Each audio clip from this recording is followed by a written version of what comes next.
Welcome back to Malmo, Sweden. It's the Tekken World Tour Finals 2025, and it is day 2. If you caught us yesterday, you'd have seen an incredible display of competition as players from the regional leaderboards fought it out for the first 6 spots in the finals bracket that will be happening on Sunday as we crown a brand new Tekken World Tour Finals champion for 2025. That was yesterday.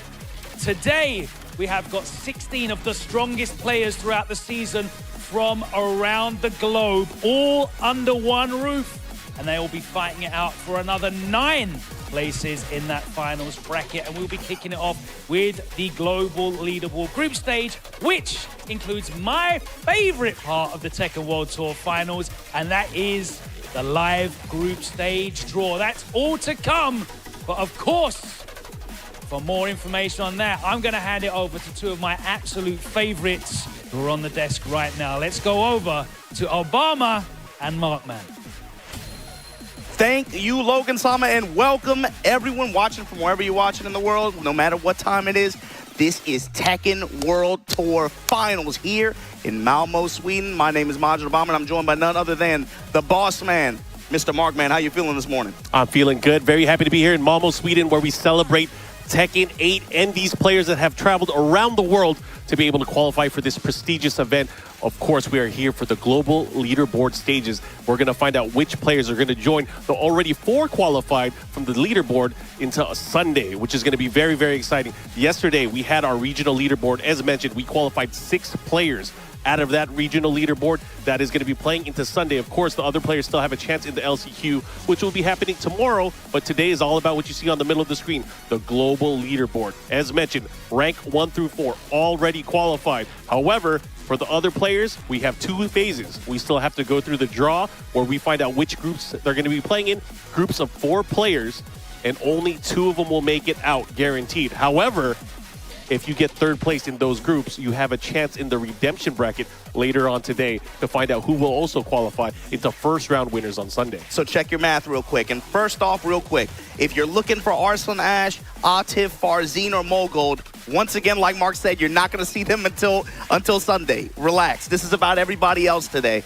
And like Mark said, 2 players from each of our groups today will qualify, with the last ones going into that redemption bracket where 1 player will have a second chance. But check out, these are the results from the regional leaderboard group stage that happened yesterday. Your Reds with the upset coming out topside on Group A with Breadman right behind him. Nobi, perfect score, going out on top of Group B with Usama Abbasi in the wings. And then Group C, oh man, the no good group. Hexmark from France, top spot, joined by Kostakis, EU domination. And what does that mean? How does that lay it out? Because you guys can already see on winners round 1, we have some of the matchups already filled out. We have Yorets going up against Kostakis. We have Hexmark and Usama Abbasi, and then we have Nobi and Breadman first round matchups. Today, we will find out who will be making out from Redemption Group top 1. The only player that's going to be making out that qualifies 3rd place out of each group. They'll go into that redemption, but then we have the LCQ winner also that will be joining the winners round 1. For everyone else, that will be decided today. And you know, we always talk about how much we love this part of the Tekken World Tour Finals, where we get to see this group selection, the mind games that come into play with this. This bracket and how they feed into it, I have to assume is going to play into how some players select their groups. So when you consider where some players feed into, and with the advantage that some of the players are in our top 4, Mogold, Atif, Arslan, and Farzin are sitting, you have to be thinking, when we look at these remaining 16 players, they have to be thinking in the back of their head, look, nobody shows up here thinking that they're going to lose or feeling like they're going to lose, right? You're playing for keeps at this point. They got to be thinking a little bit about who their next opponent is, but they have, again, am I going to be in the Mogold's block? Am I going to be in the Atif's block? And I think when we look at some of our early selections, you're going to see some of that maybe come into play.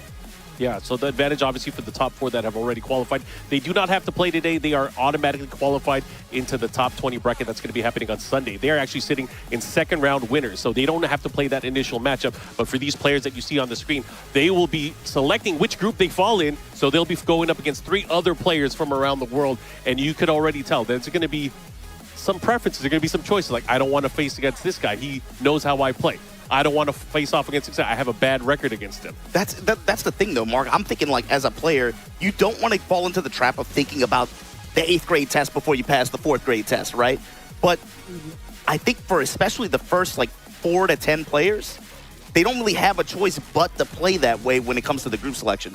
But the last 10 players who have a little bit more of a choice or the illusion of choice, they're going to be able to pick it like for their group, you know, and be able to play it. And what's important to remember too is when you get to Sunday, everybody starts on winners. You just got to survive today.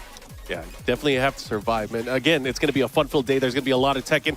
Want to give a big shout-out, of course, to our friends over at M.Rage. Tekken fans, M.Rage Cross Tekken 8 is going to be coming this summer with special collaborations featuring King, Reina, and more. Of course, stay tuned for more announcements on this special collaboration. I'm actually rocking an M.Rage jacket right now. It feels rather spiffy, and also some of the players are rocking them as well.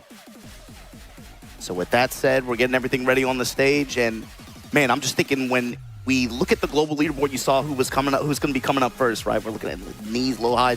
What do you think is going through their head when they, like, do you have any picks or any idea where they want to go? I mean, for the first guys, they just have to kind of spread out. I mean, they have really no choice. They don't know who they're going to be facing. The only thing that they have to think about is they're going to get in that potential group with the 4 players that are already qualified. Yeah. So there is some paths there. We actually did the homework knowing which path they're going to take. We could have some predictions. Like, for example, he's going to be going up first. I have a feeling that he might be going up against maybe Mulgold's group. I think that's maybe his choice, but you think he might go towards Arslan Ash's group? I think he might pick Group A. And the result of that is if you come out winner's side, you're going to go into Arslan Ash's block. If you lose, you're going to go into Farzine's, right? Yeah. I could see, into Atif's. I could see maybe some of these players that are coming up in the 5th, 6th, 7th spots. I could see maybe some of them opting for that. Yeah, and then again, some of these players won't really have a choice. They'll have to just pick one of the available groups. So again, there's going to be some strategy. A lot of these players, because I think a lot of people might not even pick Group A. They want to have more time to kind of study and download their opponents or their matchups or study some matchups for later on today. So that might come into play as well.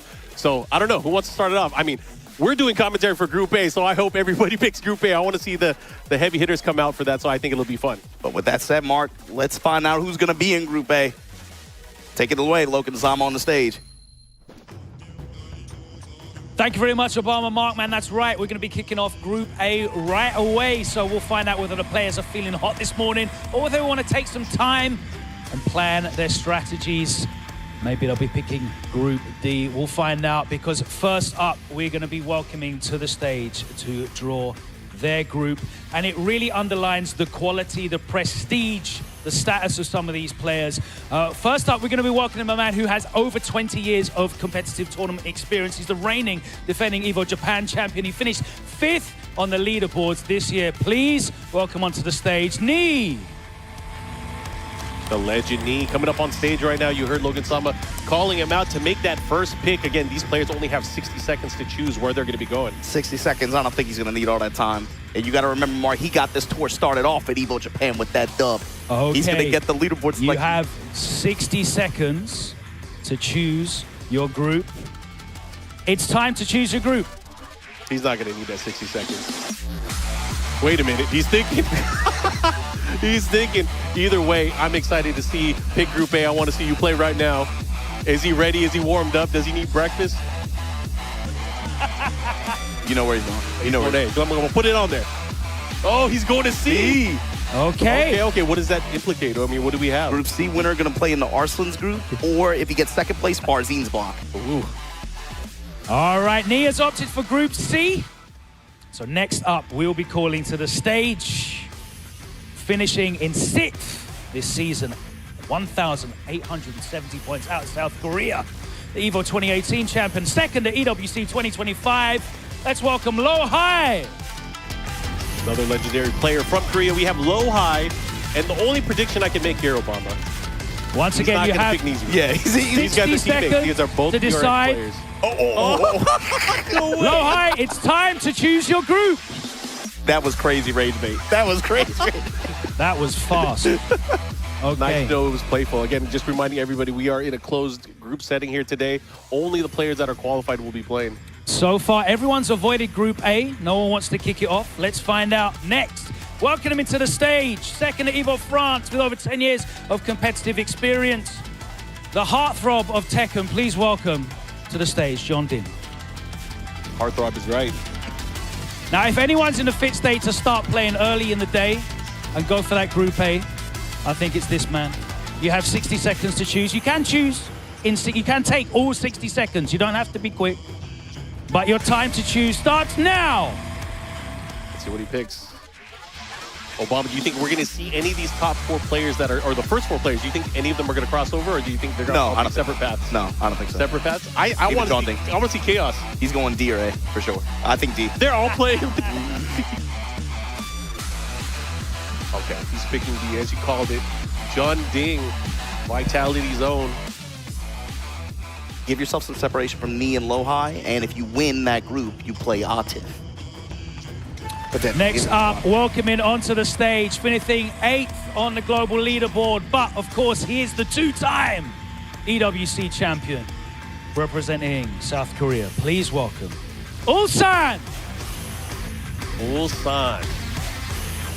This guy, he is always a force to be reckoned with. he turns up around summertime. I know Now that. once again, you have 60 seconds to decide whether you want to play straight away in Group A or if you want to face one of these players. But it is time to choose your group.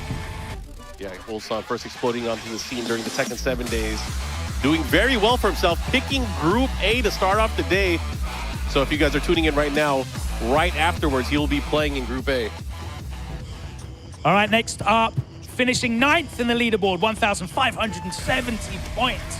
The TWT 2018 champion, sorry, 2019 champion, and the EVO Japan 2024 champion. Please welcome, from Japan, Chikorin. And now maybe a little bit more deliberation time might be necessary, but as we get into the middle of our group selection, that's where players are going to have a little bit more to mull over. Chikorin, though, what group goes for? You have 60 seconds to choose. You can use all 60 seconds, but your time starts now. Time to choose your group.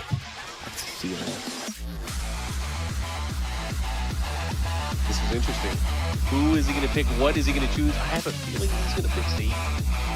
Chikorin-sama. Ganbatte. Oh, he's thinking. He's a methodical player. We know this. Yeah. He likes to plan things out. He's probably already ran the simulation in his head. And he's picking C. For him, probably the path of least resistance. That sounds really weird. That sounds crazy, right? That sounds crazy, but I mean, he thought it out. He definitely Oh, no. Oh, that's not a good sign. Is it an omen? Hopefully not. We'll find out. Next on stage, please welcome the reigning, defending Tekken World Tour Finals champion out of South Korea, finishing 10th with 1,550 points. It's Rangshu. Everybody forgets about him until it's finals time. Rangshu, the reigning champion. You have 60 seconds to choose. It's time to choose your group. Oh, this one's tough because I feel like he could probably pick C as well. Or B. But this is also tough. I mean, he has obviously played against many of these players that are already on the group stage board. Oh man, he is thinking. Rangshu, the only 2-time Tekken World Tour champion, as mentioned. You can never count him out. Okay. Opting for Group B here. Group B, really? Thank you very much. Okay. Next up, finishing 11th on the global leaderboard this season, 1,540 points, representing T1, one of the most consistent players this year, fighting out South Korea, Edge. And Edge has a strong history against a lot of these players, being able to beat many of them. Edge, you have 60 seconds to choose. It's time to choose your group. He doesn't need 60 seconds. Yeah, I know where he's going. You think C? Yeah, I think C. You think C? I think C. I think that's a strong point. He wants C. Oh, he's thinking. Oh, whoa, wait a minute. Because it all comes down to matchups and what happens afterwards. Again, you have to get top 2 out of these group stages to make it out. Do you have enough confidence that you can beat A? Oh. Okay, opting for the Ulsan route. No, that wasn't on your... And he made sure about that staying on the board as well. I respect it. He's on the edge. Okay, next up, finishing 12th in the global leaderboard this season with 1,530 points. The Saudi Esports Player of the Year. Let's welcome Rafe. All the way from Saudi rejects right. Jin Extraordinaire stepping up here. Okay. Once again, you have 60 seconds to decide. Are you going to go for the obvious choice? Or are you going to... What is the obvious choice? The one with only one player in you. Let's find out. He has a good... It's time to choose your group. Yeah, true, against C. I think C, he has a good record. But I mean, so did Edge. So did Edge. And also D, I mean... Does he want to play straight away today? Group A. That's also the question what Logan brought up is, do people want to play right now? Or do they feel ready right now? Yeah, that's true. That might have come into play with some players. They prefer playing in like evening time, nighttime. Oh. Olsan looked wide awake when you think about it. Yeah, maybe some of these players last night. Think about the jet lag. Rafe, let me ask you. Come here, sorry, 2 seconds. Can you explain your decision-making a little bit there? Because you gave it a lot of consideration, and I did say it was the obvious choice, but you went for it in the end. Actually, I want to avoid Brian. And I don't want to play Son of Saudi. So we're both Saudis. I respect that choice. Okay, thank you so much. We will see you later on in Group D. Next up, 13th. Is it going to be lucky for him? The pride of the UK versus fighting champion representing both the United Kingdom and Pakistan. Let's welcome Gosain. Gosain, he had him and the John had one of the craziest grand finals this year on the Tekken World Tour. Okay, welcome. That one was crazy, especially... You've seen it enough now, you know. 60 seconds to choose. All of the groups now are propagated with 2 players each. So you have a difficult decision to make. But it is time to choose your group. And I think this part of group selection is where they have the most to choose around, you know? Again, you have to be top 2 to get guaranteed Sunday. However, if you get 3rd place, you still have a chance. So that has to be in the minds for many of these players. Not so obvious choices anymore, right? Oh, he's going to B. Okay.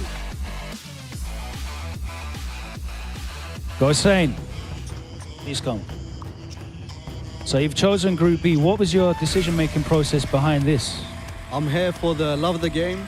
So I just want to play the best of the best that I can do. I respect that. And I think I can prove myself as well. So I think it's kind of like a full circle moment. Lohai, I've watched for years, and I want to play against him. This is my time to prove myself. So That's a beautiful sentiment. Look, real competitor spirit. Thank you much, Gosain.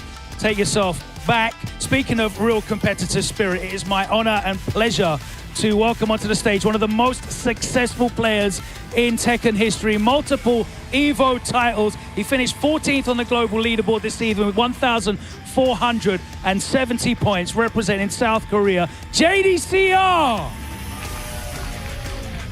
JDCR stepping up to the stage. The resume too buff. Y'all already know, man. Yeah. You tuning in for Tekken Okay. Tour finals like this, you know JDCR's story. You have 60 seconds to decide. You can use all 60 seconds. It's time to choose your group. The only thing I'm going to say is I think he's a morning person. I'm thinking A or C for him. It's got to be, right? Yeah. Oh, man, this is tough. Is he going to close out B? Is he going to seal the group? But yeah, I mean, again, this cut of players choosing, they have the most to decide around. Yeah. He's going to D. He wants a night shift. All right. Thank you very much. Next up, we're going back to Europe. The mix-up champion. He finished 15th this season on the global leaderboard. 1,395 points earned, representing Spain. Let's welcome Tibetano.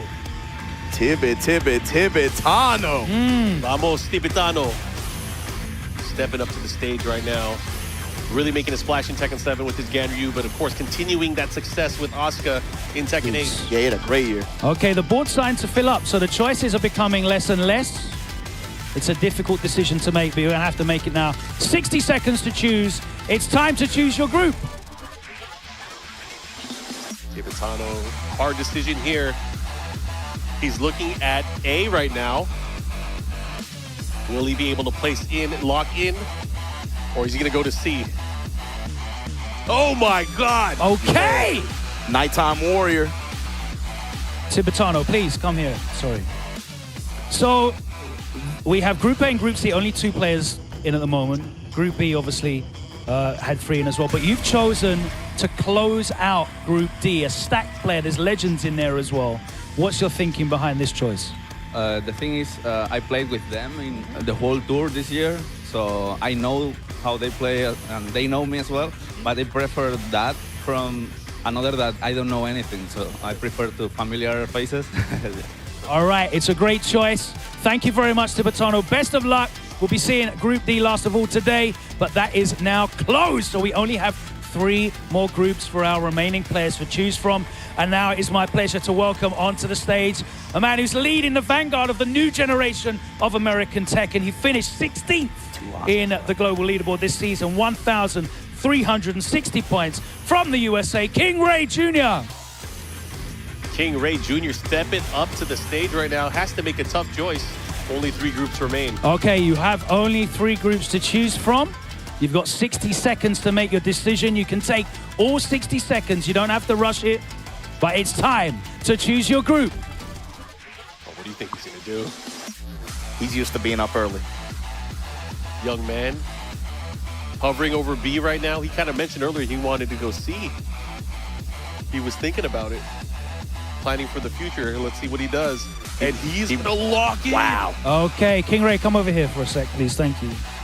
Now, you were hovering over Group B, which makes sense as a Vitality B, but you've gone for C in the end. What's your thinking behind this choice? Group D was already filled out, and it has John Ding in it anyway, so I would have never chosen that group to begin with. Group B has rank 2. I don't think any of the Asuka players wanted to fight rank 2 because that matchup sucks, and his wife plays Asuka, so no. And then Group A, I feel like, because there's people behind me, right? So I feel like I'm kind of forcing them to pick either Group A at this point, because somebody has to fill out B and then fill out C, so. All right, that makes sense. Very logical decision. You've laid it out. Very experienced. Thank you so much for that. Best of luck. We'll see you in Group C later on.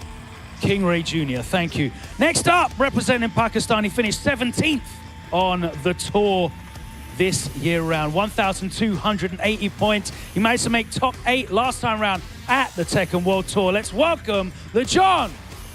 This guy, man, qualified in one of the, again, the 2nd year in a row in the most dramatic fashion possible. Yeah. Huge surge at the end of the tour. He did not have the ability to go to main Okay, event. the John, you have 60 seconds to choose. Are you going to close out Group C or Group B? Are you going to be playing in Group A straight away this morning? The choice is yours. It's time to choose your group. He has an excellent track record against players in C.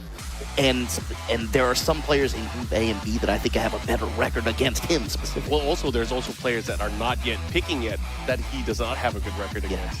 That he probably wants to prevent fighting. So he could lock it with C. He might pick C or B based on that alone. Yeah. Like, he doesn't want to fight maybe some of the other players that are yet to pick. I was thinking specifically Malgu. Yeah. Giving Malgu the option of playing into him would not be in his favor. Group C would lock the group and protect himself from a bad matchup. He has a good record against me too as well. But he said the hell with that, man. Morning Yeah, give me that morning coffee. Interesting. Not what I expected. The John locking in. He's locked in for Group A. It's going to be starting off the day. Next up, finishing 18th on the global leaderboard. Consistently traveled, consistently made top 8s, making his debut at the Tekken World Tour Finals. Hailing out of the UK, 1,280 points this season. Let's welcome onto the stage, Eddie! Oh man, Eddie starting the season rather late, making a lot of qualification paths. I remember seeing him in Greece. All right, doing mate, well. right. 60 seconds. Not a lot of choices left for you. You might not need all that time, but it is time to choose your group. Possibly the fastest choice of the day. Eddie, come over here. All right, you had 3 choices, 3 spots. You've gone for Group C. Why did you pick it?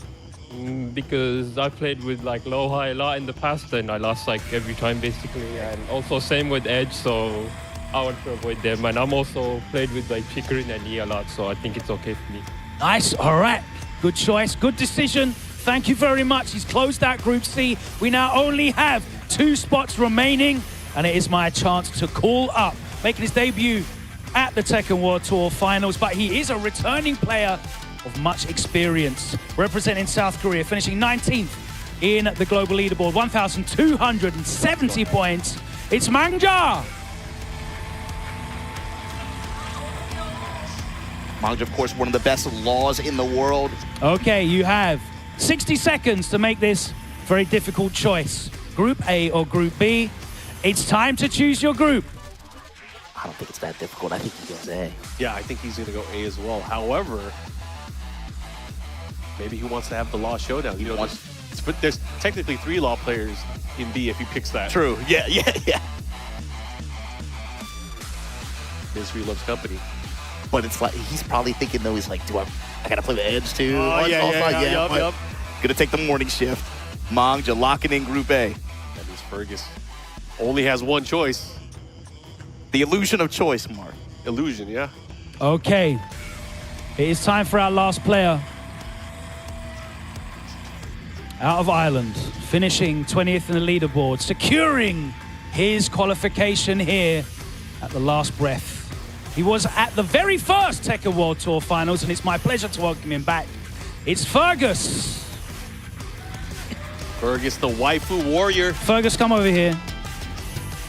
You are truly the only person who is actually free of any pressure in this selection.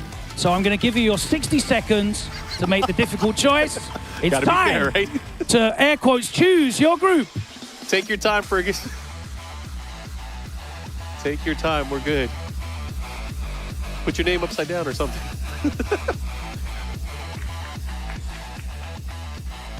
That's gonna be a fun one. Thank you very much. Maybe not. Do you want to talk us through your decision making there? I'm just happy to be here, to be honest. I'm happy to have you. Yeah, it's good. It's great to be here, actually. Yeah, it's grand. Like, unfortunately, I have to fight my teammate, so that's a bit of a heartbreaker, but we'll get through it somehow. Hopefully you will. Thank you so much for that. But now we have secured all 4 of these groups. Group A will be commencing first off. We'll be kicking that off right away. And here you have it, 16 players that have competed throughout the season, earning their places here. Only 8 of these will be moving on into the final bracket. Mark and Obama, how do you feel about this? What do you think, Obama? I mean, some of these group selections did not go the way I planned or the way I had predicted, but I'm looking at Group A, the one we got coming up next. That one is going to be nasty, man. Edge, Mangja, the John, and Ulsan. That's going to have some fun matchups, especially I'm looking forward to Edge and the John. They played before in long sets. We've seen them compete recently against each other. Looking ahead to Group B, you got Lowhigh, Rangchu, Fergus, and Gosane. Then Group C, Chikarin, Nee, King Ray Jr., Eddie, Jonding, Rife, JDCR, Tibetano. Some of these group selections are thinking about what bracket positioning that they're playing into. This is going to be really nutty to watch, man. You said it, it's going to be nutty, but we're going to be starting off the day with Group A. I'm extra excited because I know a lot of these players have the ability to perform and do very, very well, especially if they have time to prepare. Maybe not so much for A, but everyone knew going into this which players were in the top 20. And for those of you watching at home, you got to remember, this stage of this group leaderboard, you have to just survive this group stage. Yep. Ideally, you get first or second place because either way, you're going to seed into that 20-man bracket on winner's side. But third place is going to get a chance at the redemption bracket later tonight. You get one more chance to fight for that last spot there, but you cannot come in fourth place. But that's the thing. We have to reiterate that every point counts. Yes. You have to scrap for it. You cannot go 0-2. You have to get some type of points. Stolen rounds and stolen games can mean the difference between qualifying for the final bracket and not in this stage of this bracket. So with that said, man, I'm thinking about this Group A. I have kind of my predictions, but we'll wait for that in a little bit. We'll talk about it then. Before we get our Group A matches started, we got to take a quick commercial break. Don't go anywhere. We'll be right back with the Group A of the Tekken World Tour Finals here in Malmö, Sweden. From your beginner days to where you are now, I've seen you win. I've seen you lose. And I've always been here, right in front, lighting it all up. We were together when you first discovered gaming. That feeling, the discoveries, the friendships. You never shied away from me. You've cried. You've tilted. Your bursts of joy. You've discovered fame. You felt everything, fully. I've seen you become you. We've always been together in your gaming journey.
Welcome back to the Tekken World Tour Finals 2025. And now that we have the group stage draw out the way, it's time to get into the action as we move into the global group stage. That's right, 8 more players will be sent to that final bracket. The top 2 finishing in each group. And of course, the 3rd place player will get one more chance as we run the Redemption group to send a 9th player into that finals bracket at the end of today. But it's the start of the day, and that means we're going to get into Group A on the stage with me right now. I am joined by 4 incredible players, so let's introduce them to you. First of all, from South Korea, it's Mangja.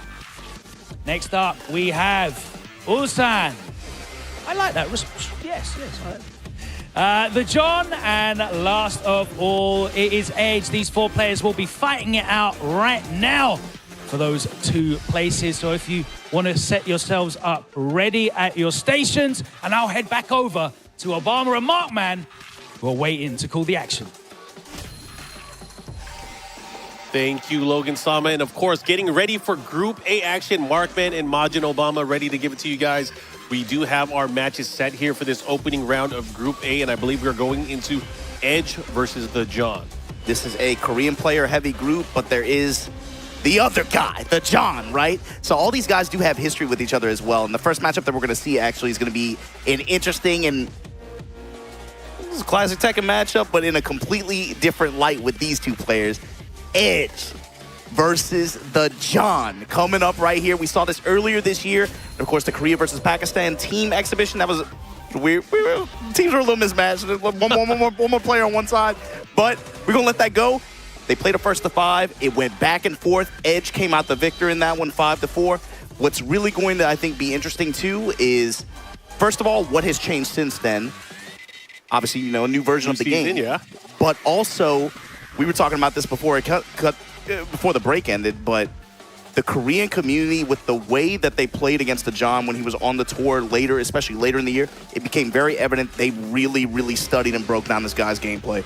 But there you can see it, man. 3rd place at Super Tournament. Edge had a crazy performance, crazy run at that tournament. I think wins over knee. He made a crazy run in the middle of that bracket, I remember. But the John, look at that, man. Paradise Game Battle, crazy grand final against Gosane. And then qualifying in similar fashion to the way he did last year. Tiger uppercut again, punching his ticket on the leaderboard to be able to qualify for this group stage. And you think about it, efficiency. Yeah. John only went to 3 or 4 events this year. But he makes that late in the year surge, the events that he can attend with relatively, low resistance. He makes sure that he has impact generally. Impact indeed. And we're going to find out. Again, I feel like because he is that much of a threat with his character and his style, he is the one that is excelling with that king. A lot of the players are prepared for that. They have to be. They're prepared for that, but it's also, I think, his approach to King and the mind games that he employs. And I really want to see how Edge is going to lay pressure on him, or how this matchup is going to look different than when I saw it earlier last year, right?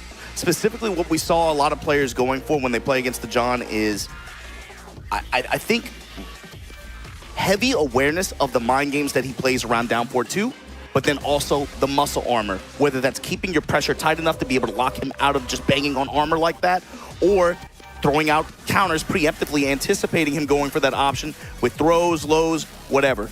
Let's see how Edge is able to take advantage of plus frames at close range and be able to try to lock him down. And the other thing, throw negation. He has to be able to take throws off the table in this matchup, because that's the other element in this. Yeah, and John not afraid to throw, not afraid to grab, not afraid to test his opponent. And again, there's so many layers. It's the down forward 2. We're talking about the tracking move. Will he finish it? Will he continue it even on block? There's just certain sequences that he tries to run his opponent through, and you have to be on your toes. All right, looks like these guys are locked in. This is a race to 2.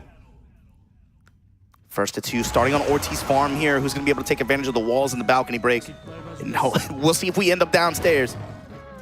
Not a bad stage for either of these characters, but going into it here. First to 2 affair, Tekken World Tour Finals in Group A.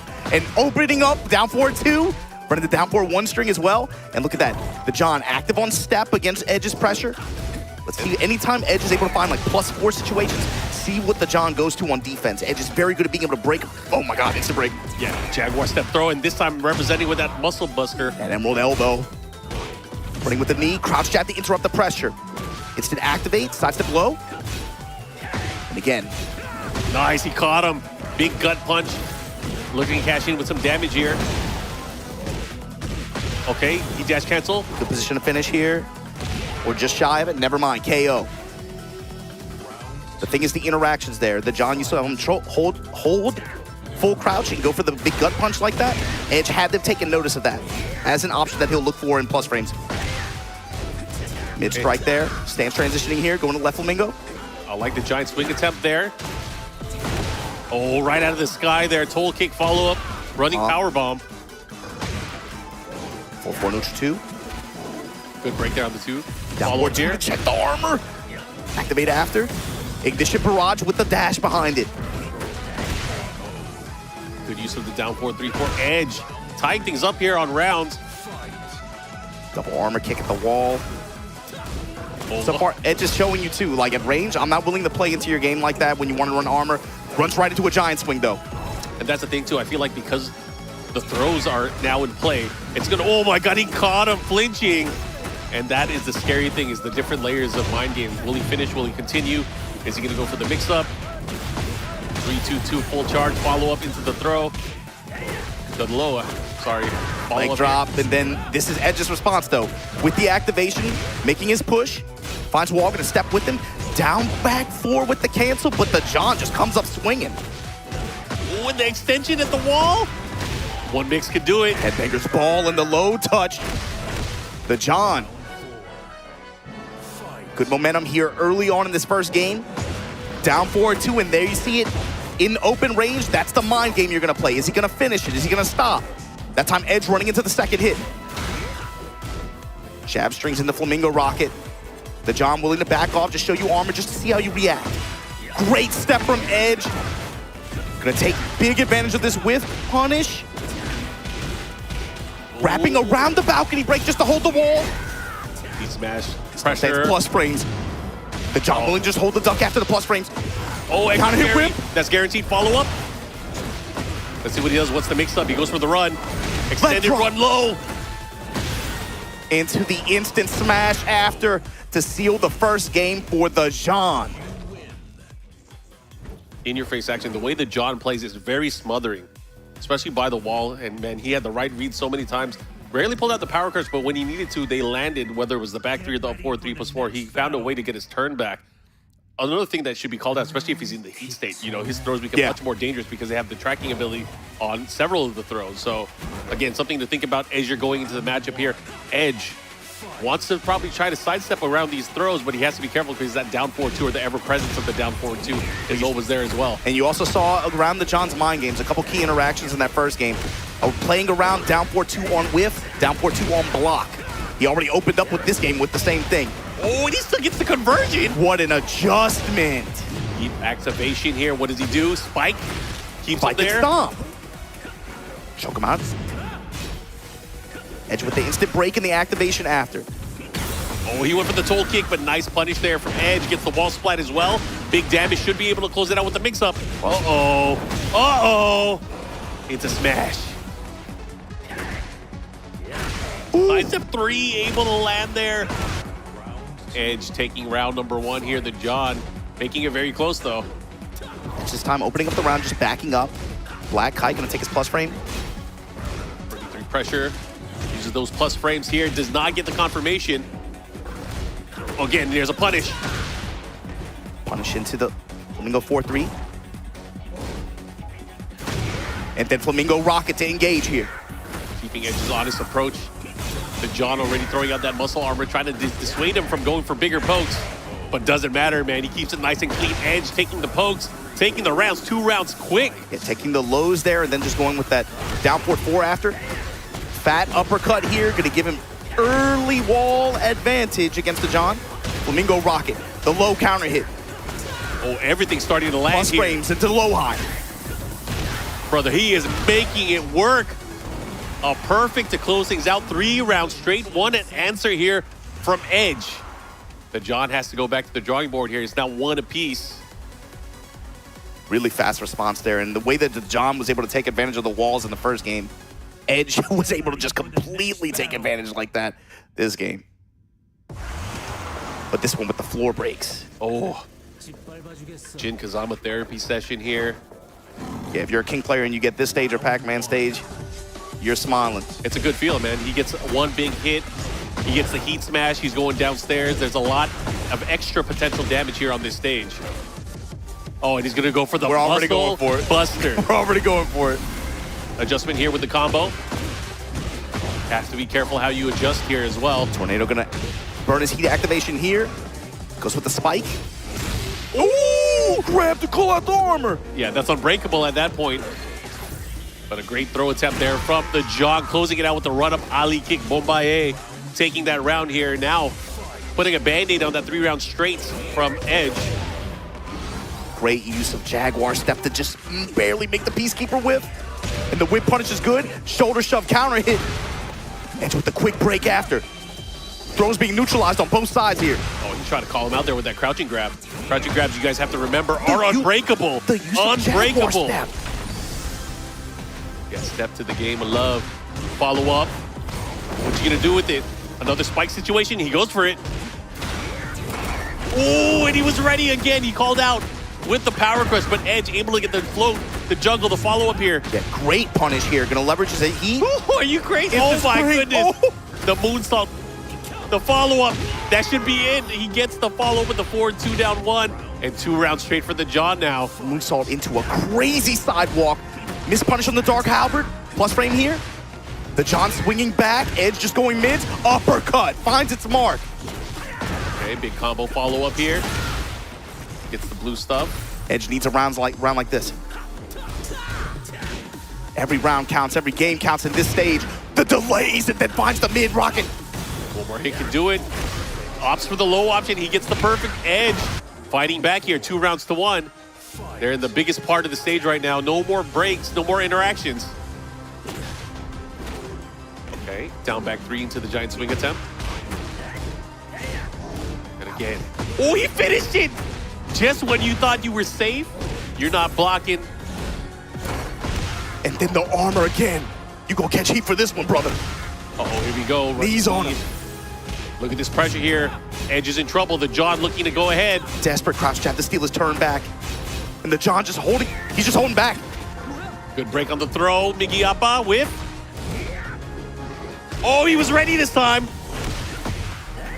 But he's not going to die here. He does have rage. He's going to use the rage art.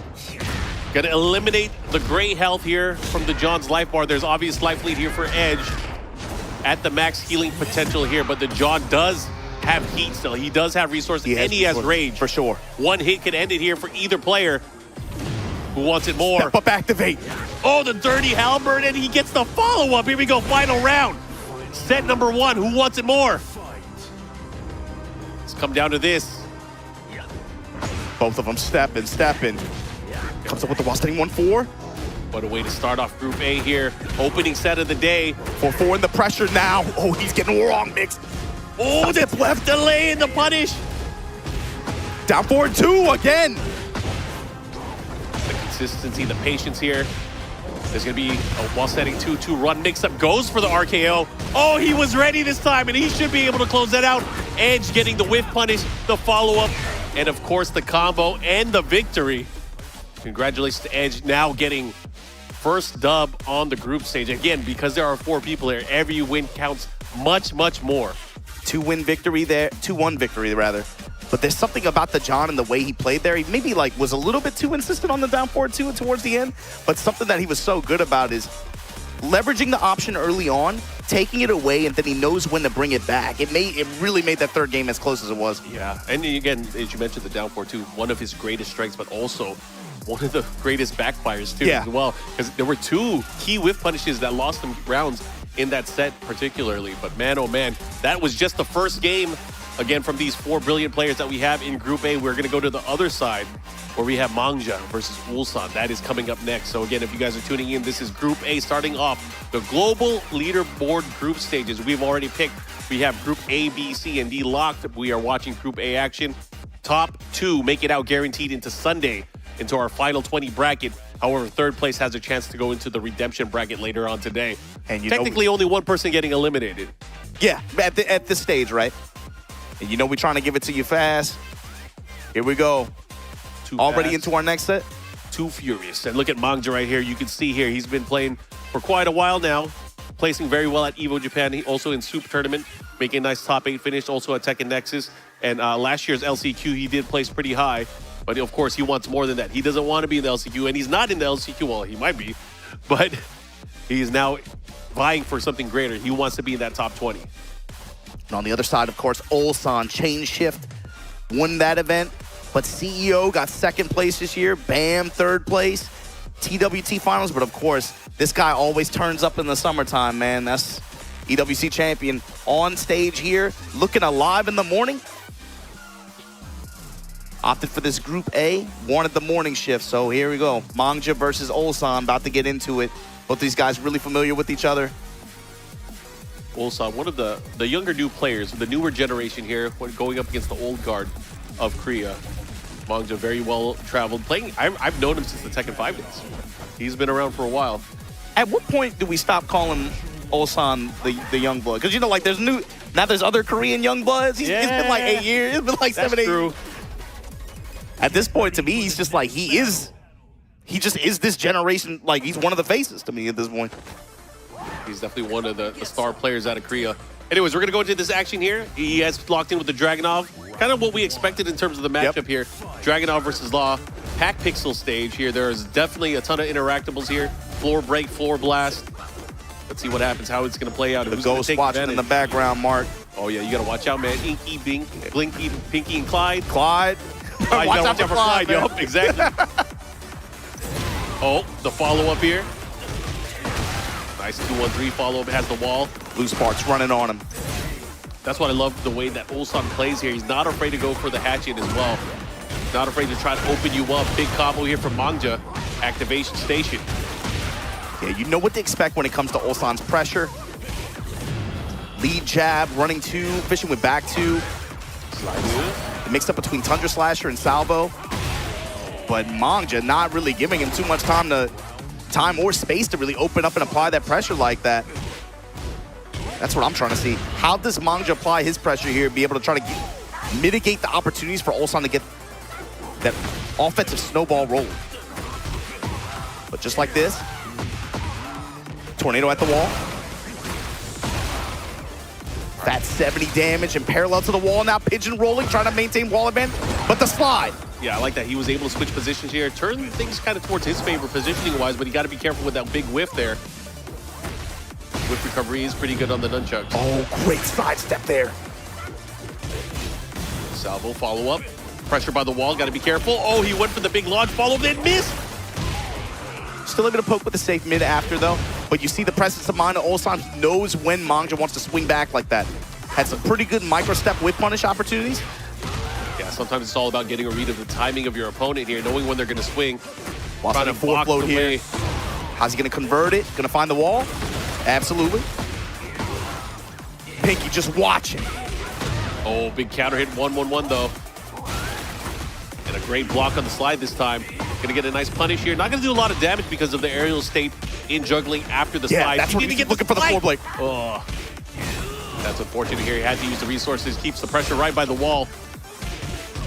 All right, here comes Mangja fighting out of it again. Not deterred after all those block slides, still going for it. I feel like you gotta believe in it. You gotta believe in the slide, you gotta believe in the sword. Plus rain. Beat on the parry. Ooh, and he finishes, and he cracks his ankles open. Mangja with the advantage here in game number 1. One more round can get him the first point. Let's see if he's able to do it. Backswing. Ooh, and Mangja gonna make you pay for that. Oh yeah, that's gonna hurt. Not only that, he gets the wall, the combo, the big damage here. Activate. We're not done yet. Now the mix. 94 damage with the splat after. Tornado gonna get the wall again. Oh, and what a punish there. A lot of health back. Heat engager, but he's gonna get some of that heat back. Crouched at the stop the offense, but the instant smash after. Mangja takes first game over Ulsan here in Group A. That was good stuff. Cannot stress this enough, man. Every round counts, every game counts. You do not want to be caught between 3rd and 4th place, and it comes down to point differential. And that one set you could have won 2-0 comes down to 2-1. Yeah, I mean, at this point, like, if you think about it from Ulsan's perspective, already an uphill battle. Yeah. You got to think about it that way. You got to play your best. Again, you try to get those 2-0s. Right now, Mangja looking good. I mean, he's been doing really well with his mix-ups, especially the way that Law is as a character. You know, once he's in heat, he has extra buff ability to do things like the nunchuck, right? To be able to do additional damage, has a great heat dash cancel. However, the way to open up the opponent is always with the slide, and he always represents slide. Not deterred, not afraid to do it, always trying to open up his opponent. Specifically, anytime Ulsan had advantage with his with Mangja's back to the wall, Yeah. I mean, I'm kind of surprised that Ulsan didn't scout it a little bit harder. He was ready to slide in position switch every time, it felt like. Yeah, and that's the thing too, is like to get out of the potential danger zone, right? But a big launch here. One of his trademarks is the great use of down forward too. Yeah, that uppercut. He's got one of those cheap uppercuts. Yep. Sidestep right whip punish. Working the while standing forward, trying to get the Dragon Charge pressure off. Here we go. Heat smash mix up here. He's gonna go for Low? low. No, Nope. goes mid. The follow. Look at the pressure here, but Ulsan not afraid, going for the big hatchet there. That could have got him killed. Big salvo counter hit. See what he does here. Tries to open him up. He has to be careful, man. He's brandishing that duck, you know, the little dragon slide. You gotta watch out for it. Since he's put it on the table so much in the first game, now he can kind of play with his reactions. Dragon Charge low in the exchange after. Mangja, full steam ahead right now. Yeah, continuing again with that pressure, with that dominance. Now starting to play a little bit more compact, using that down forward one to try to open up his opponent, whittling away at his life bar. Look at the lead here from Mangja. Changing his timing a little bit, just a little bit along the way too. Yeah, and that's the thing too, he's now starting to use the jab strings. And you know, Ulsan obviously great at sidestepping here. He's gonna try to sidestep, but he has to be very wary of the down forward too. Fishing a little bit more with the lead kick heat engager as well. Oh, counter hit. Oh, and he converts. Oh, that was so dirty. Yeah, this is gonna hurt. He's gonna push towards the wall as well. Mix up, he dash cancel coming in, no. Salvo trying to save the day here, get Ulsan a little bit of health back. Pigeon roll, this time calls out the slide. Yeah, this is good because not gonna be too much damage, but he has positioning, has to be careful again. This time the up forward 3. The dash able to get him back a little bit of real estate here, but man, the dash up smash. Times are wasting here. One hit can do it for either side, but look at the time, expired. 1 round apiece now, tied up. However, advantage still with Mangja because he does have the game differential. Oh, he was ready. You can't whiff. Ulsan trying to establish that pressure with the down 2. He's got the counter hit initially, but sidestep right uppercut. Again, Big wall ender, big damage here. The wall standing 1+2 punish, heat engage. that's a fat punish on Dragon Charge low. Had to use the resources here, has him back to the wall. Try to continue with the pressure, but Mangja does have a little bit of heat left, but of course, no block there, no recovery. Deep sweeps here. Mangja back to the wall slide, and this time Ulsan all too aware. He's shown you twice he's willing to scout it out. Not the deepest punish, but that's so. I like that. Sequence in between somersaults. Tornado at the wall. He had the frames. Oh, what a block still. The presence of mind knowing he was going to go for the low to try to switch sides and change momentum. And Ulsan able to get that punish. What a brilliant round there. Good read. Did you see Mangja after that block punish on the he was side? like, no way. Yeah, he No way. physically off stage just like looked at himself like, I can't believe I did that. Oh, now trying to mix things up now. Going for the down 1 into the slide. You have to think here he's going to try to go wild with the big mid option afterwards. Running 2 pressure, sidestep, jab, float. Ulsan with the conversion to the wall. Okay. Down 2. While standing 4 into instant activate after. And I like it. Reversal smash. One more hit can do it here for Ulsan here. But a slide, still not afraid of doing it. Oh, has to be careful how he's utilizing this. Good break, good tech. Has rage. Either one gets a hit here, it'll be all over. Mangja with the V jab, Dragon Charge low. How are you gonna approach here? Running 2. Oh, they traded. That's gonna be it. Mangja steals the round away with that counter hit trade. Now going to a final round here. Big round. Ulsan needs it. This is a big round for Mangja here. Puts the brakes on, decides to save the resources. Has to be careful, very compact. Look at the way Oh my Mangja's God. approaching, using those back 1-2s in conjunction with that slide. Oh, and another trade. The follow-up here, it's gonna do a ton of damage. Not gonna get the kill here. This is a big offensive sequence here, Mark. Hit the smash. Strike. Oh. He went for the legend kick into the tracking kick. He tried to get him moving, and Mong just steals it away.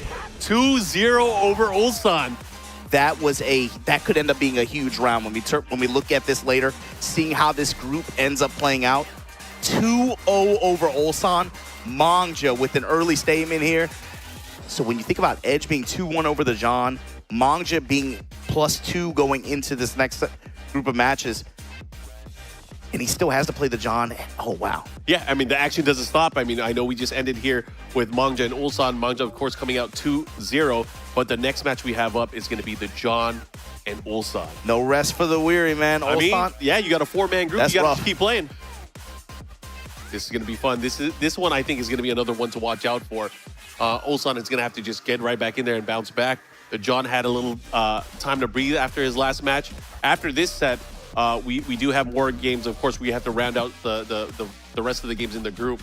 But, man, that was a big one, 2-0. The fact that it's 2-0, yeah. that's big. So I have a feeling we're going to see King, of course, going up against Dragunov if Ulsan is still feeling that character. We know he does have a number of other characters. He's been messing with Anna as well.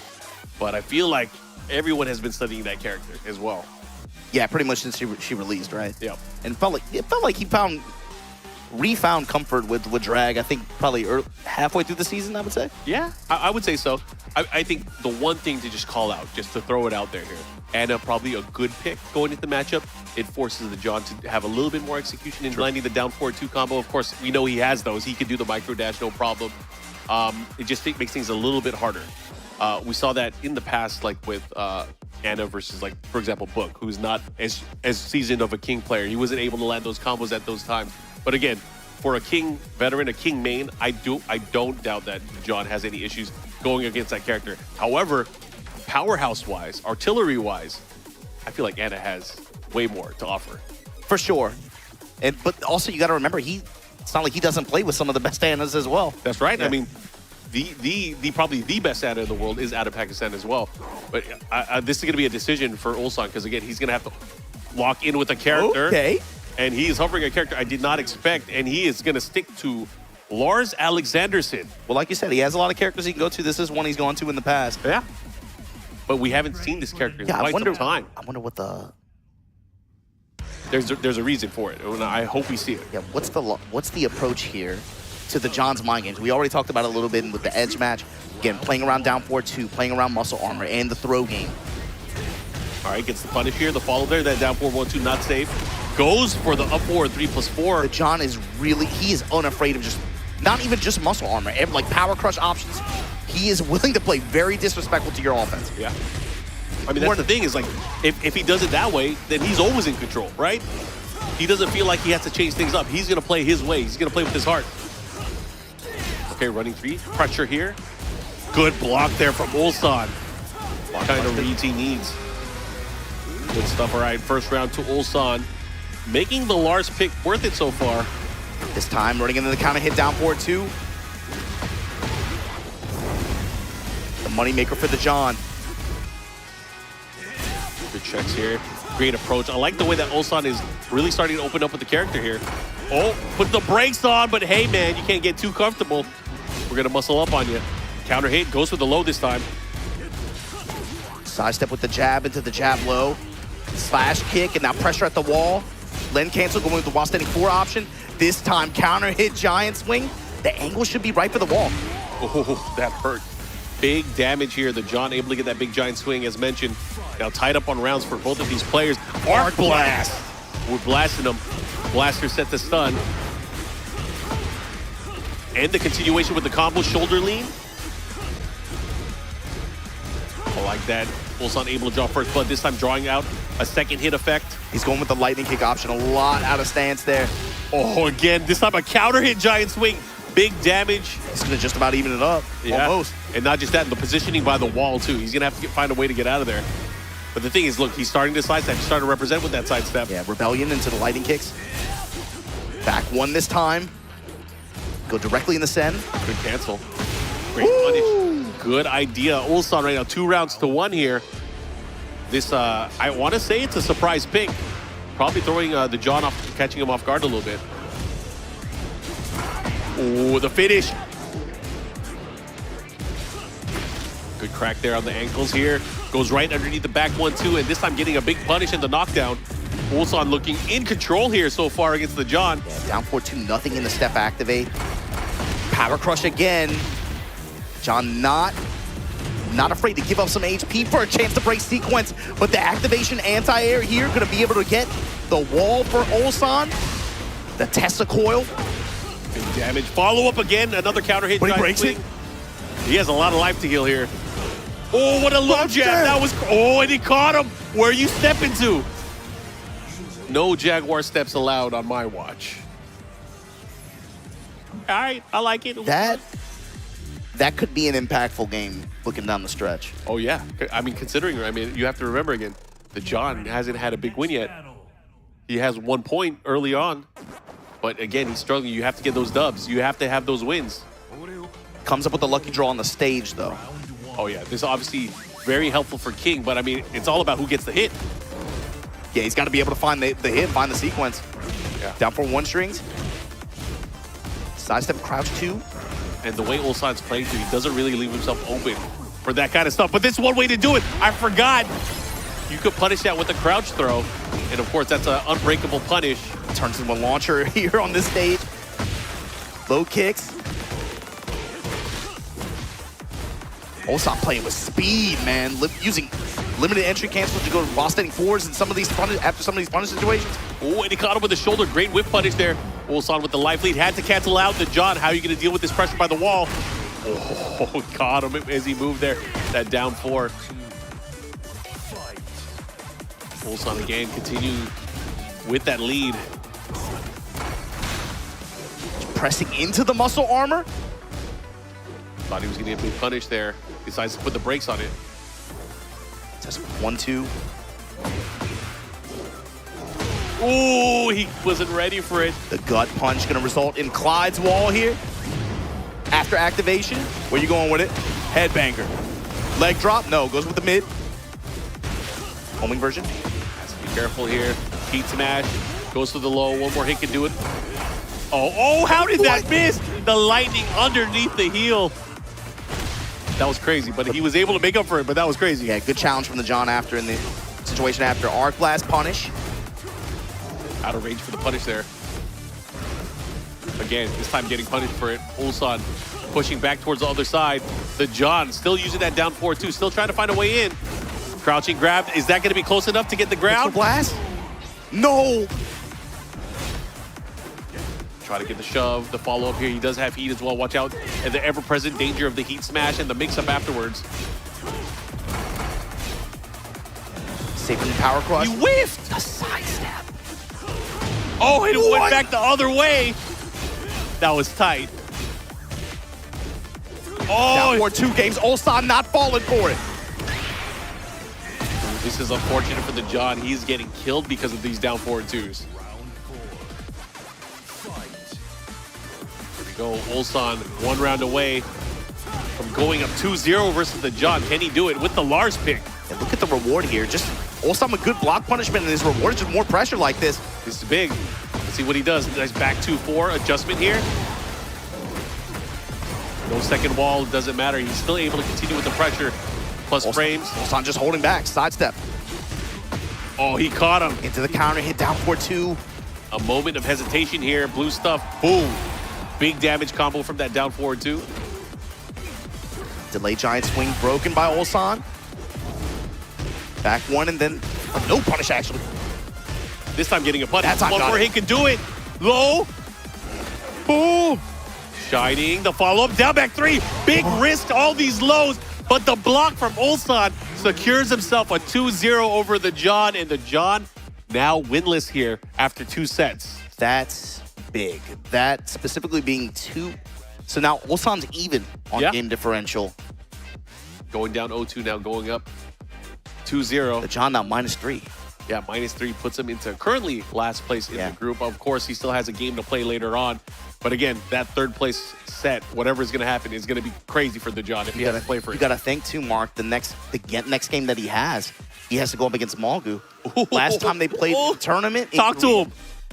Malgu, he speed ran him. Yeah. He destroyed him. It was like, you could tell with the way, with that Mangju was playing, there was a concerted effort to break down the John's gameplay. He came in there with a game plan and executed perfectly. Yep. So I'm thinking, what has changed for the John since then? That's not a favorable way for him. He has to at least be probably not nervous, I would say, but like it's going to be a rough matchup for him to play into to try to even think about getting third place here in this Group A here at the global leaderboard round robin stage to see who's going to make it to Sunday. Join, of course, our already qualified players like Mogold, Atif, Arslan, Ash, and Farzine, and the rest of the players who are going to qualify today out of the group stage, as well as the regional leaderboard players who qualified yesterday. Yep, we got a few more games here in Group A, but we're going to have to do it right after this break. We'll be back with more Tekken World Tour action after this.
From your beginner days to where you are now, I've seen you win. I've seen you lose. And I've always been here, right in front, lighting it all up. We were together when you first discovered gaming. That feeling, the discoveries, the friendships. You never shied away from me. You cried. You've tilted. Your bursts of joy. You've discovered fame. You felt everything, fully. I've seen you become you. We've always been together on your gaming journey.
Welcome back here for the Tekken World Tour Finals.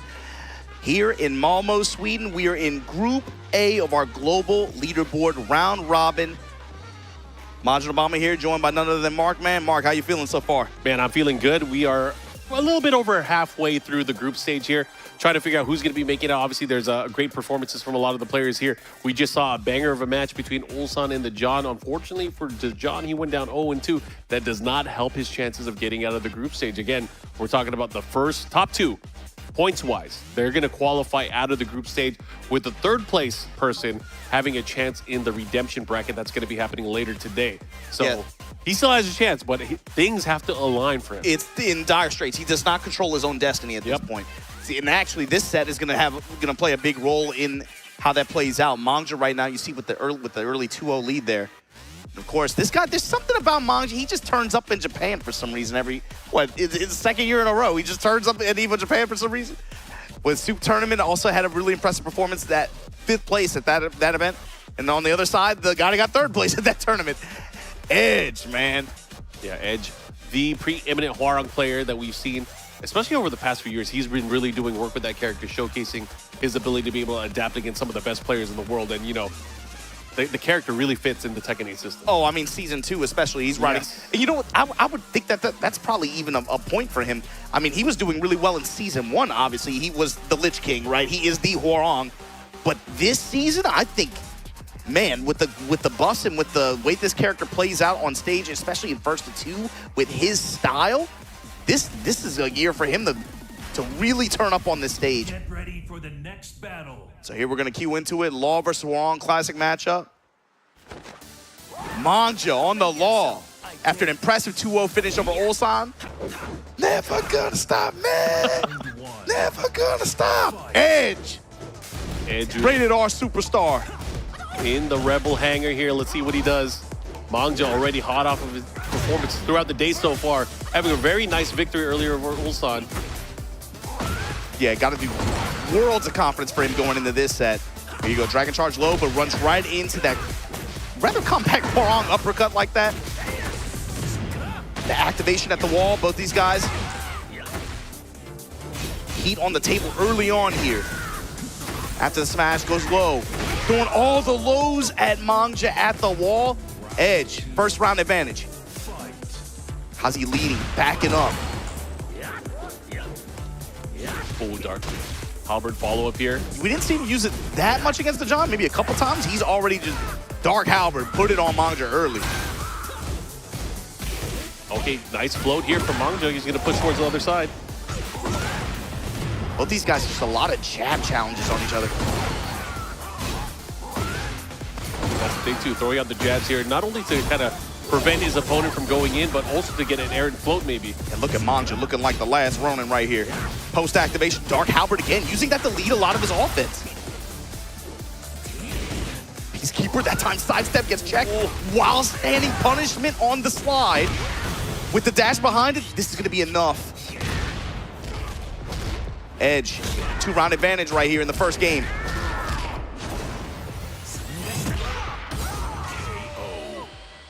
Nice stuff here, able to clean it up. How is Mangja going to adjust here? You know, what we haven't really seen from him here is obviously great use of the jab so far, but he hasn't been using the sidestep right down forward too. Edge has kind of been keeping him from doing it here, using a lot of the moves that would help kind of track in that direction. Again, with the Halberd, he is so confident in the way he's approaching with that attack. It's been like a lot of jab, a lot of lead jab, or Dark Halberd this time. The counter hit uppercut finds its mark. Gonna find the wall, gonna have the activation behind it. This is not where you want to be against this character like this. Mangja gets his armor destroyed. Edge, a crispy game one in this set. Oh yeah, big advantage here. Takes that victory here. It's going to be bad. Maybe Mangja cannot go 0-2 here, especially after the work he put in earlier in the sets that he's played. He's got to at least take a game just to be able to just provide some space and cushion for him to be able to make sure that he at least it's competitive between that second and third place spot. I mean, the difference between having to play again later tonight in that redemption bracket and being able to just say, woo, I'm good until Sunday, that's a world of difference for players on this stage in this group right here. Yeah, because again, if they make it in the redemption side, they have to play even more matches, considering they're going in to winners round 1 instead of winners round 2. And you got to remember, in the redemption bracket later this evening, only one player makes it out. That's right. Anyways, going into the action again, Peacekeeper to engage. Put that boot in your chest. Leave the logo right there. Now this is what we're looking for with Edge. What is he going to do with plus frames? How is Mangju going to react? And then what is Edge's answer going to be? Bomb blast wall. Going to kick him back into it? Yep, I want the positional advantage. Yep, gets the plasma follow-up here. Into the halberd again. Again, he is controlling the offense so well. Move of the set so far. Ignition barrage, dash behind it. Just goes jab strings. What's Edge going to do with Darkness? He tried to go again. the low chops? Last This is a big chance for Mangju here. He has good position by the wall here. Has the ability also doing extra damage. Poison arrow. Oh, the jab interrupt. Edge was ready. Looking to close it out. One more hit. Look at the time. There's no time. And what a punish. Just to let you know, I was ready for it. That was crazy. Yo, Edge is not flinching, man. Back to the wall. He had the call-outs on Mangju's pressure. Easy uppercut to open this round. Kick him, and it's looking like the same thing. Yep. Exact same exchange. I've seen this before. It's my favorite episode. Sidestep 3. Continue with the pressure. This is big damage. He could have had it if he was a little bit deeper. Edge and heat, you gotta be careful here. Mangju Fisher with the uppercut, ignition barrage again for the pressure. Oh, what a call out there. The down 4-3-4 able to land here, and he gets him with the clip. Right foot stance, down forward 4 follow up here. Looking really good. Edge, 2 rounds now. Looking to close things out, but Mangju with the big low parry. Again, not a lot of damage, but the position is everything. Okay, what's the mix? Crunching at the ankles here. But reversal ignition barrage to engage. Yeah, I mean, a lot of health back. Very quick attack here. Good choice, especially because he had the insurance with the heating gauge to follow up. Okay, this is huge. What you gonna do? Sidestep, nunchucks on him. Decent return, too, for the swing. 76 damage, sidewalk into smash on the whiff. Mangju, signs of life. There is a pulse. Yeah, he needed that round so much. Again, can't give up any more rounds here, otherwise he's out. Has to fight his way out of here. Let's see what he does. Low high sequence takes the plus frame, not trying to overextend here, Edge. Dark Halberd again. Right, it's been an ever-present threat this set. Yeah, it's such a good tool, especially in the matchup so far for him. The other homing options as well coming out from Edge. And down the thing too, he has to be scared. He has to be scared of this because out of nowhere, it's going to be sidestep skyrocket. Yeah. And we know Edge has the execution for that. Plus frames, easy break on the grab from Mangju. Low touches. Oh, the trade, be careful. There's no life left for Mangju. Oh, that was so risky. There's no way he'd do it again, right? When the chips are down, he'll slide, but not going to give him the chance. Edge locks this one up. 2-0 over Mangju. Good stuff to Edge, man. Edge only has one more game to play in this group stage, but because of this already and his performance already, he is looking really healthy in terms of points. So you're thinking Mangju is even. He's split, right? Yep. When he had a 2-0 win and an 0-2 win. Edge right now at +3 differential on his game spread. 2 wins. It's going to come down to what, him and Ulsan? Him and Ulsan is going to be the last game of this group stage here. Coming up next, just so you guys know, we got Mangju versus the John. Now this one, me and MYK a lot on this. We had front row seats for this one in Korea at the Super Tournament. This matchup, this happened, I want to say top 24, just outside top 24. Yep. But man, when you watched it, I think if you go pull up the video on YouTube, it's less than 7 minutes. It was speed run.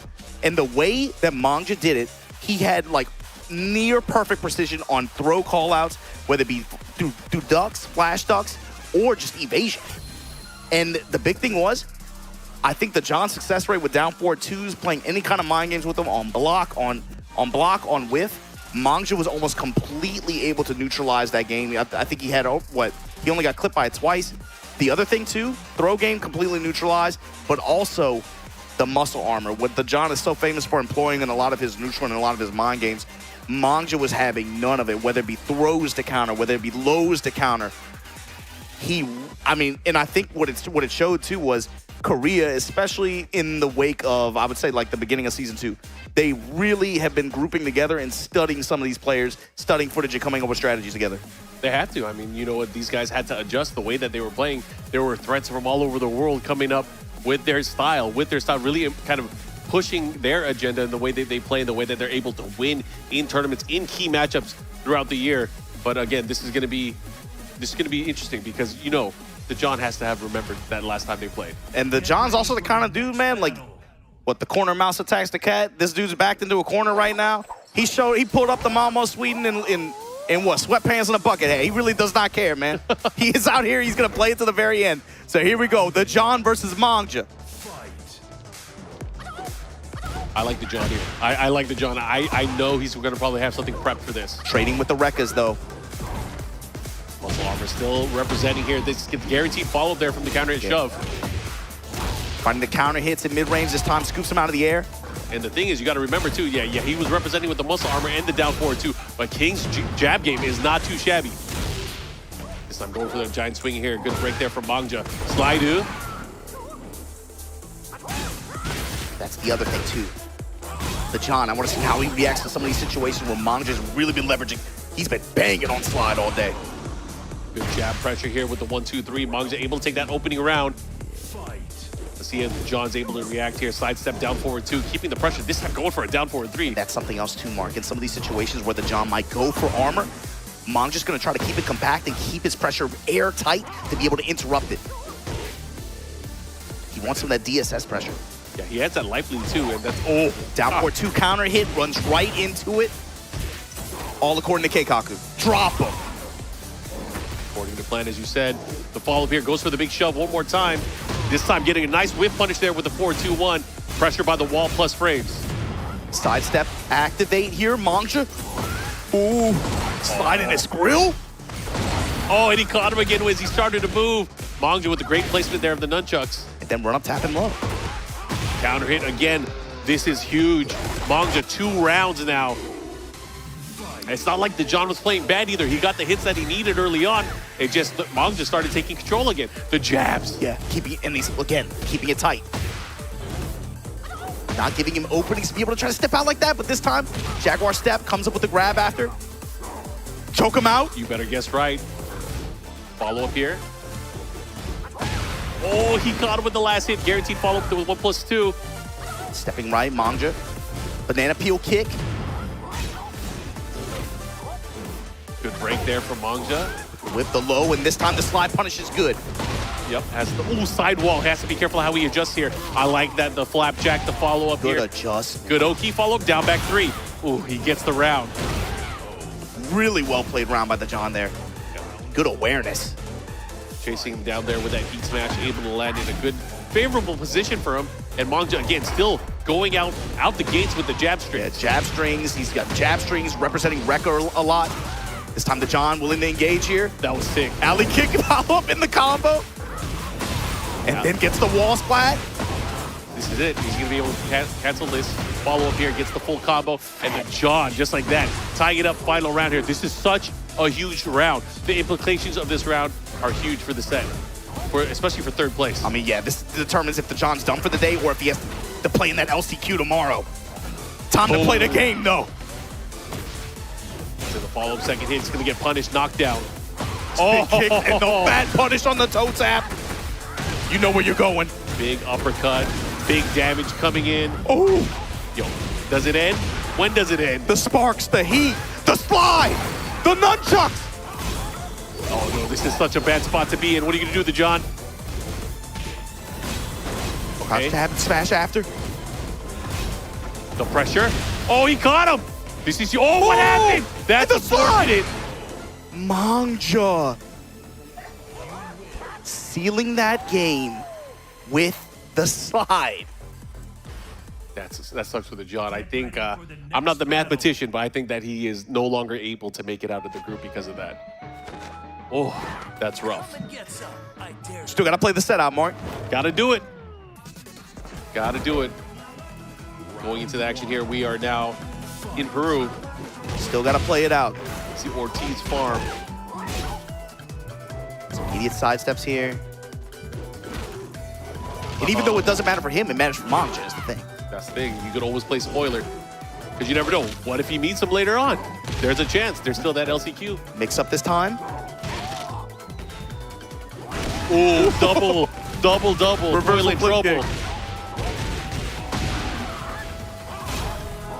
Drop the hammer on him, and again. Oh, that's unfortunate here. Because of the angle there, the back 1-2 wasn't able to pick up on the tornado. Yeah, that feels bad, man. When you're right, when you're wrong, and then the smash after to break the glass.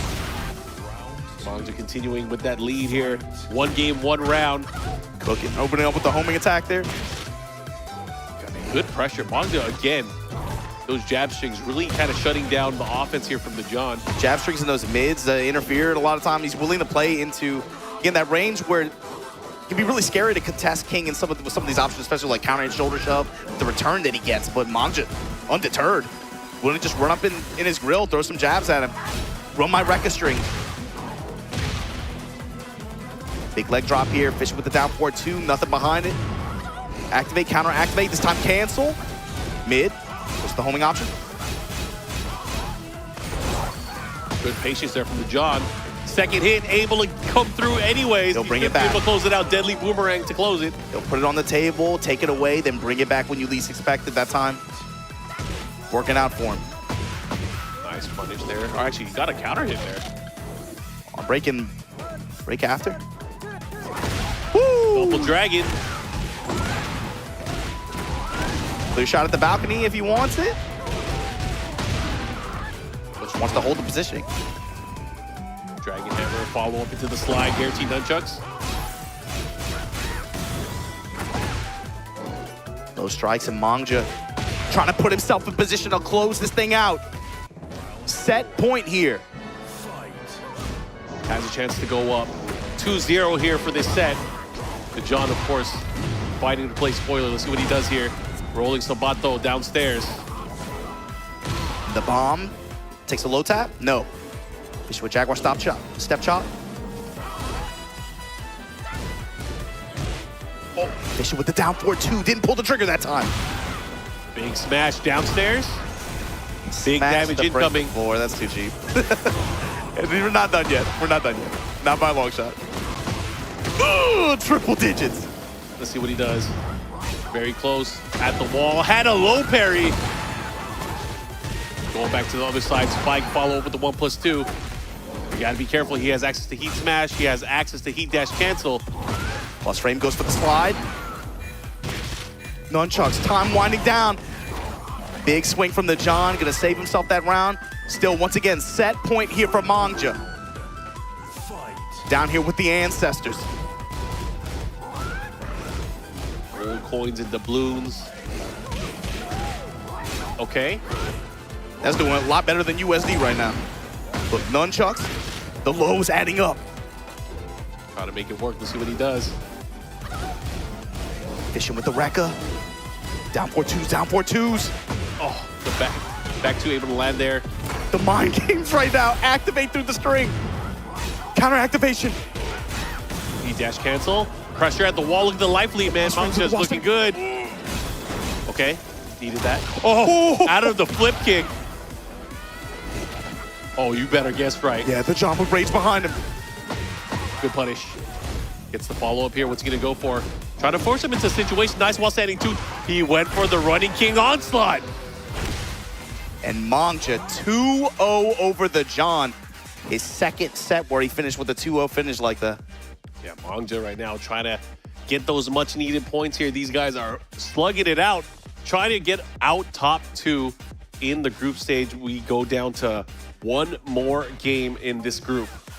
One final game in this group, and we will decide, of course, who will be making it out on the top two and then figuring out who's going to the redemption side. But you guys can see it on the screen right now. Looking really good for Edge and Mangja. However, Edge still has one more game to play, as does Ulsan. We have this final set between those two players. So you can see here, Ulsan right now 1-1. He can bring up an interesting situation if he's able to win here, but... Yeah, especially if he wins 2-0. 2-0, right? Yeah, it has to be 2-0. If he wins 2-0 here, he'll put himself in a position where it could be tied. And I'll go down to the head-to-head. Again, you got Edge on the screen. Last few times you've seen him, man, he has been putting in work with that Hwarong. I mean, he's one of these players, you got to talk about consistency, man. Yeah. It feels like he's shown up at all the big events that he wanted to, and he's been a consistent force in this game since it came out, man. Yeah. And he's only gotten better. Yeah, last year's TWT, he did very well, actually winning the LCQ, right? Yeah. He made it out of the LCQ. Came down to him and Mogold and KSK, and he made it out, you know? So we got Ulsan here. Ulsan, no stranger to the TWT stage, placing second 1 year. Of course, winning very big, high-profile tournaments throughout this year and last year as well for Tekken 8. But he wants to stay into contention here. He has a good chance of doing it, but he has to do it. Ulsan has to win 2-0 versus Edge. If he does, he'll be 2-1 with a +2 point differential. And he would win in the tiebreaker result as well. Yeah, the head-to-head. Hangzhou, yeah. So we're going to cue into the matchup that you were expecting. This time, no. You showed Lars earlier for a matchup or two, but here we go. Now it's Hwarong versus Dragunov. Edge versus Ulsan here.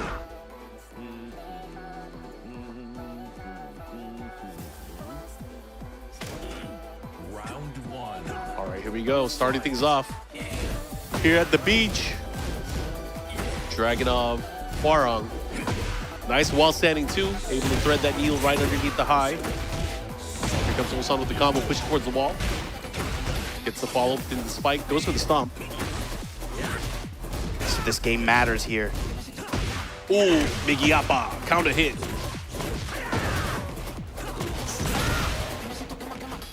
Let's see what we got here. Nice plasma, caught him on the chase down. Right now, Ulsan, man, enraged right now. Edge making it difficult for him to even think about trying to take this first round. Remember, he's got to be able to win. Close out 2 out.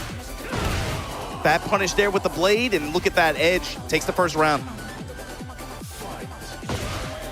Oh, again, another counter hit down forward too, able to land there. It's gonna help Edge here. He gets the wall, or close to the wall.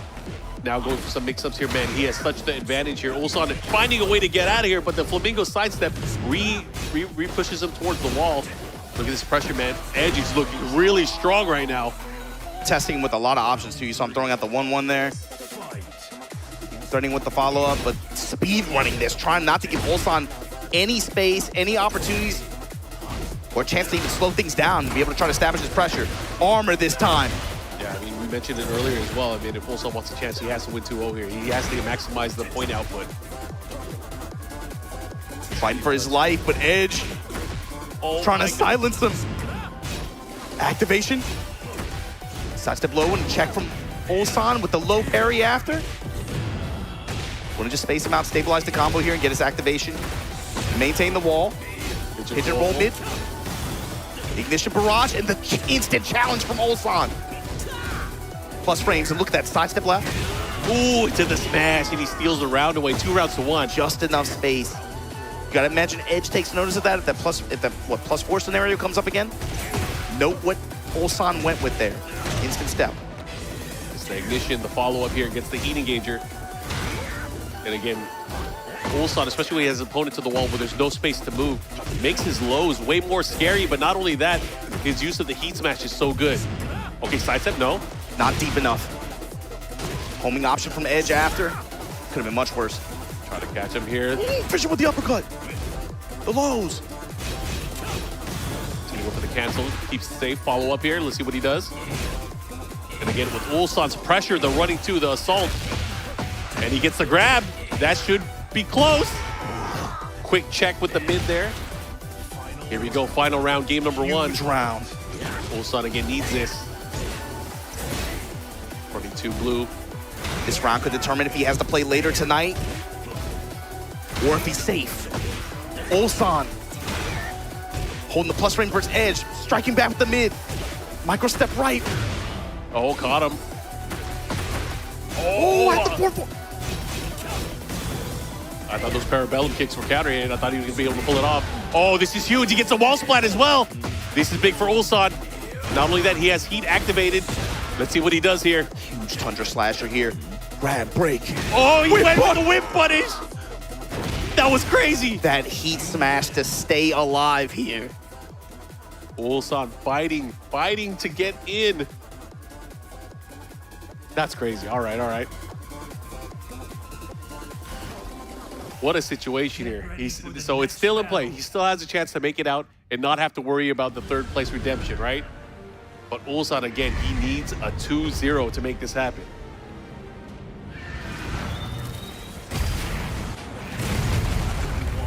Here we go. I mean, should we talk about the situation? What's on hand right now?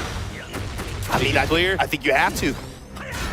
You're fighting for the difference between confirming your place in the bracket on Sunday, or you have to play later this evening for another shot of redemption. And right now, Ulsan, it looked like it was, Edge had so much momentum at the beginning of that first game. Ulsan on the rubber band right now, though. The jab float, the tackle. Ooh, the big hatchet, the follow-up, and he poked his eye out, taking that round, and again, continuing with that lead. Again, Ulsan, if he could win here, 2-0. Ulsan really came around to something at the end of that first game. He really has a good habit now of being able to pick apart when Edge likes to strike back on blocks in some of these situations. And he's had really, really good backdashes with punches. Yeah, he found his groove again. He found his groove. Just like there, Edge is overextending just enough. But that big sidewalk, gonna catch Ulsan in the back. Put him on the wall. You have to deal with all these barrels and boxes. Ignition barrage with the dash behind it. Parallel to the wall. How many splats, Mark? Not enough there. He probably wanted to end the round, but Ulsan's still alive. Has heat as well. This is dangerous. He's got the resources. This is huge. What's he gonna do? Is he gonna guard? Activate. He's gonna keep him there for a mix-up. Now what? Oh my God! 4-4. Mids. Into what? What's the mix-up? There's no time. Tackle He's gonna again. get the tackle follow-up, and he gets the kill. Ulsan 1 round away from going 2-0. If he has rage, and you cannot rest easy. That was crazy. If Ulsan gets this round here, he will make it out. Floor hazards in play too. There's a floor blast here. We got Kaiju in the back. Icons going at it. Okay. Trying to catch a movie there. That nice tracking kick there. The range 2 backdashes, just inviting him to strike back with punish. Finally gets a low parry. Floor blast. Pigeon roll into activate. Still pushing towards the magic wall. Stop! Ulsan is feeling himself. He has him at the wall. Oh, but it barraged it around. Trying to catch him here. Rockets in the skies. Ulsan with the lead jab. Running two. But third time's the charm. Oh, he did the combo. What happened there? One more hit could do it for Ulsan. There's no time. Time's a wasting. And we'll see you Sunday. 2-0 finish for Ulsan over Edge in Group A round robin play. Wow. So how much was riding on even the result of this set? Because Ulsan finished 2-0 over Edge, that means Mangja finishes this group in first place. Because of the head-to-head. Ulsan finishes second place. We'll see you on Sunday. Edge, third place, gonna have to play for redemption later tonight. So Graveyard shift. See the screen right now. Again, we have a tie, but because of the head-to-head, Mangja comes out in first place, Ulsan in second place. Both players guaranteed for Sunday, as mentioned, and Edge playing later today. Man, Edge was dominating the whole group until that last set against Ulsan. That's why 2-0s are so important. Oh my goodness. The fact that it just sometimes just comes down to just a simple one round, one game, that made the difference here. Wow. So the John, of course, going to be the one that's eliminated from this group. He's going to have a chance tomorrow as well in that shark-infested LCQ bracket. But that is the conclusion here for the Group A play. But man, there is a lot more Tekken 8 left to be played. The rest of these groups, if you guys did not see the group selection earlier, there is going to be some drama going down in Group C. D is looking real nasty too, man. Every group is looking crazy. Every group is looking crazy. But again, it's a fun-filled day of Tekken action, so hope you guys are ready for it. Oh man, did that go as you? No. Nope. I thought the John was going to make it out. I mean, I think the fact that it's what, top two out and then one gets a redemption spot. I'm really surprised that the Johnny really opted for this group. To be honest with you, I was not expecting him to play into this group, and I guess this is why. the way some of these matchups worked out, this is kind of like what I was thinking going into it. I'm like, him versus Mongu, him versus Mangja, him versus Edge. I would have thought that those weren't matchups that he wanted to play into. I was kind of surprised by his selection of this group. Yeah, every single game, every single matchup that we saw was obviously super important. And man, it could have gone either way, man. The surprise pick from Ulsan with the Lars. The Lars pick, yeah. He's just zooming on him. He's just zooming on him. And it wasn't like he was just banging on Den and Den and Sen stance the whole time. It's really just about just moving around and then just taking his punishes and what Len cancels in the while standing forwards and just keep pressure. Yeah, he control pace. So with that said, I mean, I'm just thinking, man, that redemption bracket is going to be Edge.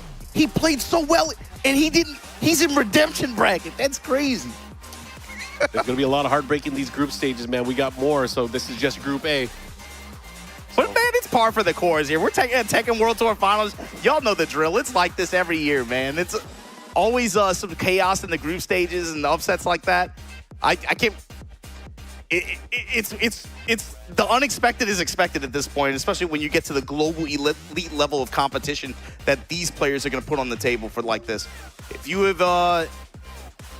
have been starved for Tekken 8 content the past 2 months since Tiger Uppercut, you are going to be eating really well this weekend.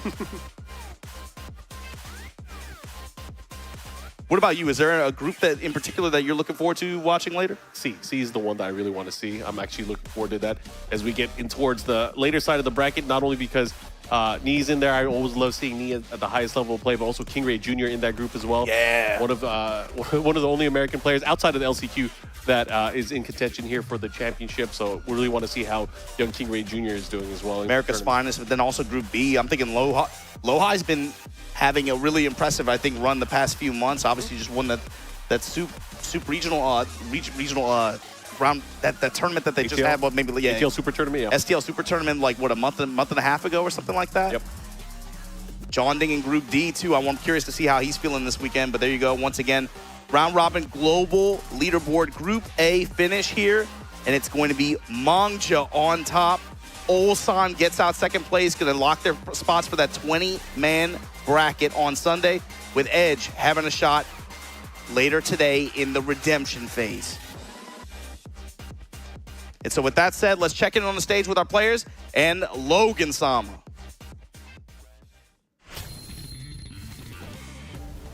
Thank you very much, Obama. Once again, we kicked off a day with a great group. Group A definitely delivered, and we have these 4 fine players on stage. Of course, it all came down to that final match, and we have our 2 players that have advanced into the finals bracket, Mangja, and also an incredible last match there. And we are not saying goodbye just yet. The John, we will see you for the OCQ and Edge after a great start. Unfortunately, you did end up in 3rd place, so we will see you later on for the redemption bracket. But congratulations, Mangja, very, very good performance from you.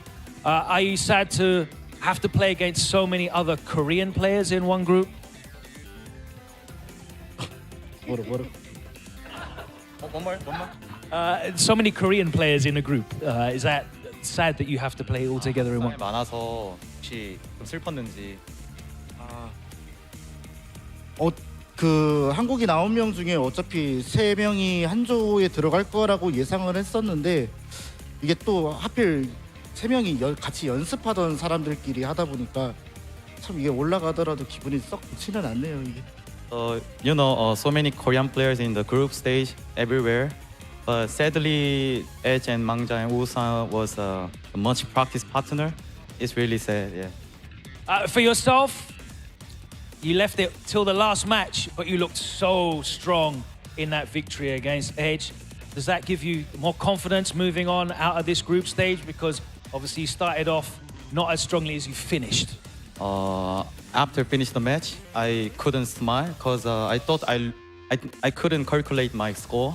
So I thought I lose and then just go to the downstage. But they told me you are win.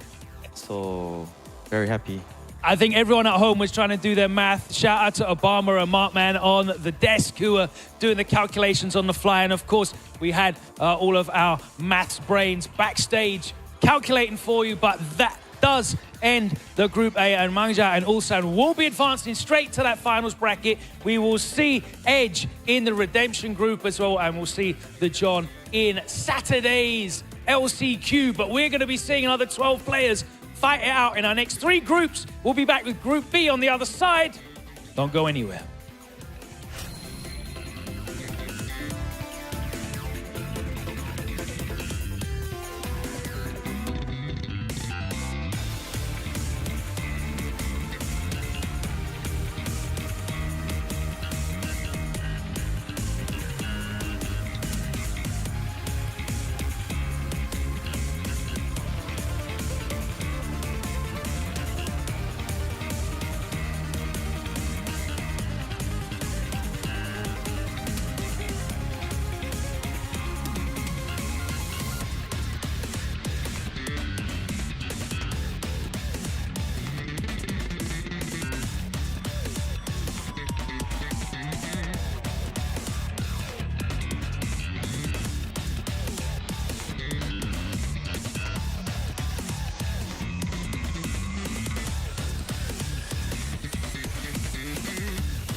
From your beginner days to where you are now, I've seen you win. I've seen you lose. And I've always been here, right in front, lighting it all up. We were together when you first discovered gaming. That feeling, the discoveries, the friendships. You never shied away from me. You've cried. You've tilted. Your bursts of joy. You've discovered fame. You felt everything, fully. I've seen you become you. We've always been together on your gaming journey. ビーチサイドのステージです。ゲート一番好きなのはパックマンステージが好きで、自分の使うキャラクターがクライブで床を壊してコンボいけまくるんで好きですね。Favorite stage in Tekken 8? I think it's like the Paris one. मेरी favourite stage तो है arena, taken arena. मुझे लगता है कि Paris ही सबसे अच्छी stage है, बाकी तो जो स्टेजेस हैं वो ऑलमोस्ट टूटती जाती हैं। My favorite stage in Taken 8 is the final stage of the story mode, is Fallen Destiny, because it's very cool. There's storms, there's atmosphere. I think the graphics is more good in this stage in my opinion. So it's my favorite stage. Avec le perso que je joue actuellement, j'aime beaucoup Arena Underground avec les murs explosifs, à faire beaucoup de dégâts. In Tekken 8, it's the Madagascar stage, Madagascar Baobab stage. My stage is City Square. I think I'm fine with all of the stages. 저는 제가 플레이하는 캐릭터가 리로이다 보니까 리로이 동상이 박혀있는 그 도시 맵이 제일 좋습니다. In Tekken 8 Arena, where I can break at war. My favorite stage in Tekken 8 is Elegant Place, Richalon stage. Yeah. Fallen Destiny. In Tekken 8, my favorite stage would be Yakushima, which is kinda not aligned with my characters, but I like Wallace stages and I like its design. It would definitely have to be Midnight Siege because it just gives off Tekken 3 Nina vibes, especially with the bass guitar in the background, the bass riffs. It's just chef's kiss. It's so perfect. Elegant Palace, of course. I will say probably Yakushima. As an early player, we usually tend to like big stages. At least I used to like Infinite Stage in the previous one, so that's they're more similar in this one. El de Pac-Man. Yakushima. My favorite stage in Tekken 8 probably is Clive's stage. I cannot remember the name of it, but the graphics are cool. Soundtrack is even better, and yeah, I think I'll lock in with that.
Welcome back to the Tekken World Tour Finals 2025, and of course it is global leaderboard group stage day, and I'm here on stage with 4 incredible players ready to kick off Group B. First of all, let's introduce, hailing from the UK and also representing Pakistan, Gosain.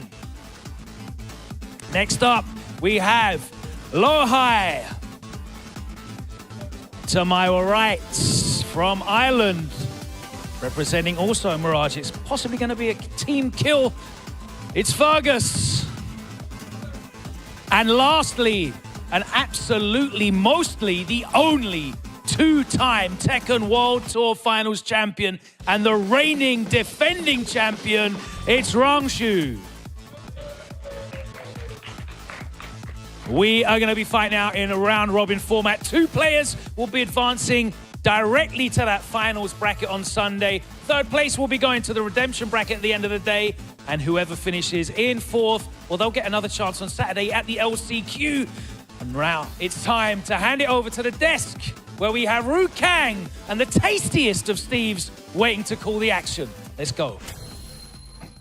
Logan, Sama, great work once again. Happy to have you with us. And as you know, global regionals, when I say this is going to be so sick, the global group B is what we're going to be talking about. Tasty Steve, Ru Kang holding it down. Shout outs to Markman and Obama. But man, that first group of matches, me and you were watching side by side, they were amazing. And it sets the stage for what we're about to see right here, right? Yeah, it was so good. Watching over there as well from the audience, so it was incredible to witness Ulsan just go into Ultra Instinct mode and just locked in when it mattered most. It was so incredible to see him play such high-level Tekken.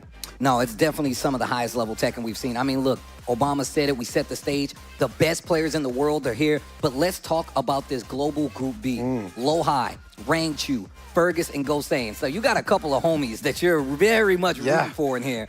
but our first match is going to be a doozy. Talk to us a little bit about it. Yeah, no, you know, the players here as well, Lohai, Ranchu, Fergus, and Gosane. Yeah. Fergus and Gosane, people that I've known for many, many years. These guys have been playing and have so much experience, but both players from Team Mirage, you know, big shout outs to them, sending them all around the world to compete in the Tekken World Tour. But man, they're going to have to face each other later on today. Yeah, I mean, look, that's just how the cookie crumbles sometimes. Sometimes you got to beat your homie, your best friend, to actually make it to the next part of this tournament. But Group B still has the work cut out for him, as you know. I mean, obviously, one of these players will be going on the fight. Farzine or Arslan Ash is where they're going to line up in the bracket. So it's actually going to be crazy. I mean, look, once again, it's from the fire to the gasoline fire. No matter how you slice it, it's going to be crazy matches. But speaking of crazy matches, the first match we got coming up is going to be Fergus going up against Rangchu. And let's talk a little bit about Fergus. Break it down for us. Yeah, Fergus, they're global rank 20th with 1,260 points. Just barely making it in. Really great placements there, especially at Evo France, getting that third place in such a stacked tournament as well, and a previous TWT finalist in himself, Fergus. He is no slouch, one of the best players in the world, representing Ireland, Team Mirage, Fergus. I'm hyped to see him play. I can tell you hyped to see him play, but I'm also hyped to talk about my boy Vero Rangchu. I call him Tasty Rangchu. 10th when it comes to the global leaderboard, 1550 when it comes to the points. BAM is where you saw him shine the most. Tekken Nexus as well, and second win. But his previous ranking at the TWT finals, first place. He is the returning TWT champion, and as Logan let you know, the only two-timer when it comes to a tournament of this magnitude. I'm a firm believer in Rangchu. A lot of people didn't know just how good he was until they saw him run it back, but now he has an opportunity. Of course, gonna have to qualify through the global leaderboard instead of just going automatically to that main bracket. Yeah, what a great player as well. Two-time world Tekken champion. It's incredible for someone to achieve that, and he's going for a third title, Tasty Steve. You know, imagine if he's a three-time Tekken World Tour champion, bro. That'd be crazy. I mean, look, there's plenty of people out there that ain't won one, but he's starting it off with the Fakumram versus the Oscar. Bro, you know, we were talking about the different characters that he can use. You know, he might use the Bears, might use Anna, might use Miyari Zo, but he goes with the Fakumram here into the Oscar. Fergus versus Rangchu is the first game of this global Group B. And already starting off with the offense. You don't get to see many Fakumrams out there, right? I mean, not not too many. I know my boy Porkchop, he has one himself, but we don't get to see many outside of that. But I like that we get to see one here. And starting off with the Heat Burst already. Yeah, I want to see how well Fergus deals with the Fakumram matchup. Maybe a matchup that he hasn't got much experience in, and Rangchu starts off so strong here. Final pixels already, that first round, straight to Rangchu. 3-1 just to start it off. 3-1 string to close it off, excuse me. Oh, nice. Gets the launcher this time, Fergus. Yo, we're going to get loads of damage here, right? Look at the damage here. Oh, yeah, he's going to cash out. Spin the heat to get the wall. Big damage. Oh, nearly 100 damage already goes to the low there as well. But Rangchu just fighting his way out. Was in a very bad position with his back against the wall, but now manages to get out and back there again. I mean, look at that chip adding up on the side of Fergus, man. He's doing a good job of just making sure Rangchu does not get comfortable. He can close out the round if he does it properly. One round apiece. Okay. Yeah, we were talking about optimizing combos earlier on today as well, and that's what Fergus did there, adding a standing 4 at the wall to get that tiny bit of extra damage there. Good stuff to Fergus. A little up 4-3 right here to get it started. Nice, down 1+2. Yo, I'm a big fan of that. When people go for those big lows, you know, you need to test your opponent's defense. Are they awake? I like that, the blatant lows. And like we said before, just in case you guys don't know, only 2 players will be making it out. That third place will be going to the redemption bracket. So good luck. We know we want first place. And look, we have to stress this. 2-0 is exactly how you want to close these games out. And so far, it's looking like Fergus is going to get this first game. Yo, Fergus is playing so well. Again, just the pressure every single round. Rangchu not really sure what to do here. Was Fakumram the right pick? And here we go. This is going to be maybe close to the end of this first game. I mean, he's got heat still, but the wall messes up the combo. He ducks on the last one. That's a perfect on the first game for Fergus. Yo, he looks super calm there, though, Fergus. So locked in. He played really, really well. Just taking his turn at the right times, getting those huge damage, optimizing his combos. A Asuka specialist in himself. What Fakumram is he playing to know how to deal with this matchup? I'm curious. Did he switch characters, or is he locking in I think with he's locking in. I didn't see a switch. Wow, okay. I definitely did not see a switch. Definitely believing in the Fakumram right here. but he's definitely got to close it out with this character now because he's not going to get another chance to switch Fergus. Yeah, he wins this game, it's going to be 2-0. Yeah, really confident to stick with Vakuumram. He must have used that first game to download his opponent. Let's see what he does there. Nice little punish as well, again from Fergus. Just putting the pressure, gonna get the guaranteed stuff afterwards. Yeah, I see him scouting that sidestep 4 from Vakuumram and just making him pay for it. Sidestep 2, charge it once again, squeezing in the lows, not gonna get the pickup on the combo. Fergus once again on a round streak versus Rainchu. Yeah, I was saying this Team Mirage Fergus just so locked in at the moment. He's gonna get the counter here. Again, huge damage. Charge it. And just bulldogging my guy Rainchu in the Vakuumram right now. Yeah, it feels like he's not letting Ranchu get anything started at all. He's just shutting down any type of offense, and we still haven't seen any can-cans or back threes from Fergus. Okay, gets the back one.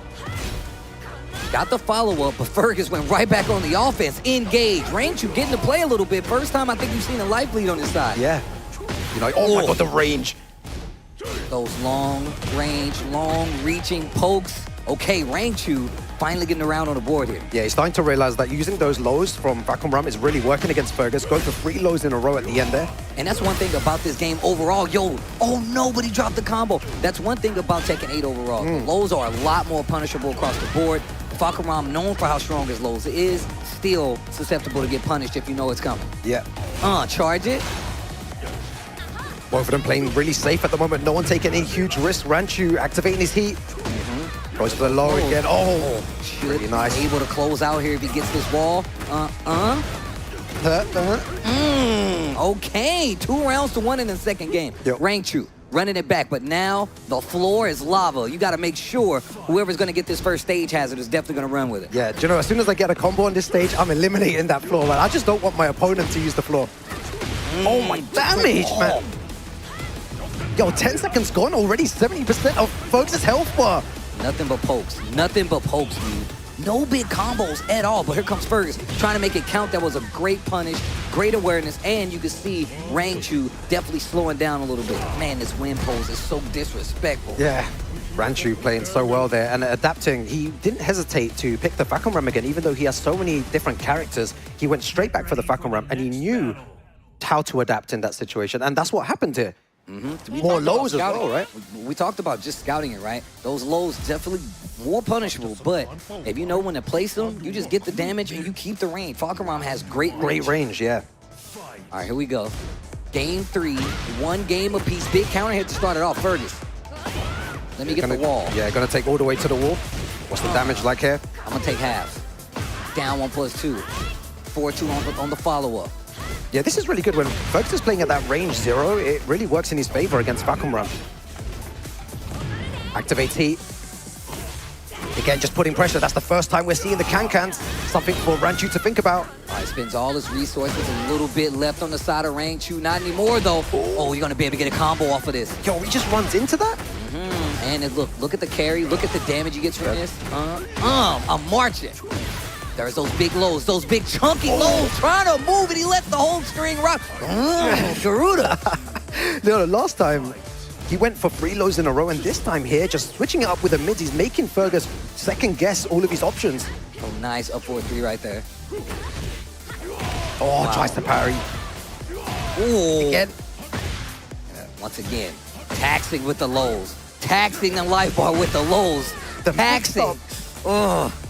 Yo, the mix-up is too much. Ranchu 1 more round away from taking this 2-1 over Fergus. Very, very good start again. It seems like Fergus is opening the games really well here. Just needs to be able to close it out. Needs to stay composed there. He has really good wall positioning, but manages to escape. Charges it a little bit. I like the awareness, not trying to move to get the guard break. Okay, burst of his own. I like that. Fergus has been using his heat to like kind of sidestep, trying to slow down Rainchu using his, and it's done such a great job so far. Not gonna get to use any of it. Tries to go for this big mid afterwards. Oh, I thought he was gonna get the wall. Full crouch down 4-2. This is so close. Gonna confirm that. Very nice, Fergus holding on here. Fergus back in this game. I think that's what he needed here. Oh, he punishes the back 3 with that whip punish. Big damage coming up. Let me get the wall. Didn't even need to use heat. Yeah, it's got good wall positioning again here. Trying to mix him up. Full crash down forward 3. Goes to the low. Nice punish. Trying to move. Finishes the string. Catches you sidestepping. Oh, uses the heat dash. It's so close. One final pixel left, goes for a low, and Ranchu takes it there over Fergus in our first game of Group B there. After a strong start from Fergus, Ranchu just adapted and made those changes. But to Fergus's credit, he did get one game. We saw how big of a difference that one game makes in Group A. So at least he got a game on the board going forward. Once again, this is not like your typical tournament format. You getting a 2-1, not the best thing that can happen. You want to get the 2-0. This is round robin group play. The best records make it out. The best two make it out. If you get third, you can try to make it up in the redemption bracket, but I wouldn't put my chances there. I wouldn't put any coins in that bracket, especially now that we know Edge is one of the players that's sitting there waiting, and he played magnificent in that Group A, and he still had to get demoted to the redemption. We were saying he was playing so well, and he had 2 wins on the board, and at the end there, it just all went downhill against Ulsan, who played incredibly. And that's how important it is to win 2-0 in this format. Well, speaking of, we're getting to our next match. This is another one of your homies right here. And a good friend of mine as well. Goldstein coming up, but he's going up against Low High. One of the strongest out there, if you ask me. I've been a long-time fan of this guy. And I was talking to somebody else about this. I feel like, Tekken 8 really does fit his style of play. Regardless of what character he plays, he just has an understanding of how 8 needs to be played at a competitive level. And I think it just really fits his style. Yeah, definitely. This is going to be a really good game to watch as well. Very high-level Tekken. These two actually played a couple of days ago in a casual 1-5. And the score was 5-4 to Low High, final round. So it was really close when they were going back and forth. Such an interesting match to watch because they both are super intelligent when it comes to playing this game, and the way that they move, the way that they do stuff. And I love that shot, man. I had to look away for a second. Yeah, the way that they move, the intricacies of Tekken 8 is going to be on a showcase today.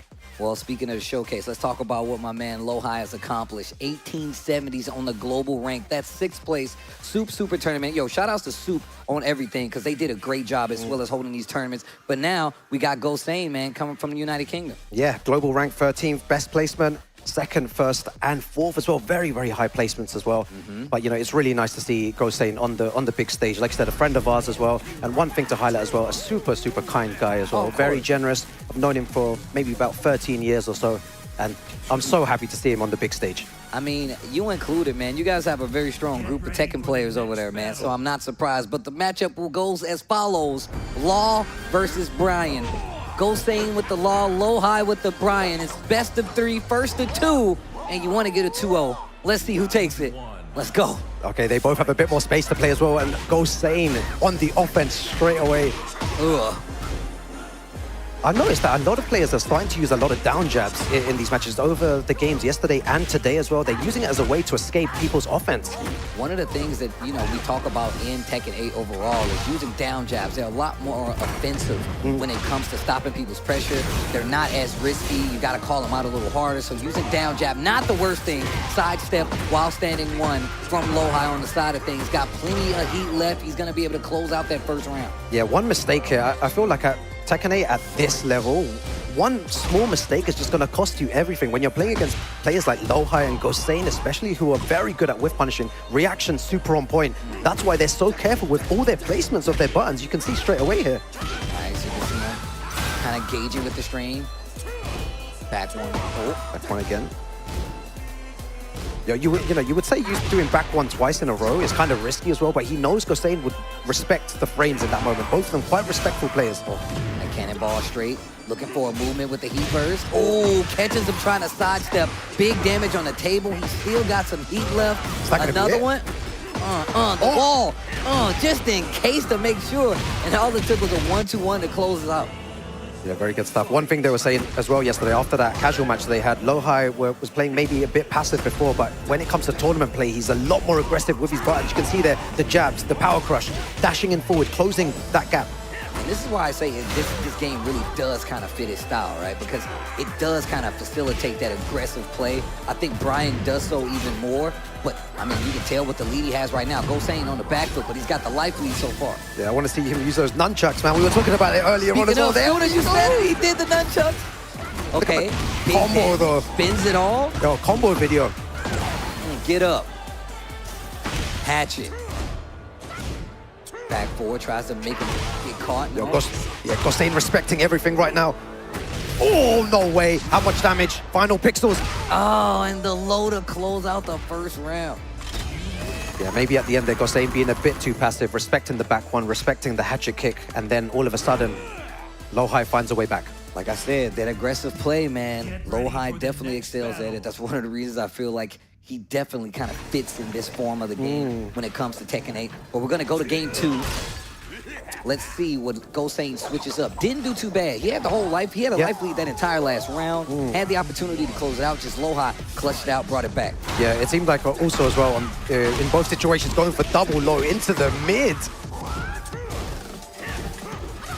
Yeah, definitely Gosain will start to look for ways to get into heat a lot quicker as well. When Law is in heat, he becomes a completely different character, so much stronger. Drops the combo though. Got the down 4-2, dropped the combo. That's going to give Lowhigh a chance right now. Remember, this floor is breakable. Nice jab to stop the pressure. Low into DSS, spends all his resources with the heat dash. Oh. Yeah, Lowhigh's trying to look for any small mistake from Gosain. Oh, heat smash. Really good stuff again. Round lead in favor of Lowhigh. Yeah, all the rounds seem to go very similar as well. It's just poking based at the beginning, then Lowhigh gets one big counter hit, and then it changes the game. Great duck right there. Forward one blow. Gosain still respecting the frames, playing very honest right now. Walks it down 4-1 once again. Sidestep, not getting clear of it though. He burst of his own. Lowhigh blocks it, breaks the 2-throw. Yo, it's actually so beautiful. Nice step into nunchucks, gonna get a full combo. Gosain can close out the round. Okay, he stops the round count bleed. 1 round apiece, game 2. Yeah, I was saying, you know, when you're watching high-level Tekken, Tasty Steve, it's so beautiful to see when everyone's perfect punishing, spacing correctly, with punishment, reactions on point. It's a completely different game. Look at this combo. Nice conversion here by Lowhigh. Back 3, tries to fight his way out of the corner, has to hold this E-smash, nice interrupt. Tries to go for the slide again, gets interrupted though. And Lowhigh 1 round away from taking this game against Gosain. That power crush against the wall. Hadn't seen him use it much, but we've also seen Gosain start to get used to like ducking under the cannonball straight. A lot more offensive this time around. Back 1. Plus frames. Oh, it finished the string, he gets the pickup, but lucky enough he didn't get the combo sidestep. Not gonna clear that heat burst. Activates heat. Oh, that's like the 4th time Gosain has gone for a slide and been interrupted. Every single time, Lowhigh is ready there and gets the taunt at the end there, and he takes it 2-0 against Gosain. Had one last chance against the wall right there, but we know Lowhigh likes to go to that bag, that unblockable taunt bag to close it out. Multiple option out of it, but he just takes the stand at 4. That's gonna be 2-0 on the side of Lowhigh. Gosain definitely needs to switch it up, especially going further into it. Once again, round robin format dictates you got more than one chance. It's not you lose 2 sets and you're out. It's lose that set and just make sure you do better on the next one. But my man Lowhigh don't even get a break. He goes to the next setup with the last TWT champion holding steady. Yeah, there's going to be another important game here, game 3 of the bracket here. Group B action. So the 2 winners of this group as well will be moving into winners round 2 in the top 20 global finals on that Sunday as well. So yesterday, regional finals, they went to winners round 1 as well. So they would have to play an extra game to get forward. And here is how the round robin pool looks like so far. Lowhigh with the getting that 2-0 means he gets 2 points, as you guys see there before. Ranked you only with 1 point because he won 2-1 in his match. So just to give you guys a little layout of how the points work here, right? 2 O's get you more points. That's exactly what you're trying to go for. Lowhigh is sitting pretty right now because he's got 2 points, but once again, 1870 for the year. Last year, though, he did get 25th at the TWT Finals 2024, which, you know, we already know. The boy ranked you, he won that one. Yeah, Rachu, I feel like I really want to see the Bears come out soon, man. It's so hype when you see the Bears play, and especially Ranchu's Bears. He plays so different to everyone else. I'm really waiting for him to bring those out. And he has so, like, when it comes to, like, stamina with playing this game, Ranchu is actually ridiculous. He won the TWT Finals, and do you know next week he was at Tatakai Tuesday playing in the tournament again. Wow. That's how dedicated my man is. That's what I'm talking about. And he's got a little kid at home. Shout outs to Mimi. I know you're watching. But here we go. Game number 1 between these two. He's bringing out the Bears. Yeah, that's for you. what Just for you. You know, I'm a big fan of the Bears. I love to watch them play, and here we go. Our next match. Let's see who's gonna take this low height again, starting the same way as before, just hyper aggressive, just moving forward, using the dashes to try and bait his opponent out. And one of the things that, you know, Rangchu does better than everybody with this character is the way he plays defense. It's really hard because obviously the bear can't move as well as some of the other characters. Sidestep is a lot harder, but he does have like the natural defense of like his legs bending a little lower back, and he's got great reach, but it ain't looking too good right now for my boy Rangchu, and a perfect to start off the set on the side of low high. Man, when you're playing low high, it's so terrifying. You don't really want to press any buttons because he's looking for those counter hits, and when he does those double dash forwards like this, you know, he just tries to bait you and make you really scared, and then you press, and then you lose 100 damage for your troubles. Great punish. What a sidestep jet upper on the side of low high. He sees it coming. Scouts it before it even leaves the chamber, and big damage on the wall. Leave the body smoke. 100 damage. Look at this, back against the wall, still with the pressure. As I'm saying, he just doesn't let his opponent breathe, doesn't give them any opportunity to adapt to his game style. I told you, man, this, like I said, I feel like this game is very much something that low high can excel at, especially given the time, but defensively, Rangchu still got a lot of tricks in his bag. Gets the bear hop kick. Yeah, that was a really good hop kick at that time. Quite risky to go for the hop kick in that situation, but it was needed. Cannonball straight. You see him teasing with that hunting bear stance, knows that he got a grab out of it. Low high respecting it. What's the combo like here? Back against the wall again. He's just going for those taunts. He's pushing. Plus frames. Nice. Bro, that took off so much damage. And goes straight for the heat smash. Final pixel goes for the down forward one, and low high right now. Bro, guys at home, if you could see Tasty Steve's face right now, bro. It's stressing me out, bro. It's stressing me out. Oh my God. Man, it's so good to watch. So good. So sometimes I'm like, I wish I was just watching this match, because sometimes I don't want to say anything, because it's so good to watch him play the dash forwards. I just want to like analyze every single little part of his gameplay.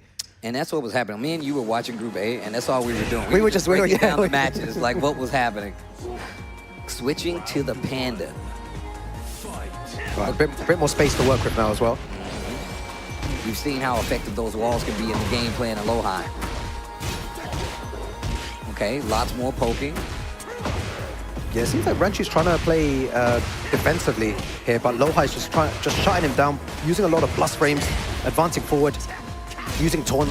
Nice little punish on the hatchet kick as well. Forcing the issue, blocking on the hatchet. Now the lows of his own, spins the heat smash, tries to get that throw we were talking about, but the backdash from low high keeps him out of harm's way. Bro, do you know, I love that. He gets his hatchet kick blocked and he just does it again. He doesn't care. Repeat offender, and bro. Again, he does it again. 4 times there. Repeat offender, bro. You can go to jail for that. Okay. Oh, the back one. And look at the pressure, this offense overall coming from low high and the bright. Look at him just triple dashing forward into back one, and he got the counter in. And this is what I mean. Most people, you know, I must say, majority, 99% of people will be terrified in that situation. You don't really know what to do when someone of his level is dashing forward like that. He gets the counter hit. He's just playing perfect Tekken right now. Dashing forward, not pressing anything now. Bruh. No words. I have no words for right? what I'm watching right now. You said last time he's not letting his opponent breathe, but we're watching it again. He's not letting Rangchu breathe, no matter what the character. Okay, Bear X gets the activation. I feel like that's one of the few times we've seen it. The defense looking really good on the side of low high. Yeah, I love that from low high as well. Really quick to activate. He, you know, using the mechanics in Tekken 8 as well. He using the power crush there as well. Really good. Catches him pressing buttons or doing something there. Okay, spins it off. What a duck. Little 2-1 action, but it's not gonna be enough to stop the momentum. This dude low high, he's like a serial killer. He's chasing you through the house. He's trying to get away. He's like, no, he busts through the bathroom door. Rangchu needs to figure something out here. Everything he's doing is not working at the moment. Tries to go for an orbital, doesn't get the float combo. The delay not gonna work out, but there is the heat activation. Low high activates one of his own. Yeah, I love the way he activates heat as well. The way that he does it. Like we've seen so many different players use it different ways. Yeah, and I feel like he does it whenever Rangchu goes into heat. Low high's like, okay, I'm going into heat as well. Yeah, just a counter activation, right? Just in case. Okay. Oh, see, he got too cheeky with it. He wanted some bigger damage because he knows he's getting closer to the end of the round. Lowhigh sniffs it out, but he drops the combo on the follow-up. There's a trade. Nice duck. Nothing big, though. And now he goes for it. Oh, dead. Not much time left as well. Let's see what he does. Charge it. Yo. Oh, that's the gonna hit. rage art. This is the classic. Lowhigh known for this. This is gonna stop the clock. This is gonna be pretty big damage too because he did take damage, so that means he's gonna outperk a little bit more. Oh, you know what I want to see? I want to see Lowhigh just run in there and just press buttons, man. Oh, there you go. Oh my gosh, and then he blocked he went for the last hit of the string. If Lowhigh tried to do something, maybe he would have got clipped, but he waited on it. Lowhigh, once again, another 2-0 on the board, and that means 0-2 on the side of Rang True. This group is going to be kind of scary, man. I'm telling you right now. Absolute monster of a player as well. What do you even do, Steve, when someone is dashing in your face like that and just not giving you any time to think or breathe or do anything at all? I mean, it's so difficult. It's really difficult, and that's why we talk about like being able to sidestep it. If you got the Bears, that's even a tougher situation to deal with. And now we're gonna take a look at the scoreboard so far. 2 wins, but that's 4 points for Lowhigh because they were all 2-0s. Rang Chu at -1 because he is at 2-1 and 0-2 right now. Fergus only played 1 set. He's at -1 because he did get that game, which is good because he would have been at -2. Speaking of, that's gonna be Gosane, who did lose his first game, 0-2. Yeah, I think that last match would definitely favor Fergus and Gosane. They would want Ranju to lose 2-0 so that the points would be closer between the 3 below. Yeah, but it's not over just yet, right? Because exactly. You got to pay attention to all the other matchups. Look, if I do well against Fergus and if I lose to Fergus and somebody else plays him, I want them to do really well versus Fergus, especially if I haven't played him. That way I have an opportunity to get those points back and make it a lot easier. Yeah, you know, it's some incredible games, Tasty Steve. I was just glued to the screen there, especially that Brian from Lowhigh. We'll be seeing him a bit later on as well. But guys, at home, make sure to grab some water, grab some food. We'll be back very, very shortly with some more Tekken 8 action at the Tekken World Tour Global Finals.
From your beginner days to where you are now, I've seen you win.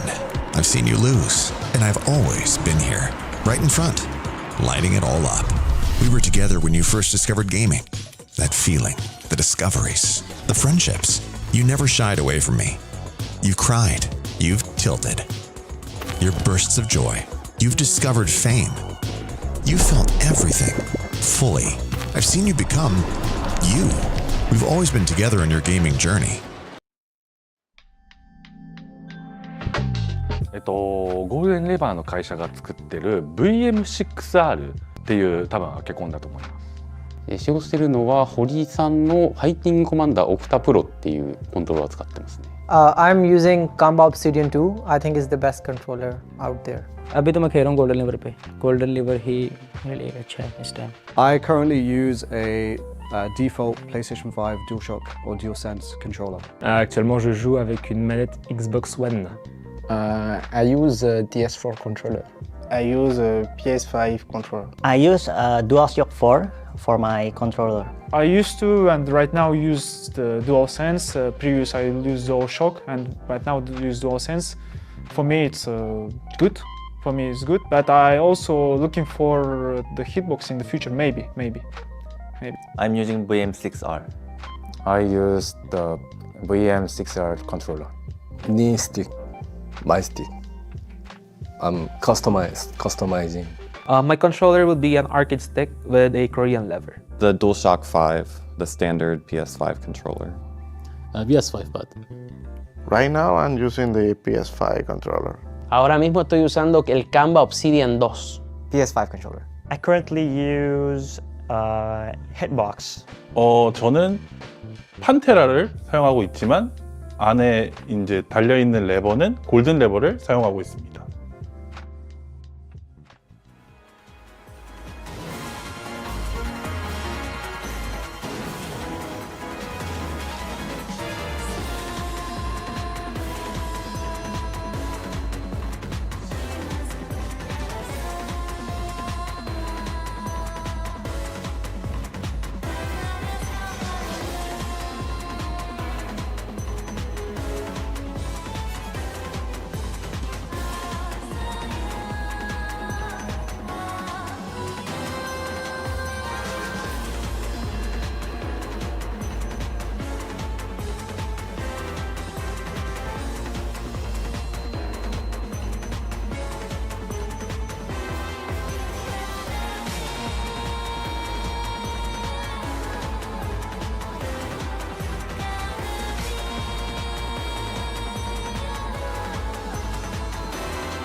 Global Group Stage B continues. It's your boy Tasty Steve. Rukang holding it down here. These matches have already been in heavy contention, especially with Loha coming out of the gate blazing. Nothing but 2-0s across the board. But this next match is definitely a contention match. As we know, Rain Chu still, he's on 2 for 1 and still 2-1. That does put him in range of the other 2 players that are still remaining. Yeah, the 2 next players that are coming up here as well will be Team Mirage's Fergus versus Team Mirage's Ghost Sane. So a team kill here between both these 2 players. This is how the global Group B looks so far. You explained it already before as well, with Low-High all the way at the top there. Ranchu and Fergus on -2 and Ghost Sane on -2. Sorry, -1 on Ranchu and Fergus and Gostain on -2. So this is going to be a really, really important match to decide this group for sure. Yeah, definitely one of the contention spots here. Somebody's going to get pushed to 3rd place cleanly, or somebody's going to be closer to staying in that 2nd place spot,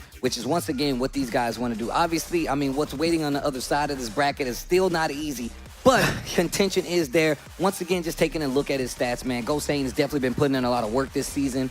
Been seeing him at quite a few places, Clash of the Olympias versus Fighting and Paradise Game Battle. All amazing showings, right? And these are really good on his side, but Fergus, just the same, bro. Me and you actually called his match at Evo France when he did make that top 8. Amazing games all around. Always in contention, has been for some years now. So it's good to see both of these guys up on the stage. And obviously, they are friends and they're also teammates, which makes it all the worse, you know? Yeah, it's difficult because it's players that you know, when they're in your team, you practice a lot against them. You spent many years. They're also very, very good friends as well at the same time. And to meet each other at the Tekken World Tour Global Finals now in a very high stakes match, you have to throw that friendship out the window. You know, you need to concentrate on the game. Yeah, exactly. We're friends afterwards. We can have some dinner, whatever. But in the game now, they're both really going to be wanting to win this.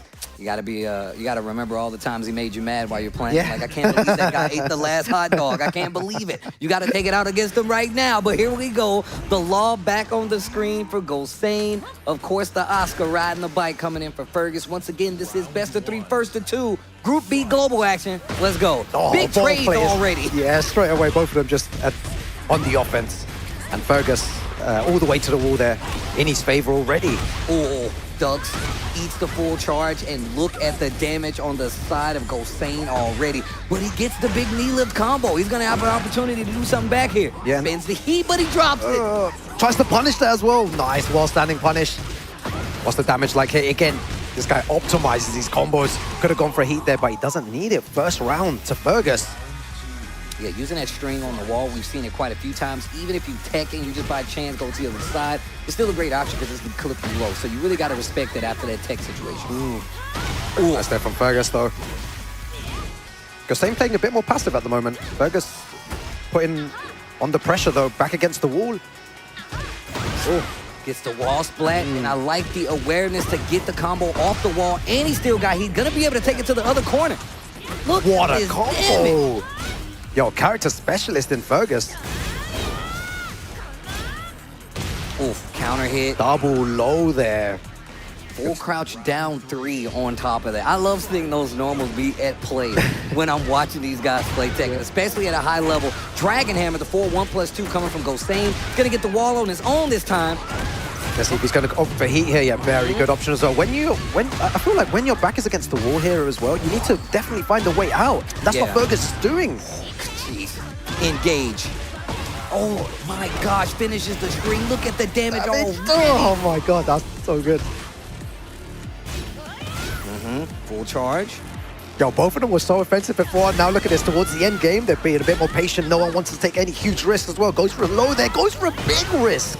The opposite of what I was saying there. Very good stuff. 3 rounds straight to Fergus against Gostain. Down 1+2. You were talking about it in that last set before the block. You like seeing people going for these big, blatant lows? I do too. It really calls out the mentality of what they're looking for. Gostain in trouble. Back on the wall. But Fergus still fighting strong. Gostain still got a chance. He could turn this around. That match with Data. This is the time for you to get back on the board. Again, going for that forward 1+2, trying to put pressure on. Full crouch down forward 3. Fergus uses that move. He told me that he uses it a lot because he doesn't expect to hit, just wants to apply pressure and get those plus frames. I mean, Oscar, definitely known as a bully. She's looking like a schoolyard bully right now with the damage. Yo, 103 damage for that? Charge it. Oh my gosh, and then lets the heat smash rock Oscar and Fergus going ham already. Another round on the board in his second game. Nice block on the slide. Why does he seem so prepared for everything? So ready, and as well, his combos, optimization as well, getting max damage from this. He even off with a low parry. Hop kick, here comes Gosane.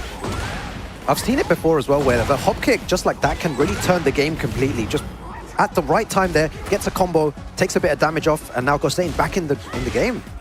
Nice, tries to move around, gets caught moving in the backfield with the launcher. Heat still on the table for Fergus, a full What, bar. to the wall, Steve? Oh, big damage again, jeez. Pressure. Goes for the low. Gosane, how do you get out? You don't. And Fergus now 5 rounds straight against his teammate here, Gosane. Back free, nice whip punish. Looking for an inner strength, Gosane. Playing the spacing, I like it. Gets the wall splat, he's got the heat. He can do big damage right here. Yeah, he also has good positioning as well. Goes for the low. Nice block on Fergus. Okay, didn't go for the low this time. Great challenge, sidestep 2 heat engager. Yo, what's the mix-up like after this, though? This is really scary stuff. Back against the wall, goes for the down 1+2. Is he going to go for it again? No, goes for the throw. Goes for the mid. Oh, wow. Off axis. Welcome to the 3rd dimension. Okay. Stops the round count bleed. Gosane on the board. He gets 1. Oh, looking for those counter hits. Dashing up the forward 1+2 again. He's been using that a lot. You pointed it out earlier on, Tasty Steve, that he likes to go for those forward 1+2s. Fergus respecting it now.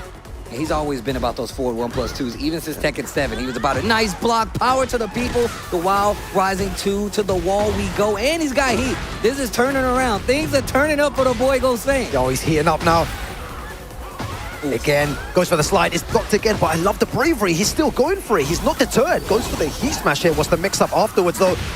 Poison arrow to take the round. Gosane 1 round away for getting a point not only on this point, but on the board as well. This can go really well. Yeah, I like the way that Gosane's utilizing more of Law's moveset now as well. Going for the back 1 strings, you know, the down forward 2s, the hop kicks as well. Everything is working out for Gosane right now.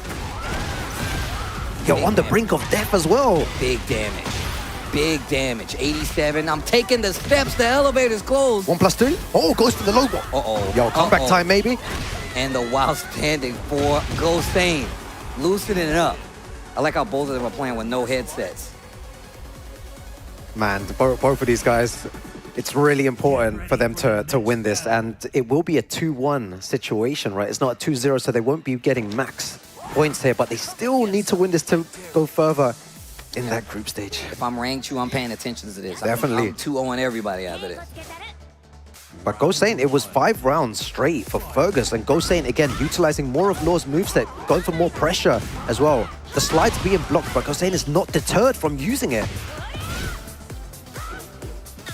I like the spacing. Backdash, tries to sidestep a little too close to the fire, gets clipped. And now the down 4-2 is going to land Gosane a big combo. A big combo to the wall. Oh! Big damage on the board. Slash kick. Key smash. Oh, just whiffs that. So unlucky. Tense. Forward 1+2s. Goes for the throw. Very. He hiked to get the throw. Gonna get a full combo off of it. Luckily, no heat, so I don't think he's gonna get the kill. Takes the Oki. Yo, look at the time though. Not much time left. 10 seconds remaining here. Fergus needs to formulate a comeback, but it doesn't matter. Gosane takes it there. He's in front for the first time here. He's definitely in front. Has the lead in this entire set. I was saying that as well, using down forward 2 a lot more. Back 1 strings as well. Oh, wow. Speaking of launchers, the trade goes in favor of Oscar. To the wall. Big damage. Almost 90 right there on the board. I love that. The lows are getting blocked, but it doesn't matter. He doesn't care. He's still going to do it, and he does it for a second time. Again, 3rd low in a row. Counter hit on top of that. This combo can close it out. Gosane 1 round away from turning this entire car around and taking the set. Yo, Law's combos are kind of sick as well. You see that? It just lasts forever. We literally were just talking about that. We were saying, yeah, combos look so good. Wow. Free at the right time. Okay. Definitely was looking for a higher wall splat. Oh, okay. Dash spends all the resources. Not going to be able to get the kill, but definitely in range to win the round. Gosane finally pops that heat. Yeah, Gosane with the right idea to activate heat there. Needs to use his resources to make a comeback here because there's not much time left. He needs to make a huge comeback. Goes for double low there. Goes for the mid option. Wow. Yeah. Up 4-3, gets the counter hit. This should be the round. Okay, Fergus fighting back here. Doesn't want to go down yet. Again, Gosane still really brave with those lows. Needs to be careful. We haven't seen many can-cans as well. Nice small whiff punish. Down 4-3. Oh, what an interrupt. Gets the counter hit, knockdown, and once again, a little too telegraphed with the down 1+2. Gonna get the big launcher here. Heat's on the table as well. You know he's gonna activate. He's trying to close out this game. Yeah, what a combo here. Goes for the low. Big trouble. Activates heat. Fergus can make a comeback here. He needs to be really careful though. Gosane can do anything. Oh my God, speaking of doing anything, big launcher gonna get the wall. This isn't gonna be the kill, but this next situation could be the end, and it might send us to a final round between these two. Man, it couldn't end any better here. Final round between Gosane and Fergus. They both need the points. Oh, both of them playing so cautious there, but Gosane runs in, drops it. No launch punish. Down 4-1. Not in range. Still gets hit by the low. Charge on the elbow. Back 2-1. Gets his way in. Sidestep for Gosane. Wait a minute. Big damage coming up. And he still got heat, so he can do some damage if he wants to. Yeah, and he's still getting this combo. So crazy. Great adjustment. Great roll. Great low parry. Gosane, but he gets the wall. Is that going to be it, though? Oh, no. Final pixel. Forward 1+2, and he takes it there, Tasty Steve. Gosane. Bro, what a turnaround from Gosane. Fergus still can't believe it, sitting there staring at the screen. But what a set between those two. It did not look like Gosane was going to be able to bring that back. Those first two games looked like nothing but Fergus. Yeah, and then Gosane manages to find a way back. It's the use of all the different moves. He was playing really passive before as well. And after that, he started to use a lot more, down threes, down fours, down forward twos, back ones, all these great moves that Law has in his arsenal. And sometimes playing too defensive in this game really hinders your strength.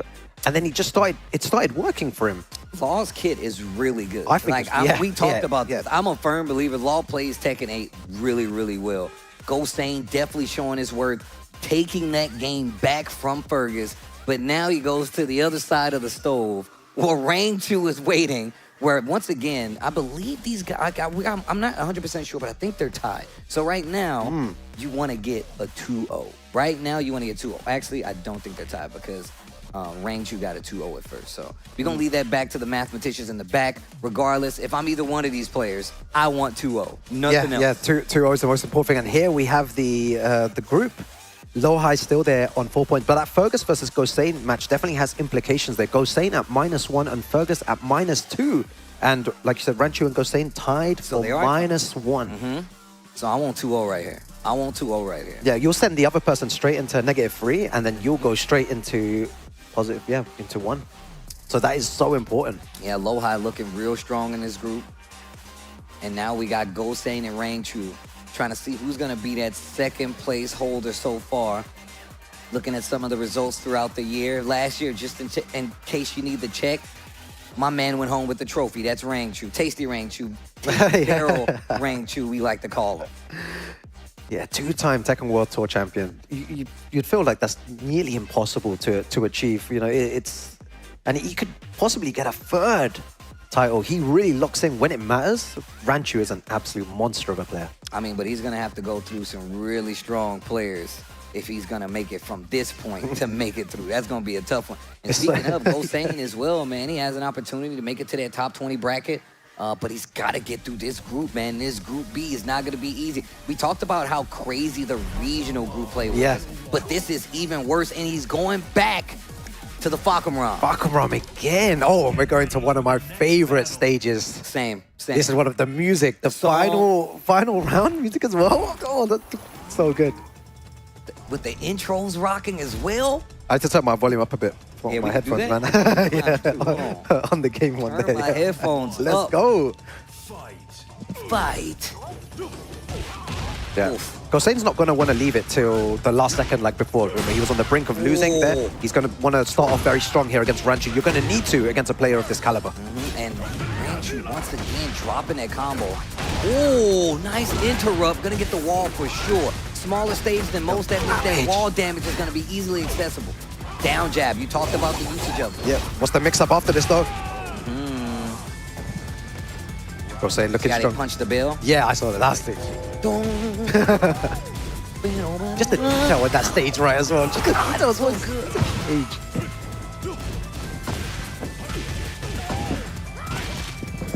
Okay, very nice pressure. Good dark there at the end as well. Really nice. Ranchu still really locked in here. Going for loads of lows again. That was definitely one of the things he was doing before, was utilizing loads of lows towards the end when he adapted against Fergus. So now he's using it straight away at the beginning of these rounds against Ghostain. 1, 2, 3. Nice life lead here. 4 Ranchu jabs him out of the air. Gets the wild rise in 1. A jab to close it out. And now it's snowing, just like it is here in Malmo, Sweden. Yeah. Yo, minus 2 degrees here in Malmo, bro. Bro, it ain't playing around. Oof. Nice. Okay. No, and once again, look, we talked about how many characters that Ranchu actually plays, and that can come a little, you can fuzzy up the combos a little bit. So him dropping them, definitely not foreign, but it definitely gives Ghostain extra opportunities to steal back. He's gonna get a full combo extension off of this. Yeah, that's gonna be really nice there as well. What's the combo like though? Ghostain not gonna say anything. Very nice. Okay, in the DSS. Wow. Is that gonna be it as well? Very nice by Ranchu. One more round and he takes his first game here. Oh, just out of range there. And you can see Ranchu playing back just a little bit. He knows that slide is a threat. Oh, nice sidestep down forward too. Yeah, that's what you were saying earlier on about Falcon Run's range being so good as well, but susceptible to that sidestep as well, to movement. If you're moving really well like Ghostain, you can take advantage of the situations. Speaking of the movement, catches him sidestepping. What's the guess? Goes for the low. Another low and then goes for the mid option there. Ranchu's so confident in his reads there. Bruh. Once again, and if we look back at this, he dropped quite a few combos and still was able to close it out. Get ready for the next battle. Yeah, true champion there. Okay. Multi-tiered stage, you can break these floors. Ranchu versus Ghostain there. Ranchu one more and he'll take it 2-0, which is what you want. But Ghostain needs to find a way back here. Oh man, he had like a special intro with Law. I didn't know that. He's like, look how desperate you are with that puny weapon. Yo. Again, just both players poking. Playing at that range 0 here. Down 4-1-4. You're very smart. When Ghostain's back is against the wall, that's a really good time to activate because you can apply even more pressure now. Ghostain just slowly trying to get out. Ranchu not letting him out. I like him going through the options too. Down 4-1-3-3, down 4-1-4, down 4-1-4-4. He's mixing it up quite a bit.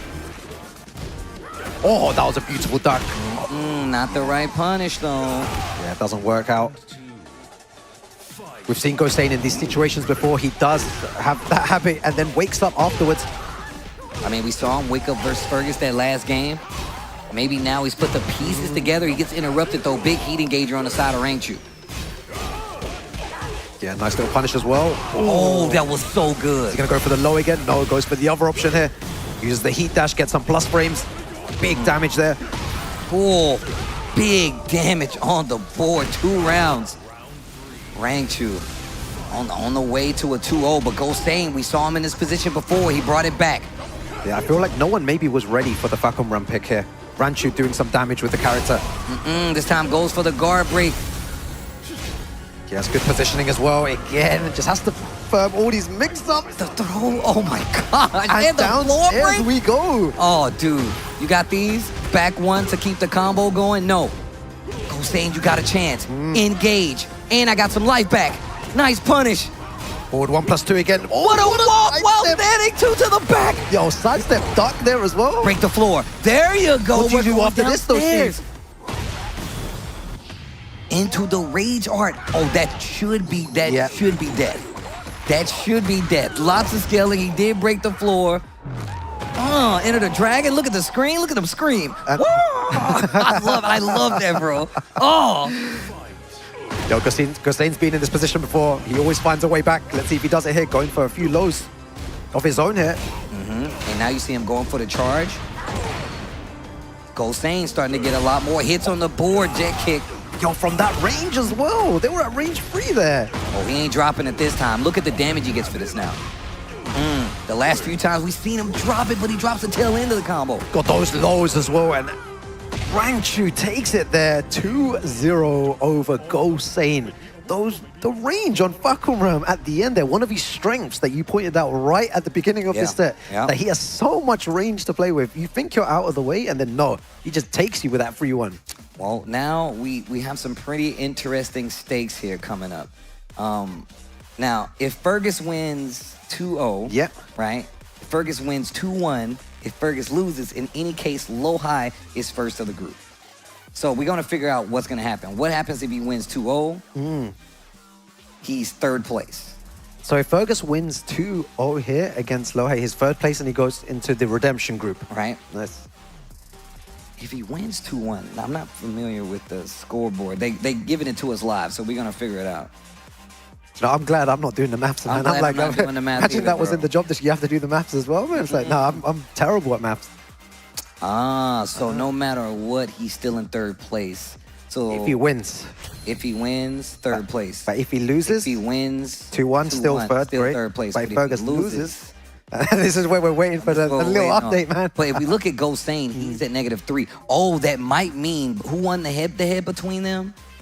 He won 2-1, so that might put him to fourth, and then Gosane goes to the redemption bracket. So now, if I'm Gosane, I'm biting my nails looking at this right now. You want Lohai to do really well. So no matter what, Fergus, he needs to win. If he wins 2-1 or 2-0, he gets another chance at life in that redemption bracket. I keep saying the redemption arc because but if he loses, he's fourth, and I believe that puts Gosane up to third place, which puts him at placement in that redemption That's bracket. crazy, and both on the same team as well. So right now, it's absolute chaos towards the end here of this group. Somebody's gonna have the Mirage hopes going further into the bracket no matter what.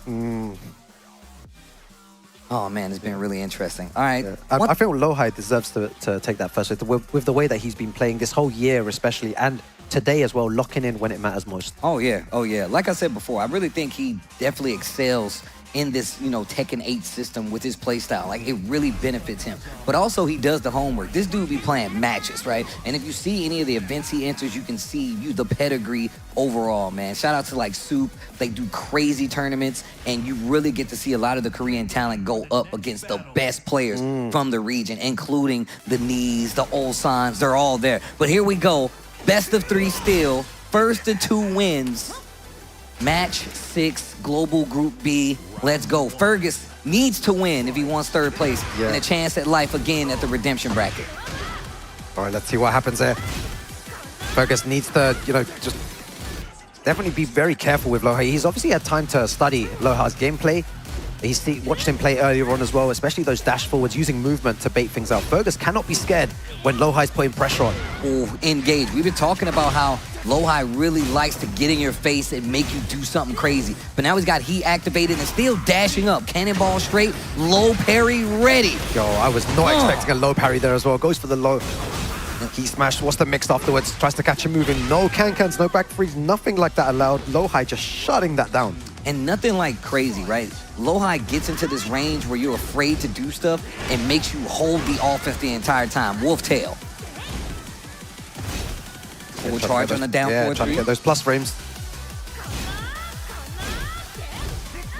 Okay, trying to get something started. You can see him scrapping. Bro, Lohai just playing ultra defensive there. Yo, 10 seconds of no buttons from Lohai. But when the buttons get started, then it's a problem. Look at the block stun this guy, Brian, put you under, bro.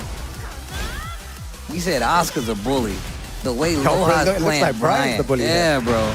He's got the jacket to match. Yo, he just keeps using that move all the time. It gets blocked so much, but when it hits, this is what happens. Look at the damage output. He's getting there. Leave the body smoking. Oh my God. They hit her on the ground. You got to be real careful. Yeah. 2 rounds straight. Yeah, playing like a monster at the moment. Fergus, what? You got to try to jet up a whiff punish, but Fergus with his own whiff punish of his own there. Okay, gets a trade. Lohai just dashes up again anyway, just to get the big counter hit on a down 4-3. This guy, Yeah, when you feel like it's your turn, you'll just go in for that counter hit knee, and then again you're just going to lose loads of damage in a bad situation. Goes for double taunt there. Okay, counter hit. We saw this last time in that match versus Gosane. Look at the damage conversion, and he still got heat. Okay, let me get the wall. Let me get the wall. Big damage. Low. 4-2. Yeah. Okay. Very good by Fergus there. Going for a lot more lows. At the end there, it worked. I was about Very to good say, stuff. the lows actually got him that round. Once again, any situation for the win gets him in third place. If not, Gosane takes his place. Oh, that's going to be nice. That's going to be a wall splat as well. Fergus waiting up, drops the combo there. Oh, not sure what that was, but he definitely dropped the combo.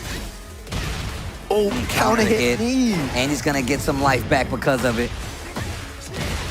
Gets the Snake Eyes power up. I like that stand on the ground. Down jab just in case. Tracking move. Pick it up, Fergus. Yeah, okay. Wait a minute. Wait a minute. Contention in the water is heating up. Fergus, one round away. Yo, Fergus playing really strong at the moment. Really good stuff. Low high. Needs to wake up again. Tries to whiff punish as well. Needs to be careful. Any small whiff is going to cost both these players. You can feel the tension. Yeah, you can. Do it again. Slash kick. Still has such a healthy life lead as well. Opts to use heat right now as well. Trying to go for the extra damage.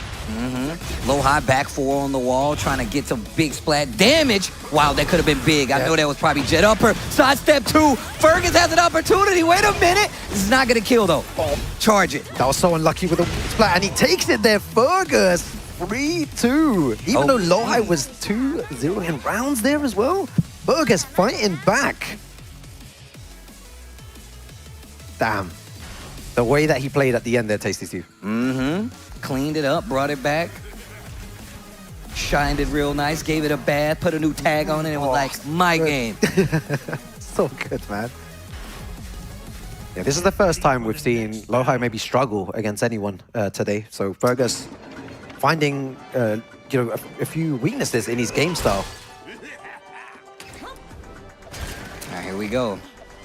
If Fergus can get this game, he secures third place and placement in that redemption bracket. Okay, this time tries to go for the low. Mr. Lohai sniffs it out, follows up with a big combo starter.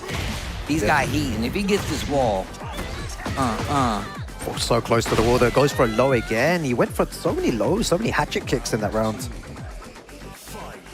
It's kind of scary to be throwing out these lows against Fergus when he has moves like back three and can-cans. I mean, but we haven't seen him really represent it, right? Exactly, yeah. Feel like he might be saving it. Yo, both of them fishing for those counter hits. But you can see Lohai's definitely starting to respect what Fergus can do up close, especially with this character. Quick sidestep, counter hit, gonna get the knockdown with the rest of the string. There's the launcher. Yeah, he's really making Lohai guess his options here, a bit more defensive before being more aggressive, and it's gonna be nice damage as well. It's all going well for Fergus here. Single jab as well, putting pressure on, getting the plus frames on, back against the wall, tries to orbital hill, not gonna work, and the low to finish off the round there. Okay, wait a minute. Oh, engage. Just mock break. Yo, great punish. Wow. Oh man, I got hit. Yo, he's got that install as well. Fergus looking real good right now. 1-2-4, lets it rock, spends all the resources to take his turn back. Both times they tried to challenge as well, and the jet off of it. Oh my god, that was so good. Okay, but since he used his heat, he's not going to be able to close out. Fergus does have a chance. Never mind. Goes for the low. Bro, this stage is beautiful. Yeah, and the music here as well, right? Yeah.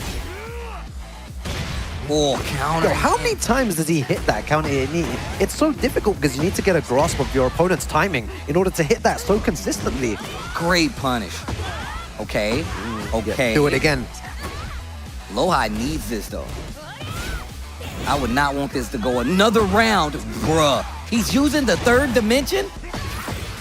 What's the damage like here as well? This is not looking good for Fergus. Tries to go for a taunt setup afterwards. Oh, wow, looking for the sidestep.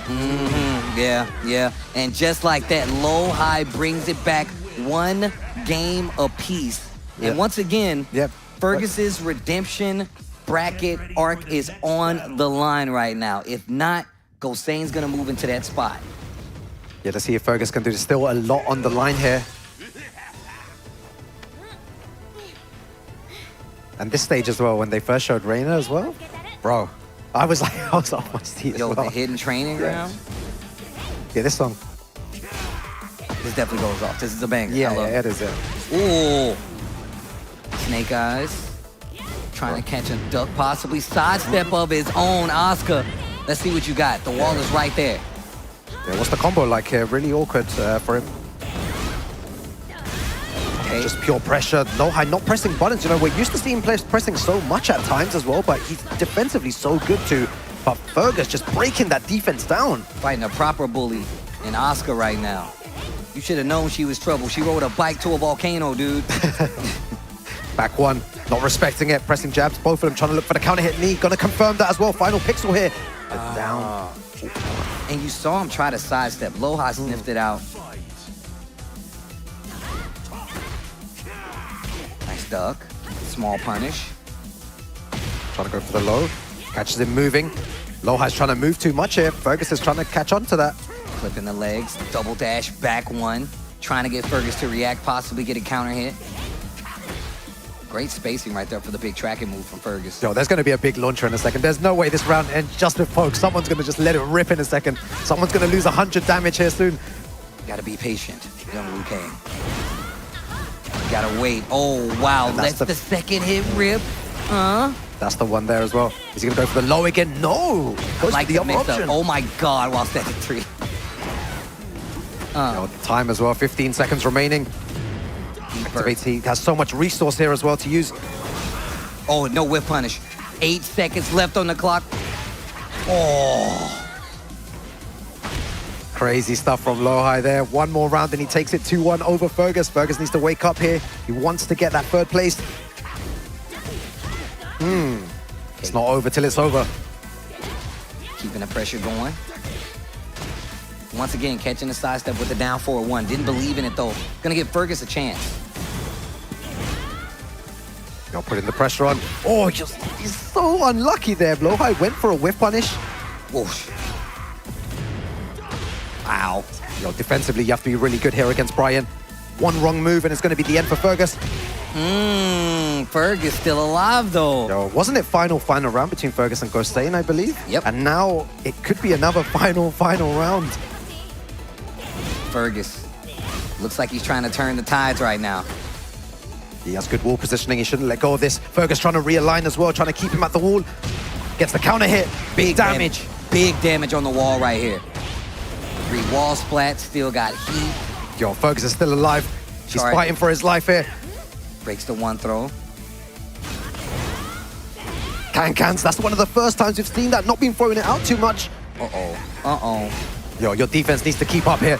I like that stand on the ground. Didn't take nearly as much damage. He probably would have died if he teched. Oh, and the challenge with the Wild Rising, one that should be the round. 2-1 for Lohai. And man, what a fight, though. Fergus definitely in a lot of contention when it came to some of those rounds. Every time I thought he was out of it, man, he came back with another round. Came back, yeah. It was such high-level Tekken play there as well. Both players not wanting to take many risks. Many rounds starting as well with just very poke-based Tekken. And then after that, looking for a big counter-hit launcher from both sides. But it works out in Lohai's favor. They're taking it 2-1 over Fergus in this group. Well, I mean, look, it's not easy fighting in these groups, man. I mean, obviously the regional leaderboard should have told you exactly what you're aiming for, but these are definitely the best players out there outside of, the 4 that are already sitting there waiting in this spot. But in any case, let's take a look at the scoreboard. I guess when we get a chance, we'll take a look at the scoreboard. But in any case, we saw Lohai. Looks like he's going to make it out pretty clean. I don't think he lost a set at all. He maybe lost a game or 2. Yeah. But he definitely didn't lose a set. And I think second we'll have Ranchu. And then third for the redemption bracket, we're probably going to have Gosain. Once again, I'm no mathematician. Take that with a grain of salt until you see the scoreboard. I'm not trying to be to blame for anybody's dreams, all right? I'm not that guy. Oh, wait a minute. We got an update. Oh, here we go. Okay. So Lohai at 5, man, not dropping a set. Ranchu going out with 1 point. That means he will be second. And then you can see Fergus did end up at -3. Also at -3 is Gosane, right? But if you look at the head-to-head, 2-1 was in favor of Gosane, which means it's going to go by way of him. He's going to get an opportunity to show up in this redemption bracket along with Edge, and it's still not going to be an easy thing to go through, man. Yeah, it's going to be tough. Super difficult as well, and it just shows the importance as well. These rounds, when it's final round situations, it really does count and plays a part in these group stage matches. Yeah, it's a very scary thing to go through, right? Because you've been fighting these guys all year, but it fills out the bracket just a little bit more. And you can see where these guys ended up. You can see Rangchu right here in that same group with Arslan Ash. That is actually going to be crazy. But we see Lohai ended up in the group with Farzine, which sets up some crazy matches for later. But that's still just a piece of it. We see winners round 1 starting to fill up. Winners round 2 is where the rest of these group players from the global leaderboard will be going. And then, of course, the goal is to get to top 8 through that winners quarterfinals. But we're setting up the roadmap. You guys are definitely going to be able to keep track of everything that's happening here. Make sure you follow along at Challenge as well. And we're going to keep you guys up to date as we get further along in the bracket. And before we get out of here, before I send it to Logan Sama, I just want to say rest in peace to my big bro, Big Gio, man. He did pass away recently. He's a big member in the community and one of the people that's known me since I was a teenager. I'm going to miss you, Brody, and I'm sure we all going to miss you here at Tekken as well. Let's send it to the boy, Logan Sama, on the stage. Big love, Steve. Thank you very much. And shout out to Rukang as well. We now bring that group to a conclusion. And unfortunately, it's the two Mirage boys that here stand to my left. Gosane, we will see you in the redemption bracket. And of course, Fergus, you still have a chance in the LCQ. But we look ahead at the finals bracket. Lohai, a very, very strong performance from you. Finishing top of the group, when you're playing alongside Rangchu, the reigning champion, you have to feel very confident after that performance. Before this tournament, I always lost against him. So I prepared so hard. And it paid off for you today. Rangchu, you are the only player ever to win the Tekken World Finals twice. You've been on this stage twice before as a champion. Your play this year, how are you feeling compared to your performances last year? Do you feel as strong this year? I won last year, but I lost my confidence in this year, 25. So my goal is low, better than last year.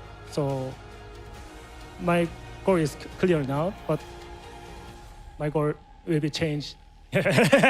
Well, congratulations. You do advance to the final bracket. You did, as Obama said, you have survived and you have qualified out of this group. The reigning champion continues into the final bracket as second seed. Lohai, of course, sweeping that group. We'll be back on the other side of this short break as we move into Group C.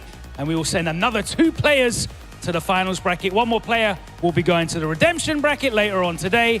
And of course, 1 more player will have to wait it out for the LCQ on Saturday. You won't have to wait long though. There'll be some matches coming up on the other side of this short commercial break. But the Tekken World Tour Finals 2025 will continue live from Malmö, Sweden. See you then.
From your beginner days to where you are now, I've seen you win.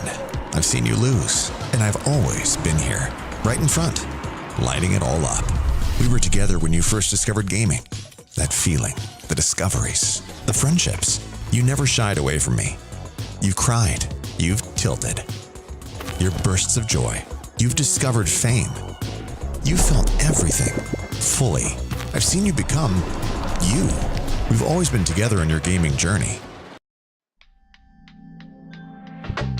印象に残ってるイベント、軍曹杯っていう日本の 5on5 のトーナメントが一番印象に残ってる。サウジアラビアであったネーションズカップっていうその国同士の大会で 3on3 の大会があったんですけど、その大会が一番印象に残ってます。I think it's always EVO USA.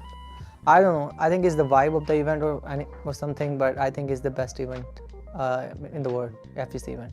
FGC का event जितने भी USA के होते हैं ना, जिस तरह combo breaker, CEO, EVO, तो ये मेरे काफ़ी जो है ना अच्छे मुझे इवेंट्स लगे, तो यही मेरे लिए बेहतर है. My favorite FGC event so far was, I want to mention, as I said before, it's maybe Islamic Solidarity Games in Saudi Arabia, in Riyadh, where I represent my country. It's, I think, the most beautiful thing. And also, I also want to mention that in this scene was EWC of the previous year. So I think it's the most big. I hope that this scene will be more better. Jusqu'à présent, c'est l'Evo 2025, l'Evo Nice. Ça, pour moi, c'était déjà la salle grande, l'ambiance, le summum de la FGC en France. Pour moi, c'était un grand pic et j'ai vraiment aimé. My favorite event in FGC is Murang in Madagascar also. It's a challenger event. I think that it is Bandai's game battle. It is a master on the Tekken World Tour. Probably the Far East from Russia. That's my favorite event. 저는 프랑스 에보를 갔을 때 제일 많이 놀랐던 것 같습니다. EVO 2018. My favorite is EWC and Combo Breaker. First time EVO 2013. I think this would be my favorite FGC event, the Tekken World Tour Finals in Sweden, since I'm a part of it. So it's my first time in this country and first time qualifying, so it will be memorable for me. I would have to say Combo Breaker, mainly because it's like the biggest like Tekken FGC event out there, I believe, right now, and they have the cool things like the auction tournaments to make it hype and different things like that. The community really comes together at Combo Breaker, and everyone from around the world comes. So I think for experience-wise, top tier, and competition top tier as well. I think EVO Japan, because I love to travel to Japan and compete there. The region is too strong, you know. Only when you play online also, the experience there is too high, you know. Combo Breaker, yeah, that's probably the best if you want to train 24-hour venue. It's amazing. Go if you want. If you could go to one event in the year, go to Combo Breaker. El que más me ha gustado ha sido el Punishment 4. Es un evento que se hace en mi país y justamente lo disfruto bastante porque es la escena local que disfruto, amigos, todos los que conozco, jugadores con los que entreno están ahí, así que disfruto mucho ese evento. Tiger Uppercut. I love Thailand and I love the high stakes of the last event of TWT. My favorite FGC event so far was Clash of the Olympians 2023. It was a big event, so hype, and I have to give a shout out to Greece for making the Clash of the Olympians and Legacy of Kaiser, of course. So yeah, very looking forward to it.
Welcome back to the Tekken World Tour Finals 2025. Here at day 2, it's the global leaderboard group stage. You've already seen groups A and B send forth 4 players into that final bracket. We're about to qualify another 2, and I've got 4 incredible competitors here on the stage, and a bit of a dichotomy. You've got 2 players making their debut at the Tekken World Tour Finals and 2 players that have an incredibly storied history in competitive Tekken. One former TWT champion and the last 2 EVO Japan champions as well. It's going to be an incredibly exciting group. So let's introduce the players to you. First up, from the UK, let's welcome Eddie.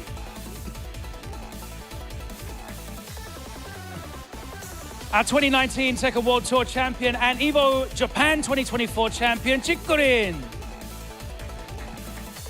A man who needs very little introduction, a legend of Tekken and the reigning EVO Japan champion, Nii. And one of the brightest new talents in the world of Tekken. From the USA, let's welcome King Ray Jr. It is going to be a clash of styles and fiercely fought battles right here on the stage, live from Malmö in Sweden. It is my pleasure to hand over to Punlife and Brownman on the desk to call the action. Thank you very much, Logan. We are back with Group C of the global stages here at Tekken World Tour Finals Day 2. My name is Punlife, and joining me is the ever radiant and sunny, the legendary Heihachi player from Australia, Brownman. Pleasure to see you, Mr. Son of Poland, the perpetually pontificating Punlife. He paid me to say all this, by the way. The check didn't clear yet. I don't know. It's fine. It'll come afterwards. Don't worry. Delays.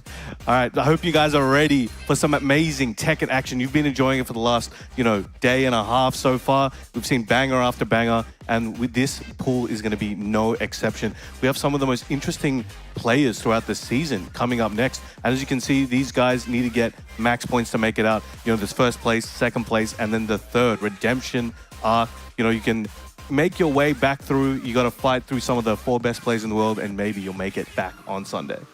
Exactly, and there's so many narratives in this pool as well. We have the oldest player in the global leaderboard, and we have the youngest player in the global leaderboard.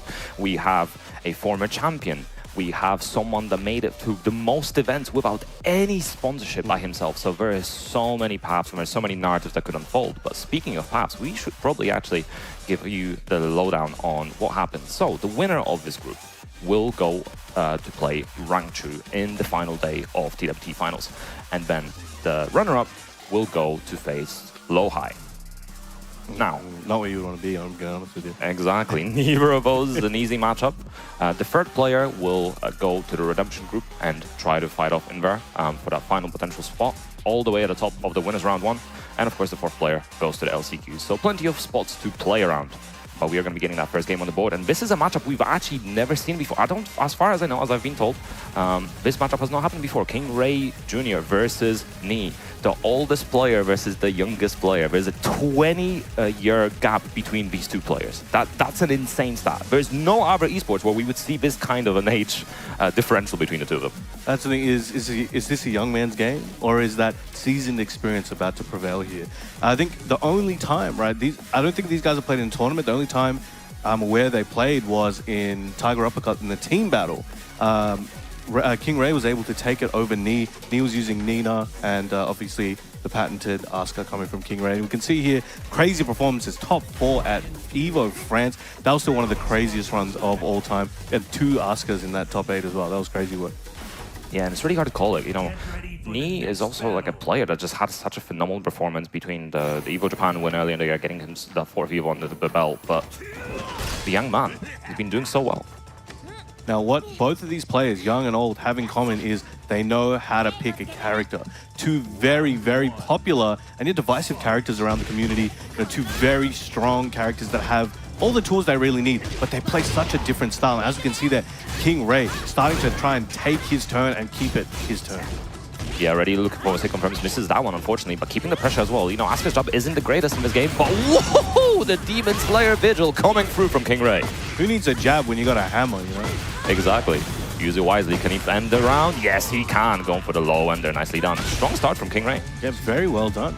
Now, Knee, obviously, you know, one of the most legendary players of all time, arguably one of the GOATs of the game. You know, King Ray, another player that's trying to take a status of his own, you know, in his career. So it's early days, but we are seeing him prove why he is here in the finals. Yeah, absolutely. Knee now on the back foot as well, trying to get back in the game. King Ray just, oh, what a wild, stunning one. Beautiful whiff punch from Knee.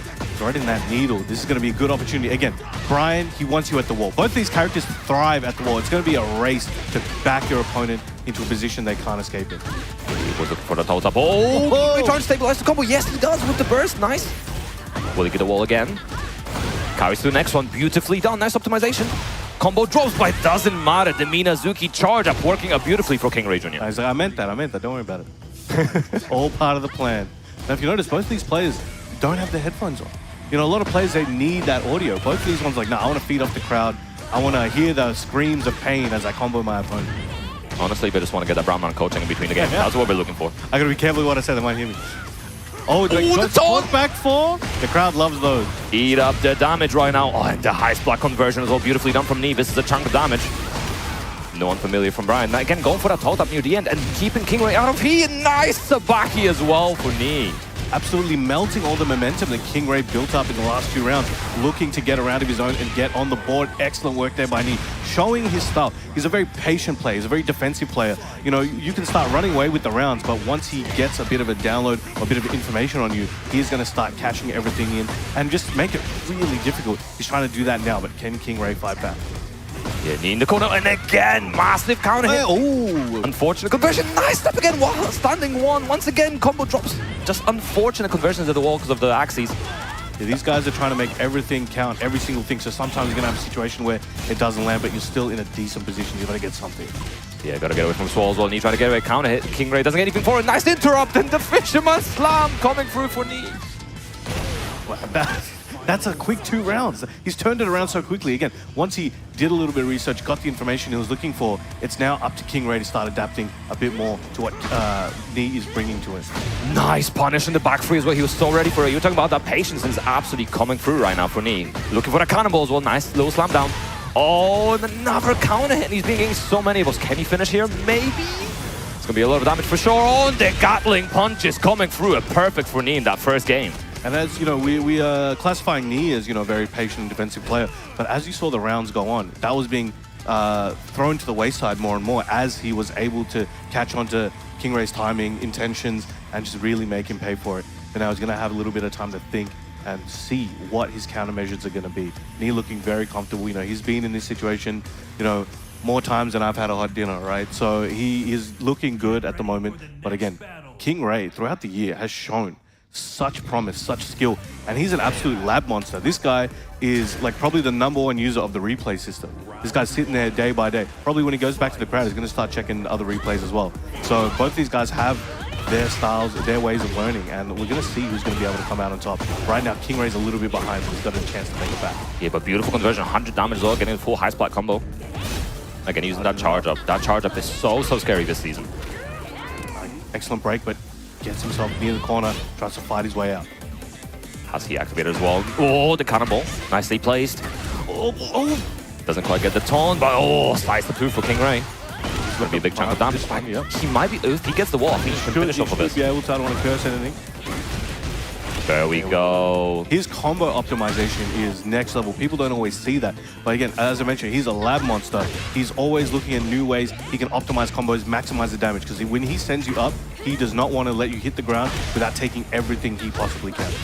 That's a forward one from King Ray as well. We can see Knee step into the right. Oh, yeah, that's a perfect punish. 14 frames there on the whiff.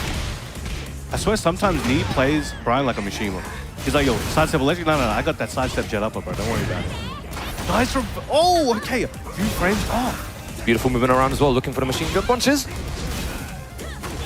Oh, King Ray was looking for the counter hit, doesn't get it, and Knee stealing that round. Nicely done. Evening up the score. Crazy, some crazy movement from both of these players right now. Trying to keep him out. Oh, big counter hit. His timing is so on point. Yeah. And between his movement and his counter hits, he's getting so much damage on the board as well. Using the wall blast. He activated as well, gonna be a chunk of damage. Exactly where he wants him. Checks him with that back four. Again, just ladder stepping in his face, and again, just causing him to whiff. Anytime he's close, when King Ray's striking, nobody's there. Absolutely, again, the toe tap to end the knee on set point right now. And just like the starter step as well, as you were saying, the starter step forward and then another one to the right to avoid potential burst. Amazing movement from knee right now. Can he close it out? He's looking confident. Kingray's trying to make something happen, looking for those counter hits, looking for anything he can. But Knee just trying to iron wall him out. Grab no broken as well. Was the from Knee? Oh, there's the cannonball. Catching him in the air. Nice carry through as well. He popped already. Knee looking for that damage as early as possible. He's in that rough corner and the taunt back 4 on Wake Up. Not quite the balanced breakfast you're looking for, but Knee using that heat dash should be able to kill there, closing it out with the knee. No pun intended. I mean, that's your job, but... Stealing my tag? I can't believe it. Bro. I'm pun brown now. All right, so Knee taking that one very, very skillfully in a 2-0. Kingray, we will see him back on again, but congratulations to Knee, setting the tone for his run in this pool, perhaps. But now we have Chikarin versus Eddie. Now, Eddie's, you're mentioning, you know, there was a player who entered the most tournaments unsponsored this year. Who might that be? That was Eddie. And to be fair, it was the most tournaments, most events entered and also most dojos entered. So both two metrics on that front from him. He entered 28 events, 18 dojos, 5 challengers, 3 of Other Masters, 2 Master Pluses. And considering as an unsponsored player, that's a crazy achievement. It's also very interesting because Eddie kind of joined the tour quite late. So he was in Japan for the first part of the year, so he was joining dojos over there. And then his first big event was Crossover. He rolled up to Crossover in Germany after coming back from Japan. Steamrolled everyone, got that first place, got the points on the board, and then continued traveling. You know, he got 9th at TGU, 5th at Clash of the Olympians, 3rd at First Attack, 17th at Evo France, 7th at SCA Major. He had a crazy, crazy streak of events, getting so many points on the board, and the fact that he made it onto the leaderboard with no sponsor, no additional help, just by his own, is insane. That's hard work and sacrifice right there, and that's what you love to see, and that's what I'm so proud to see him here in this position right here. And you mentioned, you know, a few of those results: Crossover, Clash of the Olympians, First Attack. And again, this is his first time at the TWT finals. I don't think it's going to be the last either, because I think what he lacked was support and funding, which he made up for himself. If he, you know, continues the way he's going, that support and financial backing will appear on its own, which should alleviate a lot of stress and a lot of a lost potential. So we might see him start dominating at the world level more and more. 100%, and obviously his opponent, Chikarin, he doesn't need an introduction. This is a former champion, the TWT 2019 champion. He's a legend. Yep. He's very optimized, very, very strong. Also been traveling quite a lot, so also 9th at TGU, with a B Pro Cup. Did really well Soup Tournament as well, obviously the Evos as well. He's an excellent player, so it's going to be very difficult to see how Eddie deals with it. But interesting to see, we're not seeing the Clive. No, I think this Lily...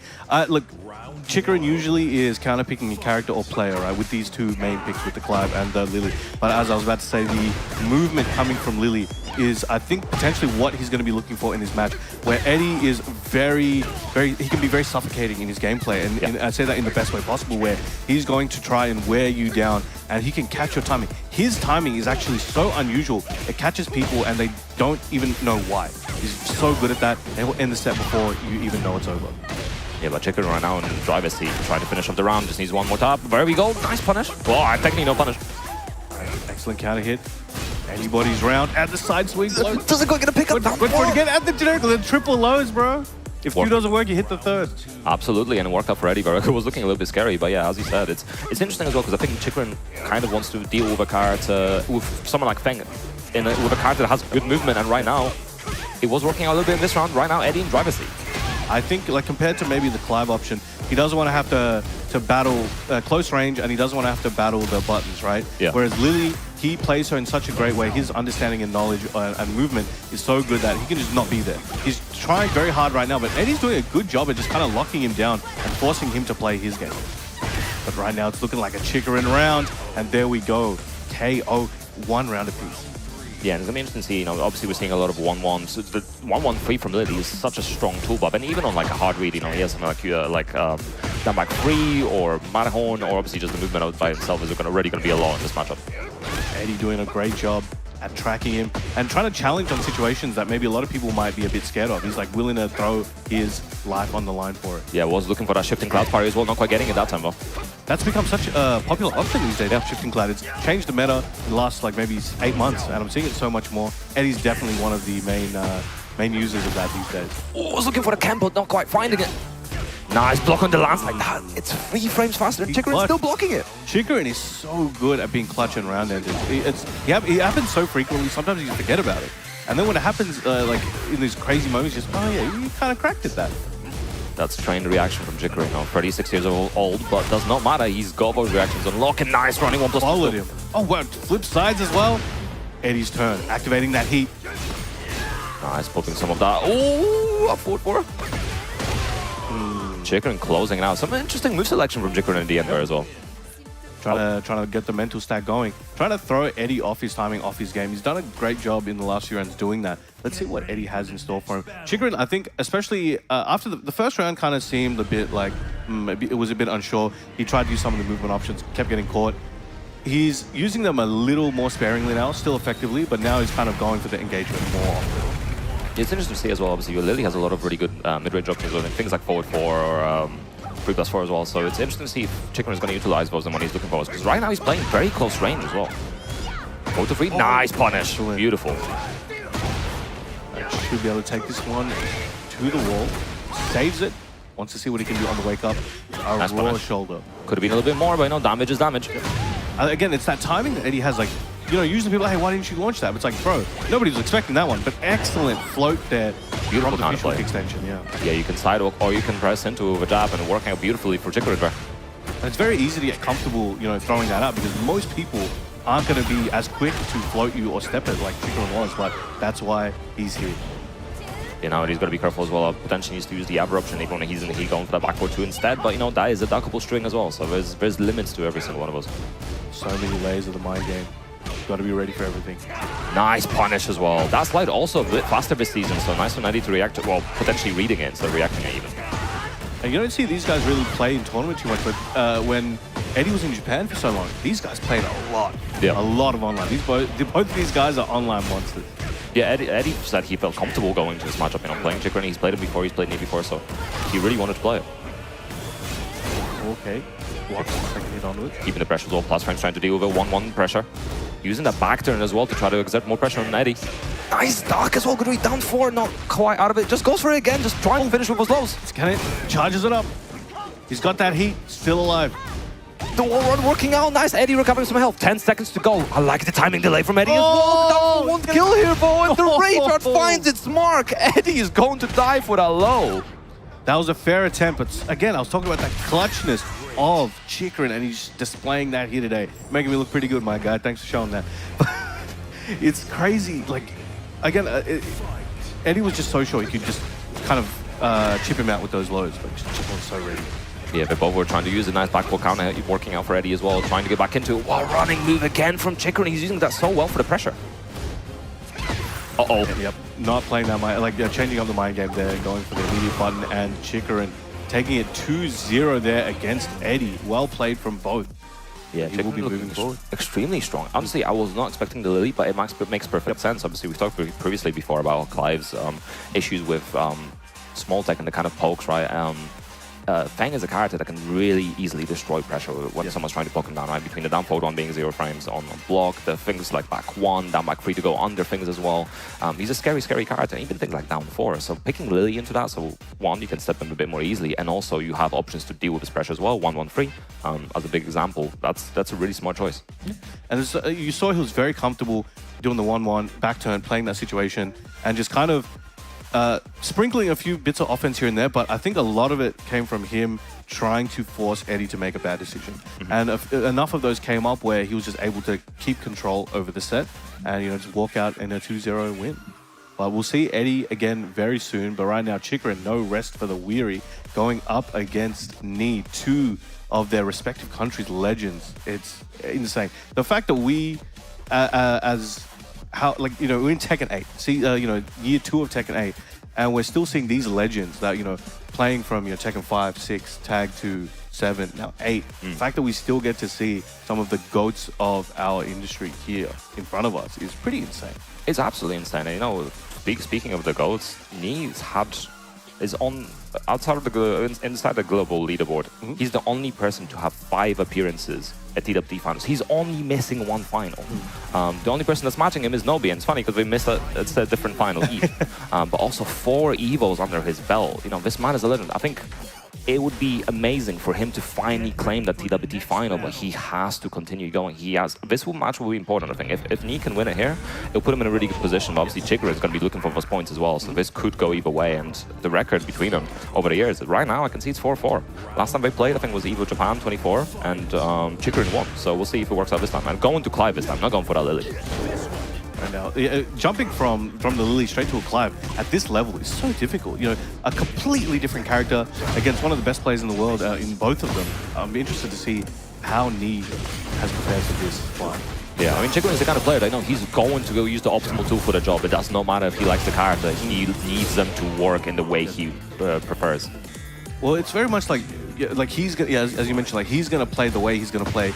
If the character is it's gonna bend or break kind of thing. Yeah. If it works for him, he's gonna try it. If it doesn't work, he will find another one. The character is just a means for facilitating his game plan. Exactly. And if right he's not now, playing Brian, he's playing Tekken. Exactly. Right now, Ni trying to pull ahead. Oh, big counter hit, Lono. Excellent work. Now, Ni has quite a lot of Clive experience in general. I'm sure he has a Clive of his own. But more recently, he's been training a lot with Crescent, one of the up-and-coming Korean players and one of the best Clive players on the planet. Yeah, big shout out to Crescent. Amazing player as well. Oh, counter hit throw landing as well. Ni kind of a tough position to be in here right now. Still has rage available, but the trade, unfortunate. Chicken pulling up 2 rounds ahead. Yeah, Chikra just feeling very comfortable here, applying his pressure, his game, and Ni hasn't given him a reason to stop yet. So, you know, he's going for, what would arguably relatively risky options. Oh, gets hit by second hit. But he's happy to go for it. Looking for the 1-1 as well. Bows low, stacking up a little bit. Chikra is looking for something. It's literally death by 1,000 cuts at the moment. Goes for the orbital, gets a trade, still in pole position.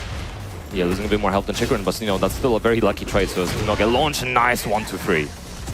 Charging it up at the wall, trying to keep those plus frames in his favor, but gets E-dashed. Excellent confirm there from Chikrin. Should do an absolute load of damage. Yeah, fusing up. That skin as well. Not enough to kill. He's waiting, so he's chilling. He's got to recover the health, going to recover a little bit of the heat dash as well. Use the Incinerate string. Trying to keep him locked down. Ni can't afford to take any hits here. Recovering health. Excellent work. Clutches it out there. Getting on the board. 2 rounds to 1. Chikrin remains in the lead, but Ni fighting his way back. Yeah, not panicking, just finding his mark. Ni trying to get back into that set right now. Oh, missed a little bit stone to punish. Both players so skilled with their movement. They're doing a great job at staying at odd angles, staying off axis. So it's very easy for things to whiff, and they have to keep in tune with that and make sure they're ready for those punishes. The low still tracking in. Nice cannonball counter hit for Ni. Letting that heat. Gonna be in a good position. Gets the resplat. Excellent awareness of the combo. Again, that low toe tap on Oki. Trying to catch him with the mids. He's backing off. Yeah, he's looking for something. He's trying to find his mark, but Clive has so much range as well. Ni trying to keep that distance and invite Chikrin in. Was not able to capitalize as he looked for it, but Chikrin looking very, very primed to take this round. Yeah, this might be enough to kill at the wall potentially. Yes, it is. And I think that final interaction as well. I think Ni was looking for a cannonball, was trying to find the right timing and just getting counter hit. Chikrin beating out of the side step 2-1, and again, hit confirming it beautifully. Amazing work. He's on a roll right now, man. Yeah. It's like 3 games straight across 2 sets. Yeah, looking very strong. Smaller stage now as well, so it's going to be difficult to get away from Clive. But, at least there is no stage hazard, so that is an element that neither of the players has to worry about. And minimal downtime as well there for Ni. He's gone straight into it. I guess he knows what he needs to do, see if he can execute it here. Chikrin still looking very warm, looking very comfortable. Yeah, even if you can't win a set, you still need to try to steal as many games as possible because every point matters. That point differential is such an important stat in these round robins. You don't know how those points are going to be capitalized later. Depending on how everyone else performs, it may allow you to make it second, or even third for the redemption bracket. Exactly. Nice. Chikrin overextending. Nice confirm from Ni as well. Pushing him back, keeping that pressure on, not giving Ni any room to breathe, trying to button through. But Chikrin getting the best of these trades. Excellent wall splat here from Ni. He's making so much of the counter hit jab string as well. Getting so much damage out of it. Has he available, has rage available as well. This is jungle damage, 103 damage, using the heat smash as well for pressure. Just letting it all go. Chikrin though, 1 hit at a time, but should be able to hit that one. Excellent block there from Ni. Ends up with a grab. Yeah, I was probably expecting that. Could have been a misinput as well, you never know, but Ni only just backdashing and keeping it safe. He's trying to get out of the way again, trying to stay on those off angles, but Chikrin is very good at catching him wherever he's going. Nice punish on the Hatchet as well. Again, Ni looking for that cannonball. But he's using it sparingly. He's not overusing it. He's just trying to find the right timing. There we go, another one. And now trying to move forward now again. He was on the back foot most of the other rounds, but now trying to press forward. But Chikarin not making it easy for him. As soon as he started coming in, goes for some side switch shenanigans and catches it with that big counter hit slice to the gut. Chikarin. Yeah, one round apiece. Massive homing button as well. The counter hit, is punishable, but if it hits, you can't punish something that's going to be hitting you in the face. Nice knee mixing up as well, trying to go for that Requiem now instead of the cannonball. Trying to poke him, but knee. Excellent punish. Trying to bring it back to his side. Excellent punish there. Perfect punish as well. Minus 13, getting a big chunk of damage. Beautiful, gets the wall with that punish on the low. Nicely done. Again, he's going to be trying to maximize the damage. Really good position to be in right now. Trying to press the homing. Trying to close this one out. And big backhand there. Sidestep one to close it out. 2 rounds to 1. Knee has the lead in game 2. Can he bring it to a third? Nice movement as well, doesn't get anything for it. Chikarin, nice punish once again. He's trying to create his pullback situations and play Clive's optimal range now. He's definitely in a tough situation here. Chikarin's making it very difficult for him to approach. And now, as soon as he can smell Knee trying to press his advantage, Chikarin's just starting to throw out all the buttons, and it's working out really well. Nice, confirmed, didn't continue with that. Knee trying to fight back now with that heat. Oh, beating out the back one could have been a scary situation. And again, the control with Knee, nice the backy as well. Big chunk of damage. Won't be enough to kill, but this is still going to be a massive, massive chunk of damage. Doesn't go for the toe tap this time either. Goes for the mid, gets a counter hit on the wake-up option, and Knee equalizing 1 apiece. What a huge turnaround. And we were talking about it before. Knee's that type where he's going to take time. He might have to take some losses, but he's going to try and study you as much as he can. And right there, you can tell he figured a few things out. He was able to stop being overwhelmed by a lot of the offense in those situations. And Chikarin had to kind of step back a bit. And in those few moments, though he wasn't able to break through every time, he was able to break through enough times to take that second game. And also his use of the jab as well as an offensive tool was absolutely amazing. The jab, the slight delay, jab, and then the next time he had the same kind of frames. Instead of going for the jab, he went for the burst as well to allow himself to get it. Planting those seeds. Yeah, and he knows he doesn't want to overextend. Obviously, the lows from Clive can be a bit scary, especially with the counter hit options. So. Very, very good play for me. Now, quite a few round starts, Knee has been stepping left. Chikarin has caught him a few times. That time he tried to go for 1+2, expecting Knee maybe not to continue that option, but sometimes the no mix-up is what you need. Oh, Chikarin getting inside wall as well. Nice conversion right now. Is he taking the wall as well with it? No, he isn't. I think he might have tried to go to break it, but Axes didn't help. Oh, wow, that could have been a big trouble there. He's hard ducking. He's noticed those highs, right? Nice Requiem as well. He activated for Knee. I think Chikarin doesn't want to press too much on the receiving end of 1-2 because he has been clipped by 1-2-4 and things before, so might be just waiting for it a little bit. But Knee, a little bit less help and gets it closed out there from Chikarin. Was looking for another Requiem. If that landed with the heat dash, would have been the end of the round, but Chikarin deterring him from it. Again, slicing at those ankles, making it very difficult for Knee to approach. That Brian Electric is very useful though, but Chikarin's piling the damage on. Yeah, and the pushback from the moves is so rough. You can see Knee's just approaching. He's not overextended with buttons because it is so risky for him to do so. Nice movement as well. All in the back. 35 damage. Nice big chunk. Oh! Unexpected knee to the face. Oh, drops the combo. That's so unfortunate. Gonna let it trade on the low jab. Still showing signs of being able to take this round. Chikarin fighting tooth and nail to stop it. Requiem spends the heat. Chikarin still has his own. Knee has Rage Bubble and Snake Eyes. Oh, burst winning out. Early. Can he make something happen? Chikarin spends his heat, cracks out the whip, and the Rage Art. Oh, I thought this could potentially kill. This is so much damage as well. The health scaling will definitely help. Is it enough, though? Oh! Knee with a little bit of a health lead. We got 19 seconds left. Anybody's game, and the run-up, dash, delay, while standing for. Fantastic option. It will track movement as well from that position. So nice option from Knee. Again, delaying his timing, looking for the counter hits up close. Cannonball. And another one. All right, now he's feeling a bit more brave, it looks like. Waiting for those whiffs from Chikarin. And as well, the dash up as well. He's constantly changing his timing up. Oh, looked for another one, but 1+2 winning out for Chikarin. One too many Brian Electric attempts. Chikarin tracking him, chopping at those legs. Knee activating his heat, looking to take this round. He's using those. Oh, gets the counter. Doesn't get anything more for it. Incinerator string as well, ending it early. Capitalizing on Chikarin's hesitation on the 1-2s. Staff coming out once again, using the rest of his heat, trying to stay in control. Nice ducking again for it. Nice break this time. 18 seconds to go. Changing sides as well. Misses on the punish. And again, it's ending Incinerator early. Oh! Not gonna be dead. I don't think it's dead. No, it's not. Got a crumb. Oh, and the second hit caught him in the chest with the knee. Now Chikarin on set point here, on the verge of taking this one 2-1. I'd love to see the final round come on, Knee, give it to us. Oh, Requiem whiffing. Again, Chikarin going mid from stance.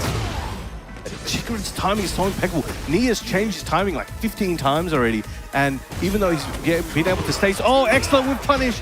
Beautiful jet upper as well. We're going to the wall. Nice conversion. Cannonball tornado as well. He's going to be using all the resources he can here as well. Snake Eyes popped. Trying to catch him with the knee at the wall.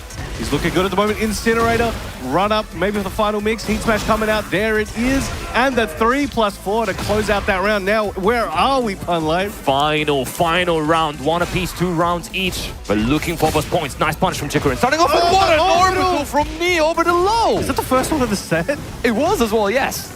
100% accuracy, that's crazy work. Now, trying to keep him locked down to the wall. And the hatchet, and another one on a delay this time. Oh, and another one, and the Incinerator is enough to seal the deal for Knee, taking it 2-1 over Chikarin. Damn, okay, that was crazy. So at the end, he went full fearless mode, went for all the hatchets, tried to mental stack Chikarin, and was so successful with it.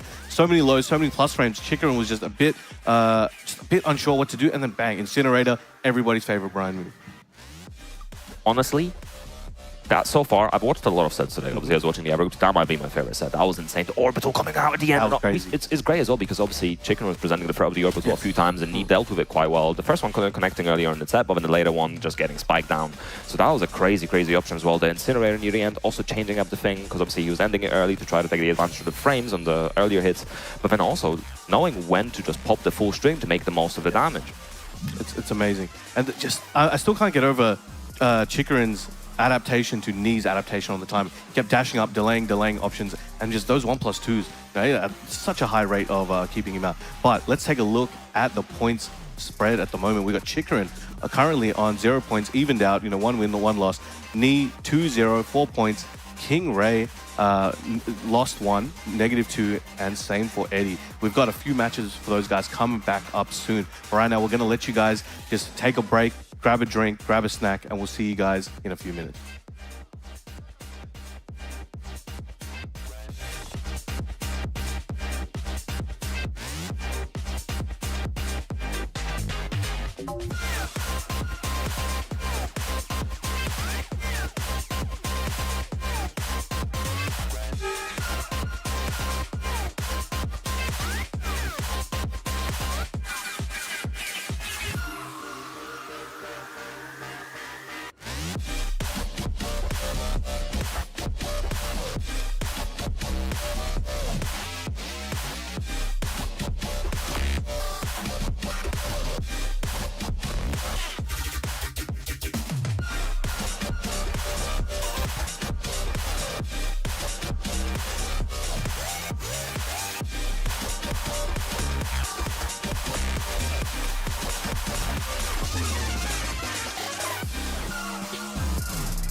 From your beginner days to where you are now, I've seen you win.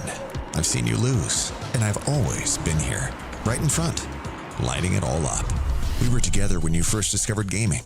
That feeling, the discoveries, the friendships. You never shied away from me. You cried. You've tilted. Your bursts of joy. You've discovered fame. You felt everything, fully. I've seen you become you. We've always been together on your gaming journey. Tekken 5DR 最初にやったのは Tekken 4です The first Tekken title I ever played, I think it was Tekken 6. जो मैंने सही तरह से खेला था वो taken tag 2 था. हाँ टेकन मैंने खेली थी टेकन 3 खेली थी मैंने. I started play Tekken in a high level at Tekken 7 and also still playing right now. J'ai commencé par Tekken 3. My first Tekken is Tekken 3. My first game Tekken is Tekken 7. I started playing Tekken in 2018, so it was Tekken 7.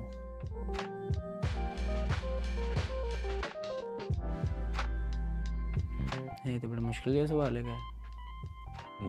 誰をってよりもいろんな地域に行っていろんな人とやりたい。そうですね。パキスタンが結構オフラインでみんな強くて練習集まってしてる感じがするので、ちょっとパキスタンにオフ練習はちょっと行ってみたいかなと思いますね。If I teleport from Pakistan and play with any player, I don't know actually. I mean, I need a player or training partner that play multiple characters. I need to find that one like Atif, you know, I can just play with him for hours because we play multiple characters. जॉन्डिंग होगा वो, क्योंकि मैं शुरू से जॉन्डिंग की game देखता आ रहा हूँ, क्योंकि वो एडी का प्लेयर है तो मुझे इसका गेम स्टाइल भी पसंद है और वो दूसरे करैक्टर भी खेल लेता है, तो इस वजह से मैं तो प्रेफर करूँगा, मैं तो वही प्लेयर जो है ना जो पसंद करूँगा वही करूँगा जो करैक्टर खेलता हो सभी, जिसके साथ मेरी प्रैक्टिस अच्छी हो सके. मुझे लगता है नी भी सब करैक्टर खेल लेता है तो मैं नी को चूज़ करूँगा.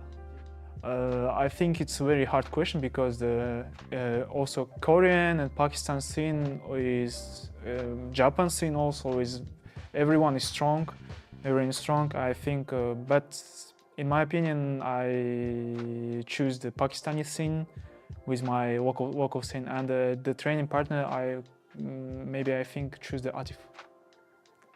Étant donné que oui, la Corée et le Pakistan ça domine bien en ce moment. J'aurais bien demandé un Arslanach, un Atif ou un Ni ou un JDCR de m'entraîner. Maybe Aslan Ash, between Aslan Ash and Atif Mat.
Welcome back, ladies and gentlemen, to the Tekken World Tour 2025 finals here in the ever snowy Malmo, Sweden. How are you doing, my good sir? I'm amazing. I'm enjoying the show. I mean, we've seen one of the best sets today just now. So honestly, I'm excited for more games in this pool. It's a really exciting pool in terms of, you know, both the ages of the participants as well. We have the kind of the young players on one side. We have the older players on the other side. We have a former champion.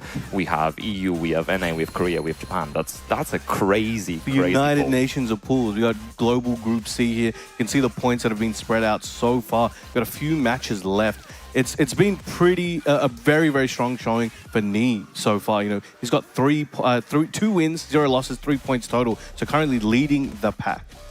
Yeah, and you know, it's not the most secure position yet, but it's definitely a very good one to be in, considering he's already played 2 of his games as well. It will be very interesting to see how the other games go, because that could be a very big difference. We always talk about how important the points are. Going 2-0 versus going 2-1 is a massive, massive difference, because the point differential is 2 versus 1. So very, very important. But speaking of points, King Ray accumulating quite a lot of points this year, doing really well, you know, sticking to us Europeans as well, the Brussels Challenge early in the year, coming in, taking all the points, making us look bad. However, on the other side, we have Eddie, who's, you know, representing Europe really, really well. Unsponsored player, went to the most events of anyone. But it's quite interesting because he went to the most events, both dojos and overall. And then King Ray's the second in that place. So he's both these players well-traveled, played a lot. Both of them quite young, 20 versus 26 on Eddie's side. So very, very interesting to see how this goes. Lots of experience on both sides. And, you know, both these players have been playing for a while. King Ray's been playing since, like, I don't even know, like 11 or something? He's been roughing it for like at least 10 years right now. Yeah. You know, big backing from his family, local community. His dad, you know, traveling around the world. He's here today supporting him. And, you know, Eddie's dad, probably watching at home, a big supporter of him as well. Always watching the games and seeing how his son's doing. So both these guys have a lot of good family backing, very wholesome, and they're taking the world by storm. 2 of the new generation talents that might be the legends of the future. Yeah, we're getting started as well. No surprises on character select as well. Eddie sticking with the thing. Oh, hey. Excellent elbow, trying to start it up, trying to push forward. You know, those dash blocks coming from King Ray are doing wonders, but Eddie catches him off guard, now building up that pressure, not letting up. Pretty decent flow pickups as well from Eddie so far. Nice patience. Oh, already looking for the slice to 4, but a young man reactions. Reacting to 20 frames. Hey, crazy pretty stuff. good, man. Those kids, man. There we go. We'll be able to carry to the wall. Nice. Trying to keep him there, looking prime for this round. Again, tried for it again. And, you know, I've mentioned before, you know, we all know it. It's like sometimes the first round is the round you're going to test a few things, throw out a few snake eggs, you know, we'll see what happens. And right now we see a lot of data come through both of these players. Nice conversion from King Ray as well. Big chunk of damage, you know. Asuka very much known for that damage this season. No, looking for that back tempo as well. That's going to be very important in the matchup. No duck from King Ray and 1-1-3. And both of these characters can be played so, you know, hyper-aggressively if you want to, especially if you have the information. Eddie building up the momentum there. But Fang, for the longest time, was a bit underrated, I feel like. He was so used earlier on, maybe last year, maybe 2024. He kind of went into obscurity, but now coming back so strong, and Eddie using that heat to get a nice combo. Yeah, beautiful usage of the back tempo. We talked about it earlier, and already going downstairs nicely. Down from Eddie, going to be a big chunk of damage as well, trying to burn as much of the time as possible. Down 4. Again, no overextending. He's looking for that tempo. Oh, hop kick finding its mark. Wasn't even a counter hit, just natural hit, hop kick. Probably caught him moving forward or stepping. Yo, whenever you get hit by those type of hooks, you just kind of reel back. Your body just has like a physical reaction. Yeah, like, what was that? What happened? All right, now excellent combo, gets a big chunk of health here, carries it to the wall. Let's go for the flip over Oki, Krabby Patty style. Getting the Gusto as well, going mid with the stabilizer. Nice into the 1-3. Again, flowing through these options for King Ray. Excellent defense. Nice. Hits him in the toes. And sneaky 1 down 3 to close it out.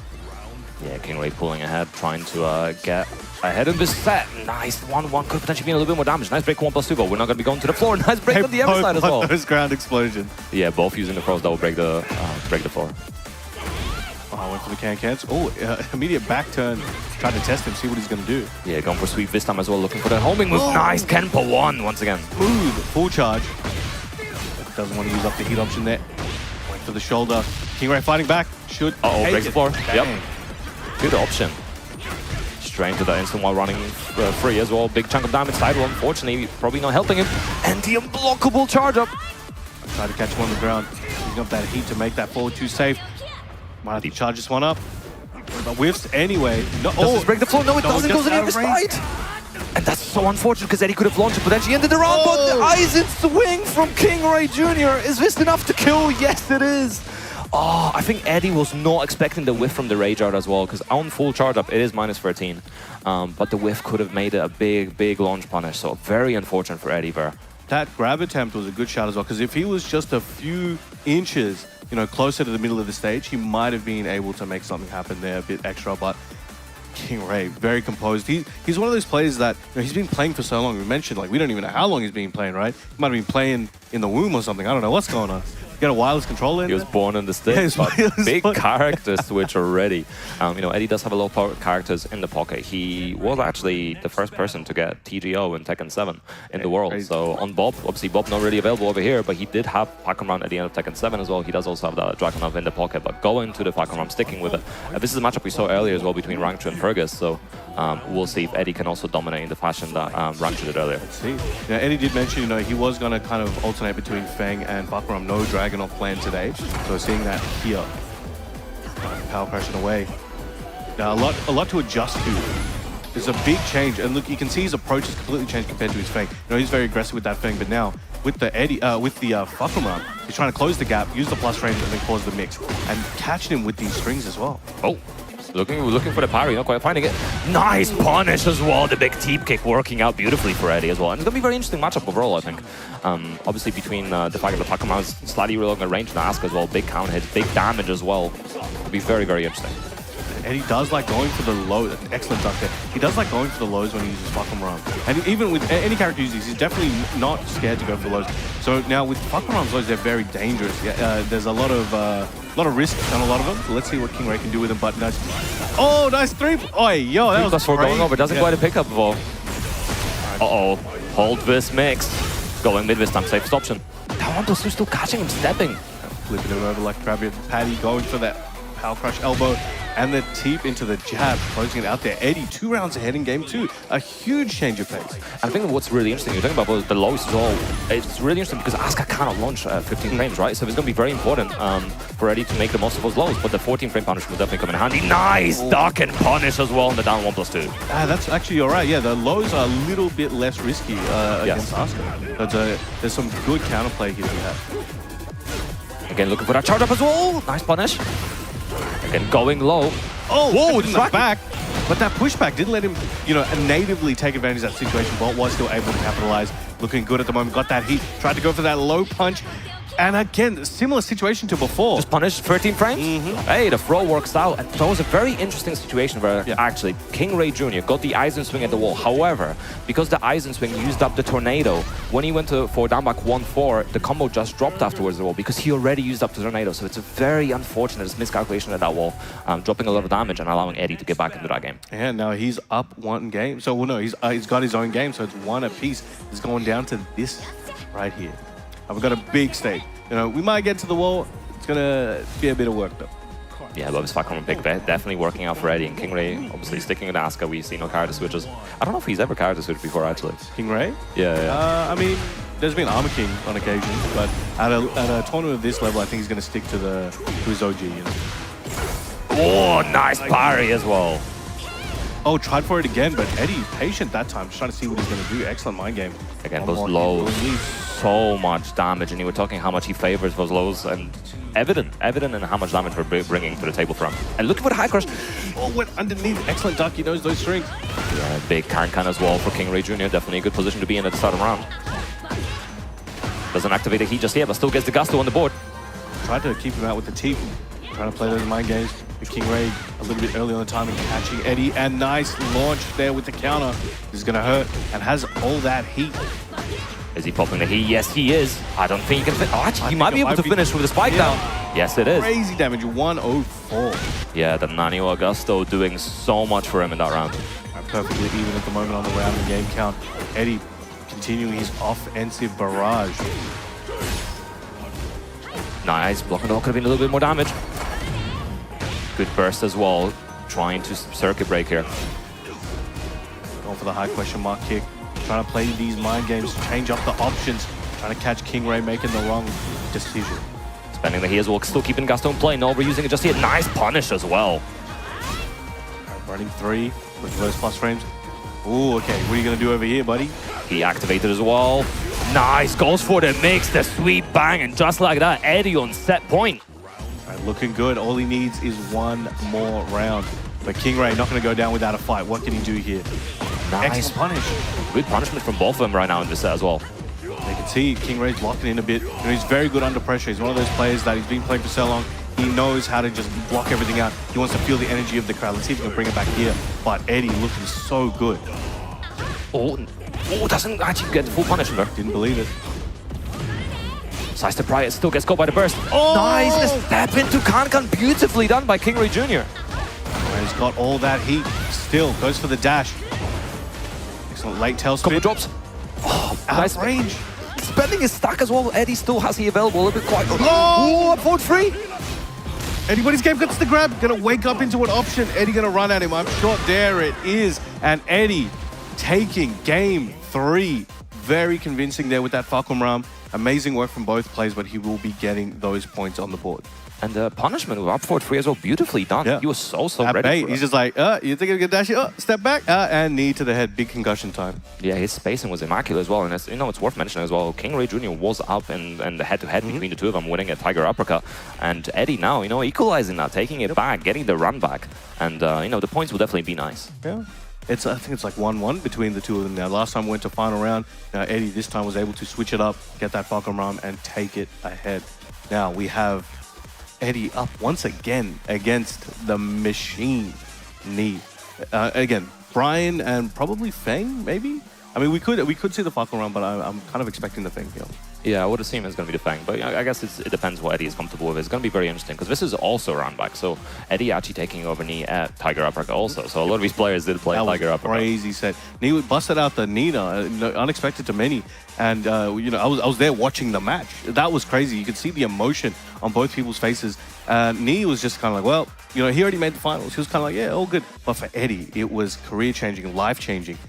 That match solely secured his spot here today. And that was very exciting for him. He's a very animated player. And if you get to see him in person, he is like a Looney Tune. He's pressing, he's comboing. It's crazy. So, yeah, it's really crazy to see him here after all the hard work he put in. But he's now up against one of the greatest of all time in the form of Knee. Now, that's something where no matter how hard you work, sometimes that's not something you can overcome. But let's see if he can today. Yeah, it's going to be very interesting. Again, just because Eddie came out on top once, it doesn't mean it will happen again. Yep. He's such a strong player. We talked about all the TWT finals he's attended, all 5 of them as well, just missing out on 1. 4 EVOs championships under his belt as well across the different regions. So it's crazy pedigree from the oldest player in the bracket as well, probably the most experience across the board. So we'll see how it goes. I think Eddie can definitely take it, and as you said, he's a very animated player. There's a lot of emotion behind his playstyle, and I'll tell you as an anecdote, he accidentally hit me when unblockable at versus fighting, and he mid-set turned to me and started apologizing because it was a misinput. Yeah. What a nice guy. He's a sweetheart as well. Lovely. Here we go. Oh, going to the fuck? Oh, okay. Trying to bait him with that Feng pick. But look, I don't think Nee was going to choose anyone else either way. So let's see what he has in store. Yeah, going to be very interesting to see how Nee plays against it. Obviously, the Falcon Ram pick we saw represented by players like Rangchu as well, so Nee should be ready for it. And of course, obviously, we saw a lot of Falcon Ram in Tekken 7 when he came out as well. Oh, yeah. So there'll be at least some familiarity with the animations and the moves. 100%. All right, let's get it going. This is going to be a great match. Starting off with a knee attempt at the start. Back turn, not where you want to be, very agile. Knee just being like water. Just nice power crush already as well. Eddie already trying to steal the pressure, already trying to look for the stacks. Oh, the dash ups as well to delay the timing, find the QCB1. 1-2-1, hitting him in the abs. Nice high crush. Eddie been presenting the option in a few of the games right now. Okay. Starting with the stance. First one, goes to the unblockable. Hey, he didn't apologize for that one. Yeah, that one was fully intentional. Nice interrupted jab as well, looking for something, but nice. Eddie, you guys can't see it, but yo, Eddie's like moving mad. He's going crazy over there. It's amazing to see. Very passionate. Nice dash ups as well. They're both delaying their timing.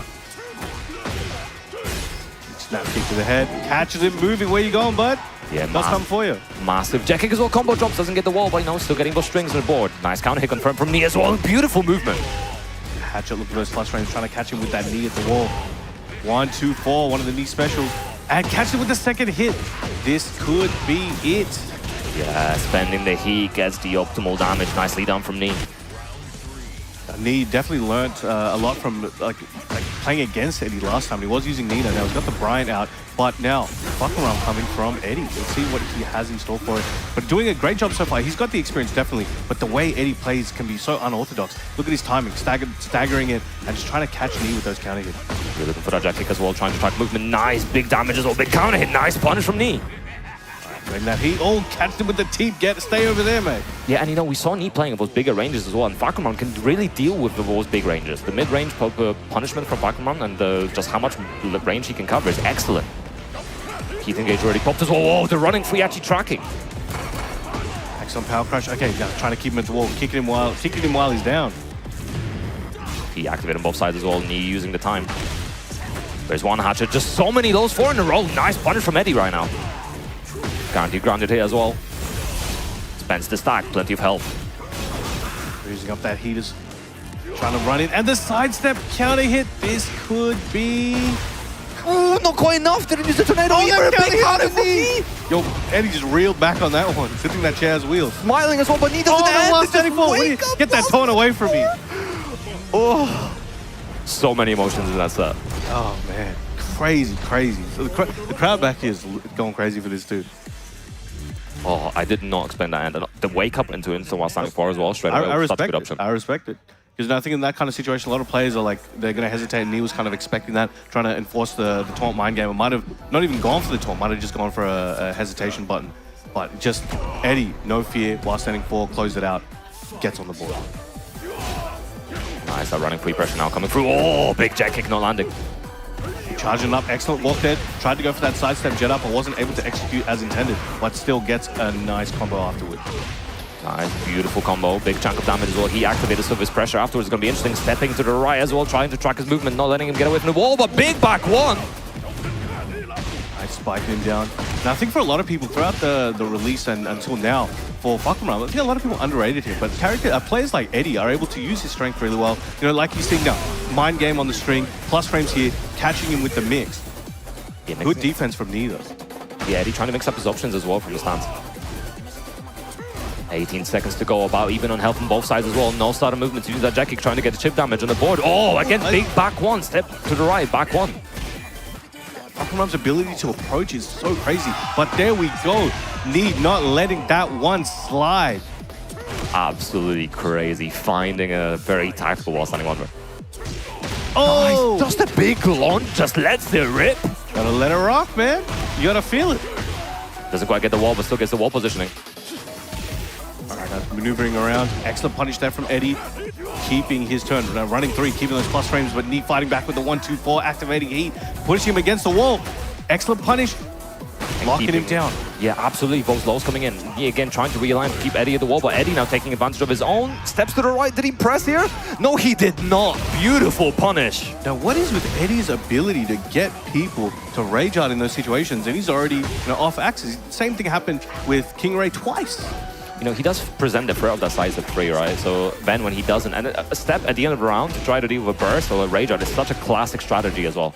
Oh, just does it 3 times and the timing delay again with the little dash ups. Putting the fear of the knees from Nee. Nice counter hit. This is going to be a whole lot of damage. Can he kill here? I am not sure. I don't think he can. No, not quite. Still big damage. Good. Wake up as well, straight into the low, blocking it and being a bit of damage back. He's got ski available, needs it. Oh, just out of range. This could be Eddie's opportunity. He uses that heat dash. No punish on the string. Full charge. You want to go for the low? Nah, he did. Yeah. Nice elbow. And again. Go for it again. Doesn't have his Oh! That's the thing.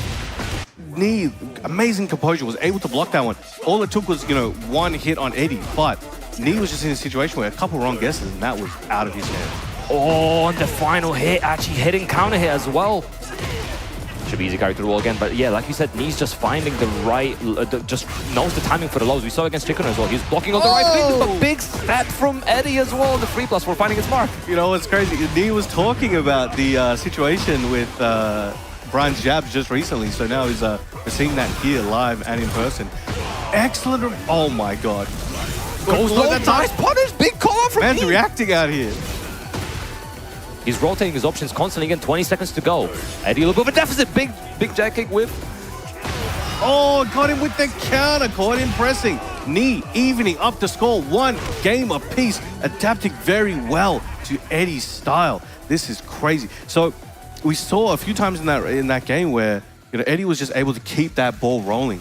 But Knee, with some of these timing changes that he was able to employ and consistently staying off axis, consistently, trying to, you mentioned the jabs in previous sets as well. He's so good at placing those. And again, they're not 100% successful all the time, but he's working on building up a situation for later, and he's able to make those work here. Yeah, we were seeing a lot of those jabs, especially in those final few rounds, bro. And I think it's very interesting because obviously Eddie was presenting the threat of that back on high crush, the big high crushing kick. But Knee's still finding confidence, and I think he's trying to present him in a way where that Eddie then tries to use the high crush to deal with it and, duck it, punish it, etc. But are we going to be seeing the Falcon Ram? He's taking his time to deliberate on the character selection decision. Yep, staying to the Falcon Ram. We're going back to the same characters, and let's see what stage we roll. Arena Underground. It's the evil arena. The evil arena. Time for some mind-blowing action. Let's get it going. Final game between these two. This is definitely one of my favorite sets so far in the tournament. We don't see Falcon Run too much these days. We saw Rangchu bust him out before, but now Eddie putting the hurt on Knee with him, crazy. Oh, speaking of putting the hurt on Knee right now, doing the damage. The while standing wanted the round start as well. Beautiful, beautiful option. We saw him stepping to the left and looking for those fuzzy ducks as well. Letting the string rip, trying to check him. Nice again, sweet bang, spending that resource straight away. Just trying to keep him oppressed. Again, going for these string mind games. Now Knee is starting to just kind of be a bit more patient, not trying to duck, the 3-1 like that. Yeah, it feels like Knee's trying to play a little bit closer as well, not playing at the bigger ranges now, just trying to stay close, make the most of the situation. Again, looking for that 1-2-1. Yeah, in the previous game, he was definitely trying to be at like range 1.5 to 2, and he was fuzzying jet kicks and things like that, but extra reversal. Oh, no punish. Goes mid this time. Nice! Oh, and the Rager! Oh. Where was he going? I was wondering if what could happen potentially if the axis is so messed up that potentially the Rager goes the wrong way, but no, it doesn't happen. Get a clean Rager, Knee claiming that round as his own. Taking the lead, 1 game, 1 round. Yeah, and the longer the set goes, the harder it's going to be for Eddie to get back into it, so he needs to find those rounds ace up. He needs the points. Again, looking for the high crush. He's trying to do those jabs and the potential cannonball as well. Nice block. He's just so ready. He knows the low timing right now. He's making the most of it. We saw against Chicker and we're seeing against Eddie right now, and absolutely so much damage on the board. So kind of trying to get Eddie to question his strategy here. Amazing work so far in this round. Trying to get him near the evil wall. Oh, no, the Gatling drops! Couldn't get too much off it.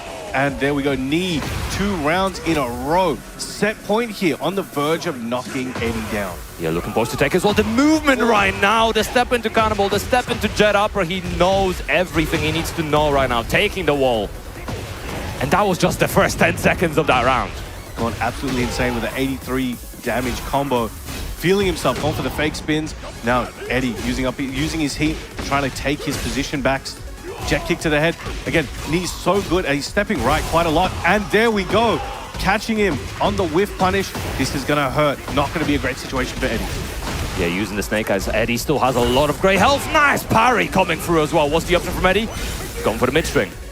So jailing mid.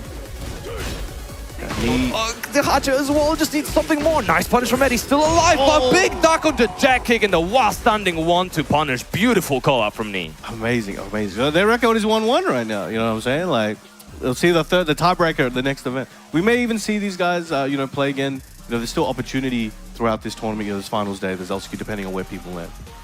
Yeah, and it's going to be very interesting to see what the points are going to be like as well, because obviously there's a lot of 2-1s in this ball. Like, there's a lot of very, very close games, which means that point differential is going to make these players very, very close to each other, which could mean this match between Kingray Jr. and Chikrin is going to be somewhat of a deciding factor.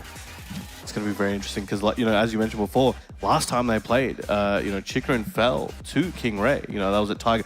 All these guys had something happening at Tiger, man. It's crazy to think about. Tiger was like their canon event. Everything sprouted from that. It is interesting, though, because they have also played before that Tiger Uppercut. Chikrin actually winning versus Kingray Jr. at CEO 2025, and also in a local before CEO 2024 the year prior. So, Kingray Jr. is definitely going to be looking to equalize that head-to-head. But speaking of head-to-heads, we were looking at that leaderboard as well. So there's a lot of points to still potentially play for. We're looking for those 2-0s. That's going to be important to make sure that the positions are safe and sound for these players. And he, has definitely guaranteed his spot. He's out of here. He's chilling, sitting pretty. And the rest of we'll take a look at the scoreboard right after this set, but right now, King Ray and Chikarin, that's going to be very interesting. I think Asuka, and I think we might go back to the Clive. I don't know why. I just feel like there might be a Clive involved here today. Yeah, Well, I mean, take a look. it's going to be interesting, right? Because I think Lily versus Asuka, it feels like a horrendous matchup for Asuka. I don't like that matchup at all. I know I spoke to a few other Asuka players as well, and it's I think commonly agreed that the matchup's not great. I don't think it's impossible. I think you can definitely play it, but it's definitely rough. But I would not be surprised by the Clive. I think both options are reasonable. From Chikarin's current stable, both options are great. I think on paper and in practice, I suppose, the Lily makes it very difficult for Asuka. Just so many options and catching with the movement and trying to. G-Clef comes into play as always, right? Every matchup against Lily, you're gonna have to worry about that G-Clef. So I think, we'll have to see what he does. But they've already locked these in. Stage coming up, Midnight Siege, Asuka and the Clive. So going with the Clive. Lily be gone, he says. Clive is my new best friend. Both these guys have very interesting mid games as well. Both have very, very strong ones. I would say Clive is arguably a bit stronger, although you cannot deny that the Aizen swing is a crazy, crazy tool in the Asuka arsenal. So we'll see if that comes into play. We did do a lot of damage in the ever sets for King Ray Jr. Nice forward 3 as well, getting his a punish. What? Immediate reversal. Gets hit by 4-4-3. Immediate reversal. Yeah. He's been studying. Nice as well. He's staying patient as well. Oh, beautiful 1+2 already to break the pressure. Again, circuit breaker from King Ray Jr. as well. Right in the Wait, that was a mid! Yeah, hey, yo, man. Clive does whatever he wants, bro. It's fine. We see some evasion every once in a while, and Chikarin definitely making the most of it right now. Oh, trying to press into it. Trying to press in. Just was so sure he wasn't going to let it rip. All right, he's gone. King Ray at a bit of a life deficit. Trying to catch him. Work. It's like, homing. Let me walk the other way, actually. Yeah, going to the left and then, going to that weak side at the end of the day, making the most of it. And just the tight movement as well from Chikarin. But not massive steps, but not sidewalks. He's not overcommitting. He's just going for the small steps in the block as well. There's actually very few players around the world that are making Clive work at this level. I think there was that period where he was hyper-used for a while. Yeah. And then most people just dropped him. He's not that good. But after slowly, the forward 1+2. Yeah. It's just like, this one move just killed the character. I don't know. But so many players are starting to realize, this character is so kitted out. He has everything he needs. And Chikarin's one of those committal ones. But Chikarin, if he's playing a character, they're top tier, bro. Take a look at it. Take a closer look. But King Ray, excellent confirm. And they're swinging for the fences. On a generic down 4 as well. Beautiful punish from Chikarin. Recovering so much health here as well. Getting some knockdowns. That's going to be the water terrain on the heat smash. This is an absolute slugfest. Shout out to Stockholm, man. Beautiful. King Ray Jr. still claiming the round, but that was a messy, messy round. Insane. Okay, starting out, trying to keep him in place. Putting that staff down. You shall not pass. Yeah, looking for that grab from afar as well. Nice extra scissor coming through. Trying to delay him there. Excellent follow-up. Keeping him at that wall, charging it up. Nice. Trying to use the power crush, but King Ray Jr. staying so patient as well. Good punishment on it. The tense and release that King Ray is employing right now is just really messing with Chikarin's mind. Ooh, looks like this launched. Going under as well, thanks to the stance entry and the down 4-2 punish as well. Oh, combo drops. Good awareness there from Chikarin to stop it early, but gets clapped there. Should be enough to kill. Spike down. Yep, there we go. Excellent work. Amazing. You can tell, King Ray from Florida, you can tell that whole state is just going crazy at the moment watching this. That side step right, the duck as well, beautiful option from Chikarin. Smelling the homing with nice step as well. Gets a little bit of a punish, not too much, but still keeping the pressure going. There was so much damage and such a... Everything's hitting! Didn't quite get a hit confirm, unfortunate, but keeping the pressure at the wall. King Ray trying to get away from the wall now. Down back 3 as well. Oh, the orbital again! His hit ratio is crazy. Just the manual delay as well. No dash up, just manual delay into the orbital. Chikarin as well. Final round of his first game right now. Anybody's game. Again, not getting the hit confirm. Trying to catch him with the mid. Both of them throwing out those safe mids. Low into movement this time as well. He's not going to double low or low into mid. He's trying to vary his options as well. Nice, the step straight, low into low. 3 lows in a row. Trying to test with that mind game. And again, the timing delay. The Ken just baited him in. Beautiful. Get near the wall here. Nice, again. Oh, not quite. Very unfortunate. Oh, he's got that. He wants to use it. Doesn't want to close out, but nice timing on Chikarin. Just made him dry it out.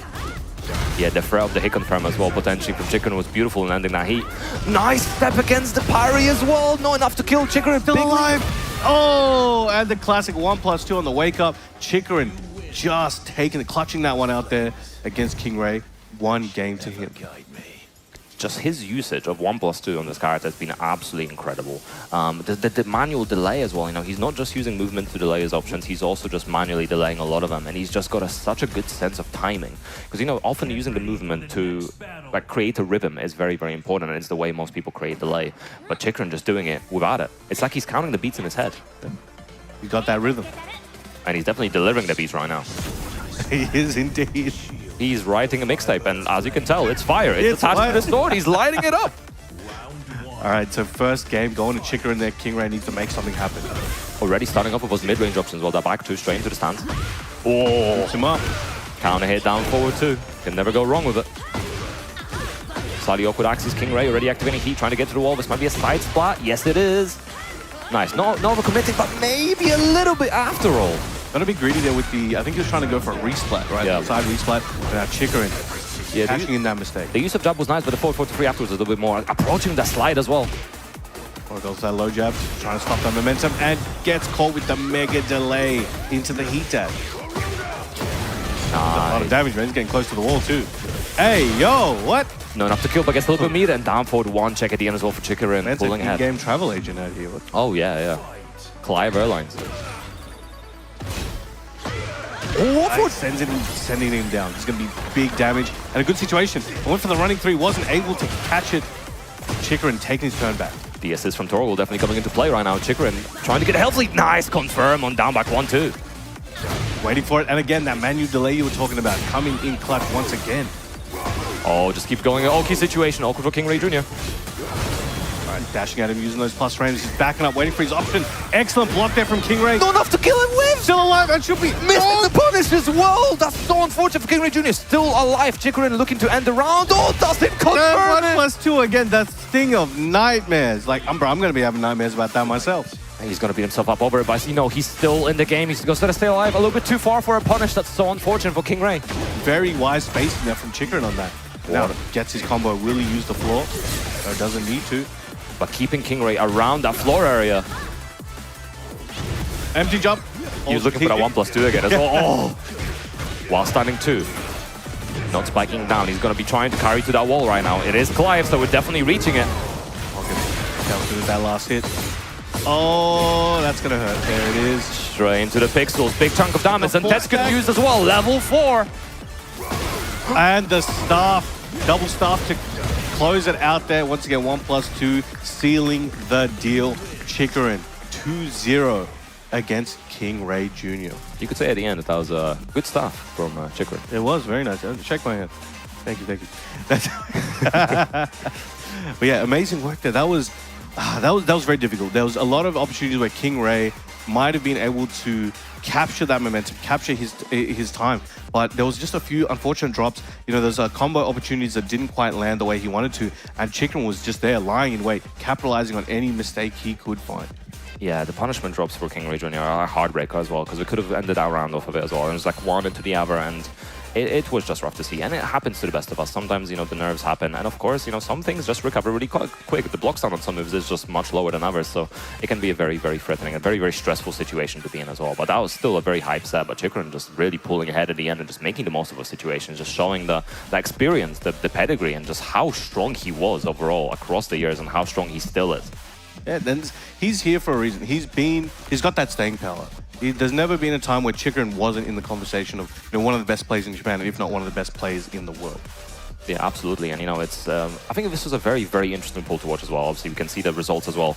Ni with the 4 points, Chikrin stealing himself with the 3 points at the end, the 2-0, the 2-0, 2-1 versus Ni. So, two very, very strong players. I mean, the two favorites, I think, in this pool to make it out, did make it out. But Eddie securing his position as well, making sure that he is able to continue into the redemption bracket later today and sending King Ray Jr. into the LCQ, the sole American representative. Not out. No. Definitely is going to be a tough way to go, but if he can do it, it'll be him. He can do it. I believe in him. And now, yeah, we're seeing these guys land. So we got Ni against Rangchu, and we have Chikrin against Lowhigh. So those are going to be very interesting matches on Sunday. So make sure you guys tune in for that. And we still got one more global pool coming up for you guys soon. And we have, we still have the redemption bracket and we still have the LCQ on Saturday. So we got non-stop action for you guys coming up. It's a great time to be a Tekken fan here when we see these players, dedicate all their time, effort, blood, sweat, tears, everything to be here and put on the best show they possibly can and try to get that trophy over there. That is huge, by the way. That's bigger than people. That trophy is most of my weight, honestly. So it's crazy, crazy, crazy stuff. But speaking of crazy stuff, let's talk about the crazy players that we've had on stage with throwing to Logan. Tell us about them. Thank you very much, Pan and Bram, and I'm here on stage at the culmination of that Group C. And yes, it is Ni and Chikarin who will be advancing to the final bracket on Sunday. But we have not seen the end of Eddie. We will see back at the end of the day for the redemption bracket, of course. King Ray Jr., you still have a last chance on Saturday in the last chance qualifier. A fantastic performance from our two most experienced players in this bracket. Congratulations, gentlemen. You will move on to Sunday. You can have a rest now. Thank you so much. One more group to go. We will be back on the other side of this short break with our final global leaderboard group stage, Group D, and that one's going to be very exciting. But don't go anywhere after that. We still have that redemption group, all the third place finishers from our 4 global leaderboard groups today will have one more chance at the end of today's action. There's a lot still to play for. 3 more players to move on to that final bracket. That's coming up on the other side of this break. Don't go anywhere.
From your beginner days to where you are now, I've seen you win.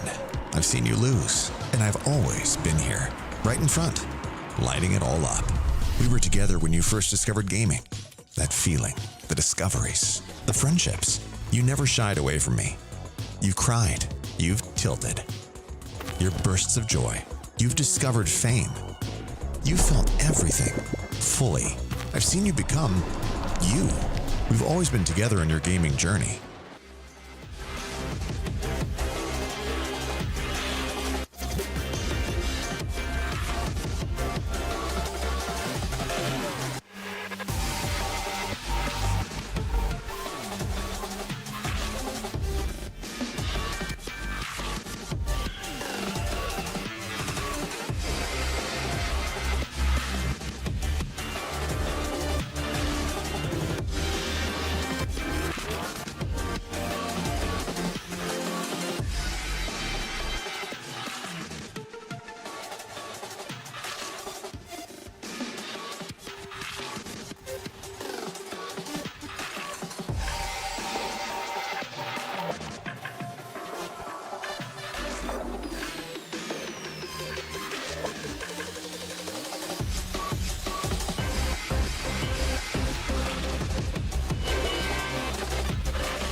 Welcome back to the Tekken World Tour Finals 2025. We're absolutely live here in Malmo, Sweden, and it's the second day of action. We've already wrapped up the regional leaderboard group stages and sent 8 players through to that final bracket. We have 8 players to send here from the global leaderboard. We've already put through 6.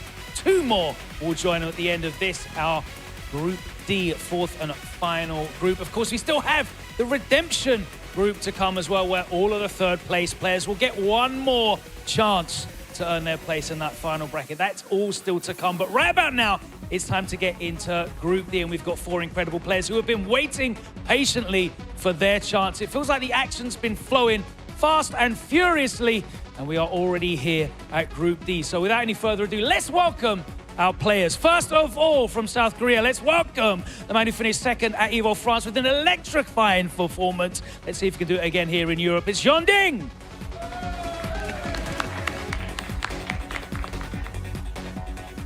Doing it, of course, here in Europe time and time again. Let's welcome our Spanish representative, Tibetano.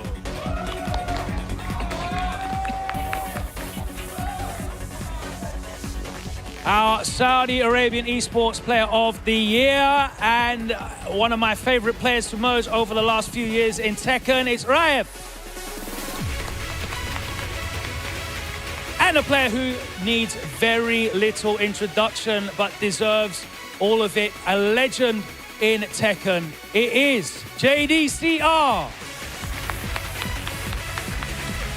4 players ready for round-robin action. Only the top 2 will progress directly to that finals bracket on Sunday. The 3rd player will be sent for one more chance at the redemption bracket at the end of the day. And of course, the 4th place player is not out of the running. There will still be that LCQ on Saturday. Let's get into the action and head over to the desk with my guys Root Kang and Markman. Welcome everyone to the Tekken World Tour. Welcome back, guys. Group D action here. My name is Rukang. I'm here with the legendary Markman on the mic today. And those 4 players, when seeing them standing up there, I was like, wow, so much aura, so much power on the stage there for the Tekken World Tour Finals in this final group. I mean, this is already the 4th group, and you know, we're coming up to the end of the day from these global stages, finding out who is going to be making it into our top 20. Again, 2 people from this group will be able to qualify into round 2 of winners. However, the 3rd place person, as mentioned, has a chance in the redemption bracket that will be happening shortly after this group. A lot on the line. I can't stress enough, again, how important it is for these players to win, but win convincingly. 2 O's will help you build those points leads that you need to have in the group stages, because again, it's a points differential. Then it goes down to head-to-head. You need to get as many points as you can, and you're not going to do it by getting 2-1. Yeah. You got to get 2 zeros. That's the way that you separate yourself from the field. I think we've seen it in the previous groups as well. Many situations where the 2-0 definitely worked in front of the 2-1 as well. So it's really good that, you know, the players need to definitely focus on making sure to win 2-0 here. And there you have the 4 players as well. John Ding, Raif, JDCR and Tibetano fighting it out here to make it into that global finals top 20 on Sunday. Yeah, this is going to be fun because we do have story players from around the world here. Obviously, 2 mainstay players from the Korean scene, and then, of course, we have representation from España and, of course, Saudi Arabia as well. I'm excited how this is going to play out. Of course, we know what's going to be happening. We know what the bracket implications are. The players here have a good shot. Yeah. A good shot of doing very well. Just looking at what we have in terms of the matchups, we do have, I think, the first match is going to be JDCR versus Raif. Yeah, that's going to be a good one as well. You know, Raif using the Jin. And JDCR, I'm waiting to see which character he'll actually bring out today as well. Not really had much of a chance to talk to him to see how he's feeling today, but this is going to be a banger of a first game. Sure, and something to consider too, if you make it out first place in the group, you will be going up against Ulsan. Damn. Crazy, right? Yeah, that's going to be a crazy one. Second place will go up against Mangja. Oh my God. And in 3rd place, we'll go into the redemption group. And then 4th place, straight into that shock-invested LCQ, which will happen on Saturday. Let's talk about the guy on the screen right now. We got JDCR. You see his best placements throughout the year, winning a challenger event here, actually winning a pair of them, placing very high at EVO 2025 in Las Vegas. His previous TWT result in 2024 in the last chance qualifier. Then you look over at Raif, TWT finals, got 3rd place. That is his highest global placing. Of course, he did very well in some of the challenger events as well. Of course, Paradise Game Battle as well, and over at Head Stomper. Yeah, so many good placements as well. So on global rank of 12th there with 1,530 points. A huge amount to qualify with. No easy feat for sure. Oh, yeah. I'm excited to see this. Any thoughts going into the matchup? I know Dragonov is one of the characters that JDCR uses, but he uses a little bit of Heihachi, he uses a little bit of Armor King as well. But we know for Raif, he's probably going to be picking that Jin, right? Yeah, it's going to be really fun to see who JDCR picks first, and Raif definitely going to go with that Jin. He has such a solid Jin player. I remember playing him a couple of years ago as well, and he was one of those players that I was absolutely terrified to play against. He let me do nothing. His aggression was so on point.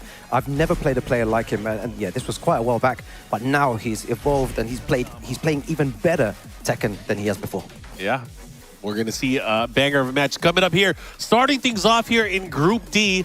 First game, this is a race to 2 again. We are counting the points as these players move forward. Will they get 2-0? Will they get 2-1? We're about to find out. Game number 1, JDCR from Korea against Saudi Arabia's Raif. Oh man, I'm so excited to watch this first game. Here we are in the arena stage. No hazards in sight. Yo, both players pressing already. I feel like every single game that I've watched so far, no one really tries to be defensive at first as well. In previous Tekkens, maybe you needed to download your opponent you could do it by being defensive, but now people are just pressing buttons and trying to download their opponent at 100 miles per hour, which is what's happening here. Riot just on the front foot. Just 2-1, jab, 2-1, down, back 4, and then that was the round. I mean, he has a great control of the offense here. I mean, it helps that, Dragunov probably between Season 1 into Season 2, one of the most studied characters matchup-wise here. Obviously, a lot of people thought Dragunov, especially in Season 1, was too strong. But of course, people making the adjustments, of course, he's a little bit tweaked here, but of course, still very dangerous. And we've seen from players like Ulsan especially that he's still a threat. Yeah, 100%. Good throw break already. Nice low parry on the down 2. Gonna take all the way to the wall here, and you do not want to be in this situation. Especially against Riot with Jin. He's going to definitely put pressure on as well. The power crush gets the wall splat. And he's just showcasing amazing ability here. He's going to get the guaranteed follow-up afterward as well. The immense focus here from Riot is just, it's chilling, man. Yeah. He's in kill mode. Oh, counter hit, follow-up. Hey, but back-to-back, JDCR able to make the comeback here. Tying it up on rounds right now. Yeah, Markman, I love the bravery there from JDCR, using 2 launch punishable lows. And look at the sidestep as well. Oh my god, he just missed it. That was a great duck there from Raif, though. The presence of mind here, but he has to deal with the salvo counter hit. Follow up here at the wall, gets the wall splat. This is going to be big damage. JDCR also having Heat right now to put him into a nasty mix-up. The lows become much more dangerous. The while standing 1+2 Heat dash cancel follow-up. Lots of damage. Not going to kill, but it's going to be a nasty situation where he has to guess to get out of here. Yeah, let's see if he finds a way out, though. Activates Heat. 1 final pixel remaining, down forward 1, and that JDCR is so good at closing rounds up. He just uses down 2, jab, down forward 1. He's so good at the end game. It has been a pure momentum shift too, because Riot was really commanding the lead early on in the set. Right now, JDCR fighting back, has the lead obviously, but continuing with the offense, pushing towards the other side of the stage. Riot went back to the wall, has to be very careful how he approaches here, but a great way to pick his shots and get out of the corner. Oh my god. That's going to be huge as well. That's going to be big damage. Let's see what the combo's like. Combo optimization here. Combo video. Ooh, into the Savage Sword here. Puts him into the rage. Gets the follow. One more hit can do it for Riot, but you can't whiff. That's a big mistake there. Has to be careful, but he gets the punish on the low anyways. And we're going to a final round here. Game number 1. Yo, this group already is looking so good. JDCR and Riot. Let's see who's going to take the first game here. Tries to catch him moving 2-1. Just small pokes, down 4. Single jabs. Who wants it more? Who's going to be able to pull off the first victory? Okay, we're starting to see these guys trying to find some space. It was all aggression early on, but now both of these players trying to find a big hit. Yo, both these players using just very small moves. Single jabs, down forward 1s, 2-1s from Jin. No launches yet, Markman. Yeah, no. Oh my god, he caught him moving. Gets the splat here, the follow-up here. JDCR is going to cash in with some big damage. Gets the follow-up, did not wake up. So Rive able to kind of push away, and now the heat engager with the Demon Paw. Yo, he tried to sidestep there, but still gets hit by it. Single jabs again, very fast moves, tries to get the shoulder. What's the combo like here, though, from JDCR? I like what I'm seeing here. He's going to get some nice damage out of this. Puts him into a decent position, but again, he's out of heat. One more hit, and he's able to take it. JDCR cleaning the plate, taking game number 1 here. Yeah, that was really fun to watch as well. I know there's loads of people at home watching around the world as well. Loads of JDCR fans out there. I just feel like this player has a huge history, especially back in Tekken Tag 2 as well, when he was just absolutely dominating the whole world. And now in Tekken 8, I feel like he's playing his best Tekken. A lot of people here want to be able to cheer for not only their players, their regions, but also their favorite characters. Oh, he's gonna get some coaching from Lord Yoreds. Yeah, Yoreds up on the stage. He's already qualified into Sunday action. Going to be playing in the winners round 1 on Sunday, making it out from the regional stage in first place. So I wonder what he's offering in terms of advice here. Yeah, also the benefit of qualifying in the the global leaderboards in this group stage as well. You're going to winners round 2. Correct. Less matches to play. Definitely, that's what you want. Anyways, we're going to go right back into this. Let's see if Riot can shake it off. Let's see if Reject Riot can brush it off. Reject everything but victory. That's their team slogan. Let's see what they got. Okay, nice low jab interrupt here. Now pushing back, no duck there from JDCR. Yeah, interesting to see. That's a good call out. Yeah, very good. I was going to say they're both not taking risk at the beginning, and then JDCR just goes for a huge low there. And Riot so ready to punish that. All right, nice. Look at this. Pushing towards the other side, but now no throw break. JDCR finding a way. Down Goes two. for the Razor. Forward 1+2 here, keeping them there. Pigeon roll after down forward 1. Yo, he's fishing for that counter hit forward 4. You can see it from... Oh. Those down forward ones, they're adding up. Just, again, the presence, knowing that they're going to be coming out back after back. This is looking really good now for JDCR. Yeah, JDCR dominating right now. Rife needs to maybe use some more tools from Jin. You know, he has so many good moves. We haven't really seen a hell sweep as well from Rife. He hasn't had an opportunity. I feel like the offense from JDCR has been smothering. Like, you know, any opportunity that he has to even go for a crouch jack, a sidestep has been met with that quick gut check. And if it's not the gut check, he has the jabs at the ready. Yo, the defense from JDCR though, right? And it's just jab, down forward 1. Finding an opportunity, but there, the evasive punch. A good call out there with a big hop kick. Riot has an opportunity here to go ahead and take that round, tie things up here, at least round-wise. He should be able to close it out, no problem. Demon Paw. Very good. Yeah, I always feel like in those situations, it's really good to just throw out a hop kick sometimes. The worst that can happen, right, you know, minus 13 punish, who cares, right? Just, if you land that hop kick, you win the round, which he did in that situation. Okay, there's the follow-up there. Gets the 2-4 punish into the power crush out of the skies here. Swats him like a fly. Oh, look at the dash forwards from JD. Single jabs down forward 1, man. He went for the salvo confirmation this time. Counter hit. Yeah, very nice. 1-2-1. Good break on the complicated wire. Oh, but this time caught him looking there. That's a very fast heat engager. Heat dash cancel. Follow up here. Now he's going to push towards the wall. No, is that going to be enough? It was not enough, but hey, has another chance. He should be able to heal some life here if he gets some blocks. Oh, they trade. Yeah, down forward 1 twice there, and JDCR 1 round away from taking this against Rife. But you can't count out Rife. Rife has been clutch in the most clutch moments against some of the best players in the world. Let's see if he can pull it out here. Will he be able to pull out some magic? Yeah, it was interesting what you said earlier on as well. JDCR's not allowing him to mix them up. He goes for those down forward ones, the jabs, and when he overextends, he just gets launched like this. Yeah, and that's just a perfect example. You just called it out there. Got the big wall rising 2 on the throw attempt here. But Rife has to be very careful here. Oh, but a sidestep! Down forward 2, right uppercut. Now pushing towards the other side, puts him into the rage. But this could be dangerous for JDCR as well. JDCR has to learn how to control it. Got to get the break there. That's important. The lows, the follow-up. Oh, into the elbow. Rife is in big trouble. 1 pixel remaining, and JDCR takes it there 2-0 over Rife. A masterclass in how to play Dragunov and how to poke with this character using very small moves. Jab, down forward 1, down 2 to neutralize all of his opponent's options. And I've just never seen anyone really dominate Rife like that, and especially with a character like Jin. He's usually the one being oppressive and trying to enforce his mix-up, but JDC are just so strong defensively. It was just a matter of control and, you know, using the most compact tools that JDCR had with the jab, the down forward 1. He really set the tone for the match after he got a feel of the spacing and the timing from Rife. So there's good stuff for JDCR. Obviously, really just a trademark legendary performance there. So we will see JDCR a little bit later on, but we will also see Rife a little bit later on. We're going to switch over to the other side of the stage where we have Spain's Tibetano, and he's going to be going up against Korea's Jun Ding. Yeah, another good match to watch here. They faced off in the mix-up, if I'm not mistaken. I think Tibetano took it there in grand finals. So Tibetano with a good record against Junding. Yeah, Tibetano, Ganryu player from the 7 days, switching over to Asuka. You know, he was using a little bit of Claudio, using a number of characters here. Going up against Junding, who has used quite a few characters in Tekken 8. Took him a while to really find his groove with Eddie, but once he did switch back to Eddie, hey man, that's a nice picture. Yeah, that's what I was looking at, man. I was gotta be on point, all right? Yeah. Flex on him in more ways than one, right? Exactly.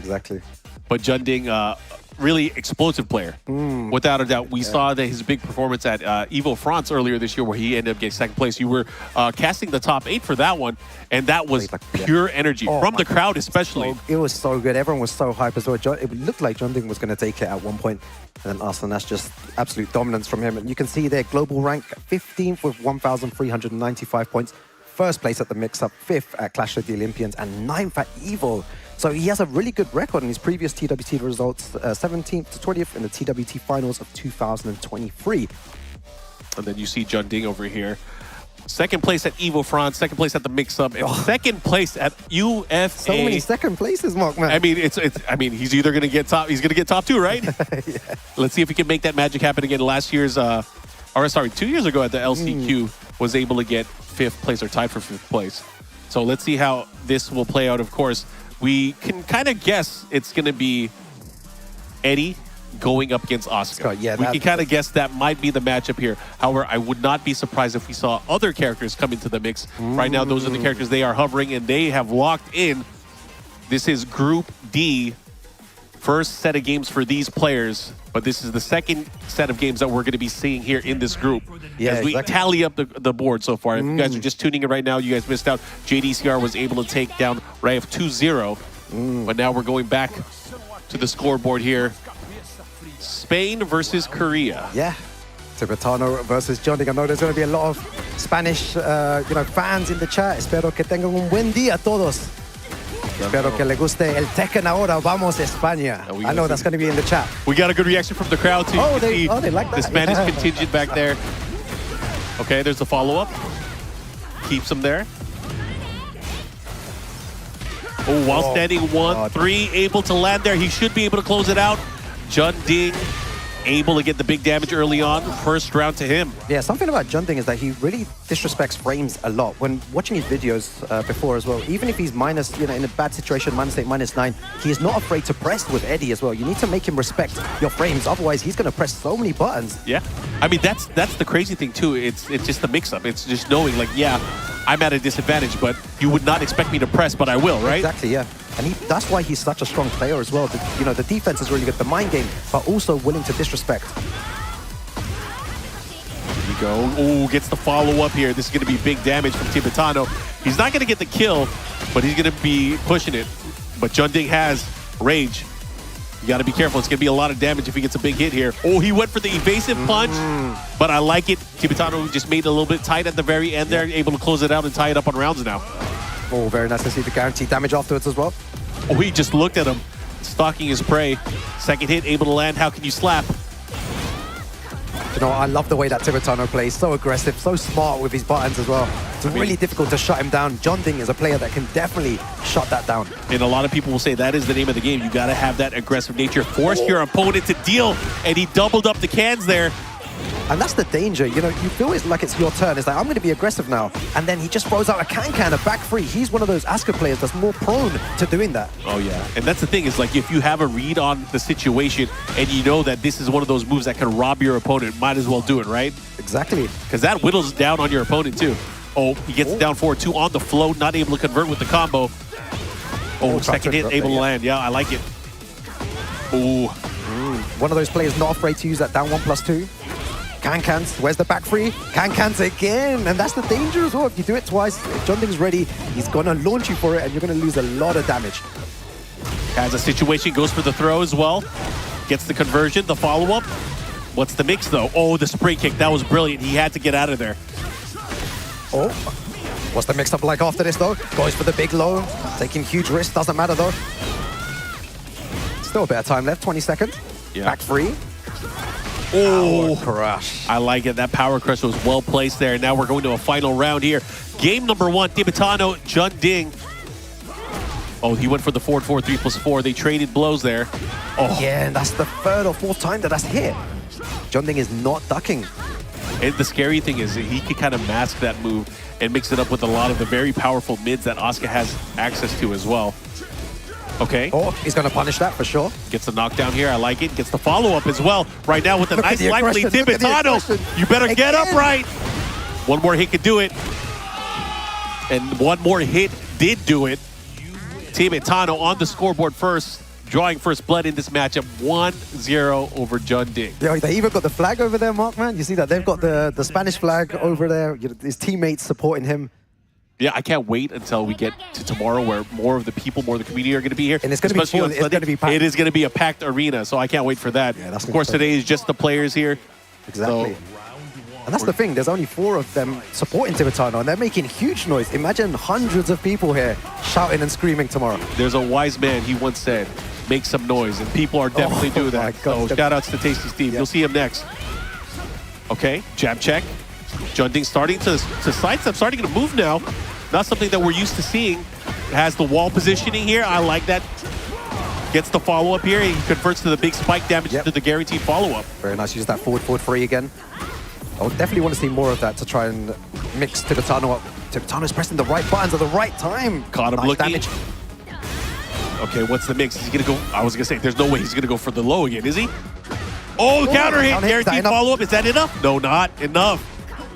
Oh, and the guaranteed damage afterwards. Tibetano, that is the definition, Mark, man, of no fear. Sin miedo. Yeah, and the thing is, Junding was going for the evasive punch there as well. He was trying to get his way in, trying to get that final hit, but Tibetano was able to pull out the move faster. Very nice wall combo there. Nice block. Okay. I like the follow-up there. Goes for the low mix-up there off relax. Comes for the mid option that time. Caught him out of the sky. Ooh. That's a spike. Not going to do a lot of damage because of the aerial state of the stance. Oh, messes up the combo there, though. Ducks the second hit of that wall standing. Oh, man. Again, if you guys are watching, there's so much on the line here. It would behoove the players to, of course, do the best they can. Try to get a 2-0 here. That's what Tibetano's fighting for, but Junding is not making it easy.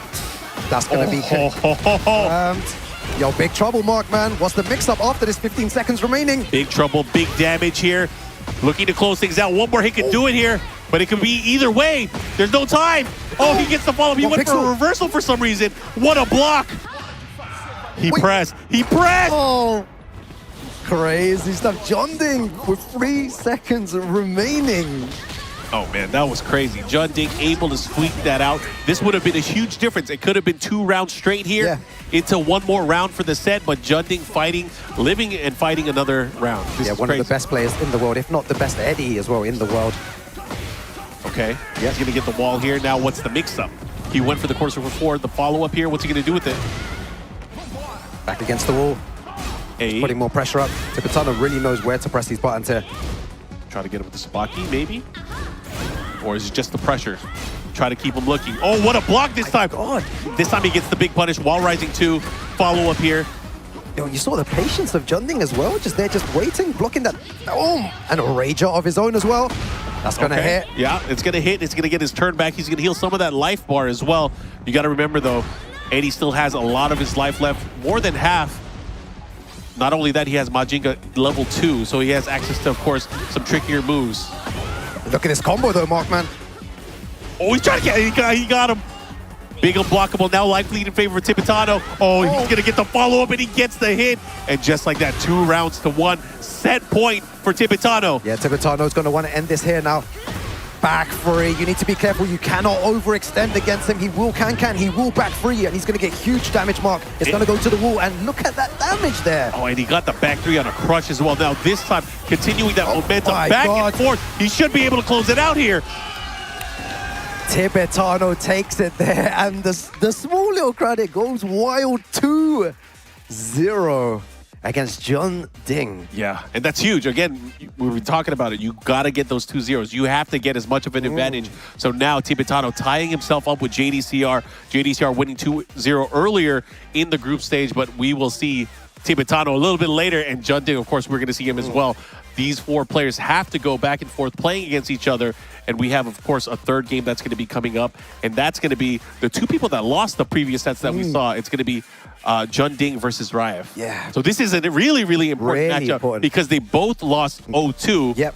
This could be an even bigger deficit for them. I would say if either one of them were to lose 0-2 again, that might be their chances. Yeah, correct. That might be their chances. So this is a really important match. Huge ramifications for the group here as well. But Tibetano, what a player, honestly. Incredible play for him to win that there. He's sitting there comfortably just waiting for his next game. Yeah, some people may say that it's all Asuka, but again, not everybody can pilot the way he does. Yeah, that he does. You, absolutely. Yeah, we have loads of people. Yeah, we have a few Asukas here in the top 20, right? Yeah. But again, not all of them have made it out. Not all of them can be able to pull off that kind of magic. So obviously cheering for him. Right now, we got Junding on the screen going up against Rayev. Yeah, should be Jin and Eddie. Yeah, Jin and Eddie. It'll be good to see how Rayev adapts and how Junding adapts as well after their last game, sorry. Again, so much on the line for both of these players since they're both at -2 currently. Do not want to be at -4 in a group stage where 2 players are already undefeated. This is going to be tough because, again, you have to get as many wins as you can, as many points as you can going into this. After this, we only have 3 games left in the group. Yeah, so it's all on the line here. They really need to lock in now. Yeah, Just looking at the character select screen as well, I'm sure it's Eddie versus Jin. It's just hovering. It can't be anything else, right? Those are the characters that has gotten them to this point. Yeah. But it's what they're known for. He's thinking a bit though. You see Riot there, he's not locked in. He's not locked in yet. He's just thinking. Maybe he knows something. I mean, he does have experience with a lot of characters. Yeah. I'm sure he's played against many Eddie players, especially more within his region. There we go. All right, looks like they have locked in. This is definitely what we expected. Jin Kazama, Eddie Gordo. Jin, the poster boy of the game. Yeah. Probably a character that has some of the, probably one of the top 5 best pokes in the game. His pokes are unmatched as well. Very easy to control the game, late game as well. When you just want to end the round, 2-1, back 2-1, down 4, very strong moves. And he starts off with the 2-1 as well. Forward, 2. He engaged already. 5 seconds gone, Markman. He's already going forward. Yeah, he was opting for a lot of momentum there, but Junding was able to find a hole in the offense there, getting that big duck into the wall setting 1-3. Now following up with the combo into a precarious situation. He has to watch out how he deals with this because he does have heat as well. Both of these players heat engaged. Let's see what they do with it. How are they going to make use of it? What an amazing sidestep into the heat smash. Didn't get the wall splat though, but still has positioning back to the wall for Junding. Junding has to be careful how he gets out of here. Yeah, uses 2-1 there, down 4. And this is what I was talking about, end game here. Very nice stuff with the 1-2 string there, yeah. You cannot hesitate when Eddie goes into stances. You have to react right away. You have to put him in a position where he cannot utilize those stances, especially when it comes to handstand or negativa. He's going to punish that, very nice. No duck. Again, very good punish there. Back against the wall. What's the combo like here? Sword of Savage. Follow up there into the low attack throw. And this is going to be hard. Riot doesn't need to really overextend here. You can see he has a huge life lead. Opts for the down 2 and presses buttons afterwards. Was that the right decision, Markman? Because he's eating all this damage because he pressed the button when he didn't need to. Yeah, I mean, he does have the option of, on wake up, he has access to the heat engager. He went for the demon paw right there. He's going to do a lot of damage here, but it's not going to be enough to close out. He went for the dive kick, gets clipped out of the sky. Oh man, it could go either way, but Junding does have heat smash into the mix-up. Decides to cancel it out. Oh, Riot actually ducked there. He's going to punish that. Final pixels. Down jab. Oh, the evasive punch and the follow-up guaranteed. Junding stole that one away. And Rive has to be thinking about that, man. And that sucks. Yeah, he had a huge life lead as well to play with. And all of a sudden, Junding finds a way back. Okay. Just be careful with whiffing those. Nice placement of the pokes. I like what I'm seeing here for both of these players. Riot right now has the positioning, though. Back to the wall. Junding has to be careful on how he's going to get out there. But a counter hit down 3. See what he does with it. Activates heat. Seems like he wants to apply some pressure. Nice low as well. Electric. Down back 4. He catches him trying to activate 3 lows in a row. Oh, and he's going to close it out. The 1, 2, 3. 2 routes to 1 now. Riot looking to get game number 1. Can he do it, though? Yo, it's always sick when someone just does 3 lows in a row. It just shows how confident they are. They know you're not going to duck. Yeah, at what point is it cheeky? At what point is it crazy? Yeah. Okay, follow-up gets the second hit. This is going to be big damage here on the follow-up. Very nice. Unscaled on the last hit. Pressure there with the 4-4-3 plus 4. Oh, that's so much heat as well. Oh, that's huge. Big block there on the negative 3. The follow-up here. Now pushing towards the other side of the wall. Is he going to break? I feel like this is a similar situation to before where Junding had the life lead, didn't need to go for a big risk, and Riot blocked 1 though, and now he's on his way forward. Down 2. I like the options here, the ways that he's utilizing the lows as well. Down 2 and down 4 complement each other very well. There's no way, Markman. There's no way he makes There might be a way. No way. You can't count him out.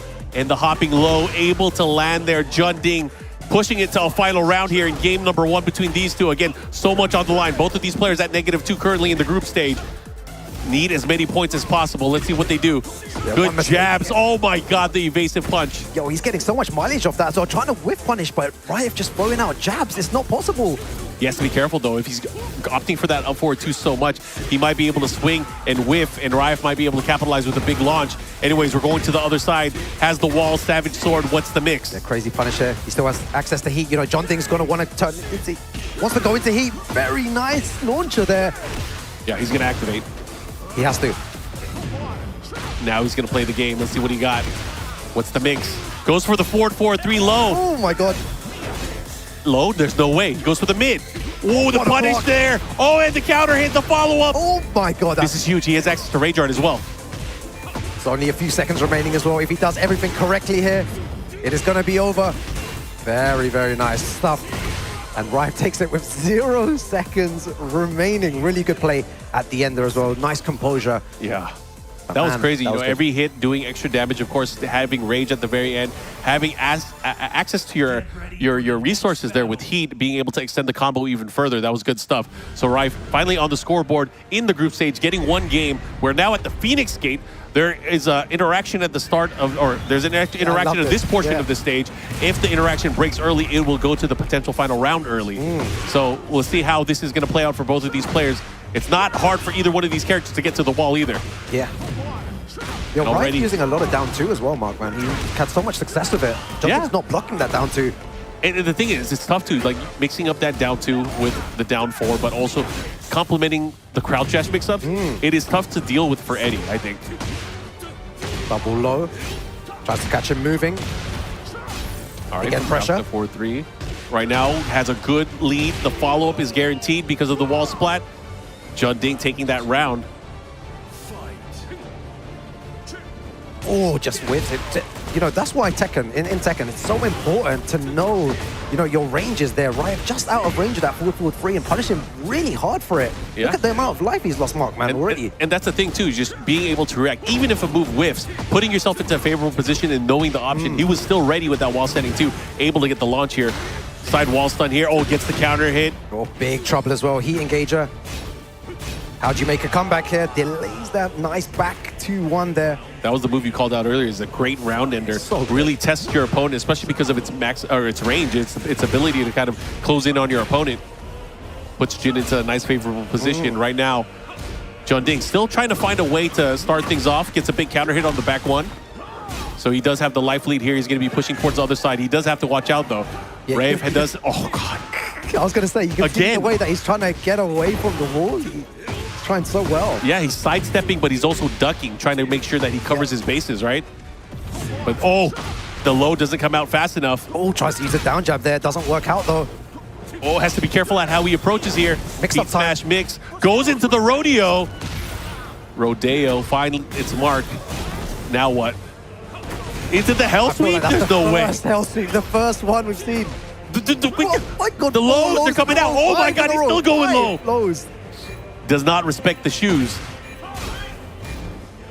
No time left. No time left. Who's going to want it more? He gets the chip. Oh, the second hit. He beats him out because of that hit and the follow-up as well. On block, expires the timer. And just like that, Jun Ding now up 2-1, looking to tie things up.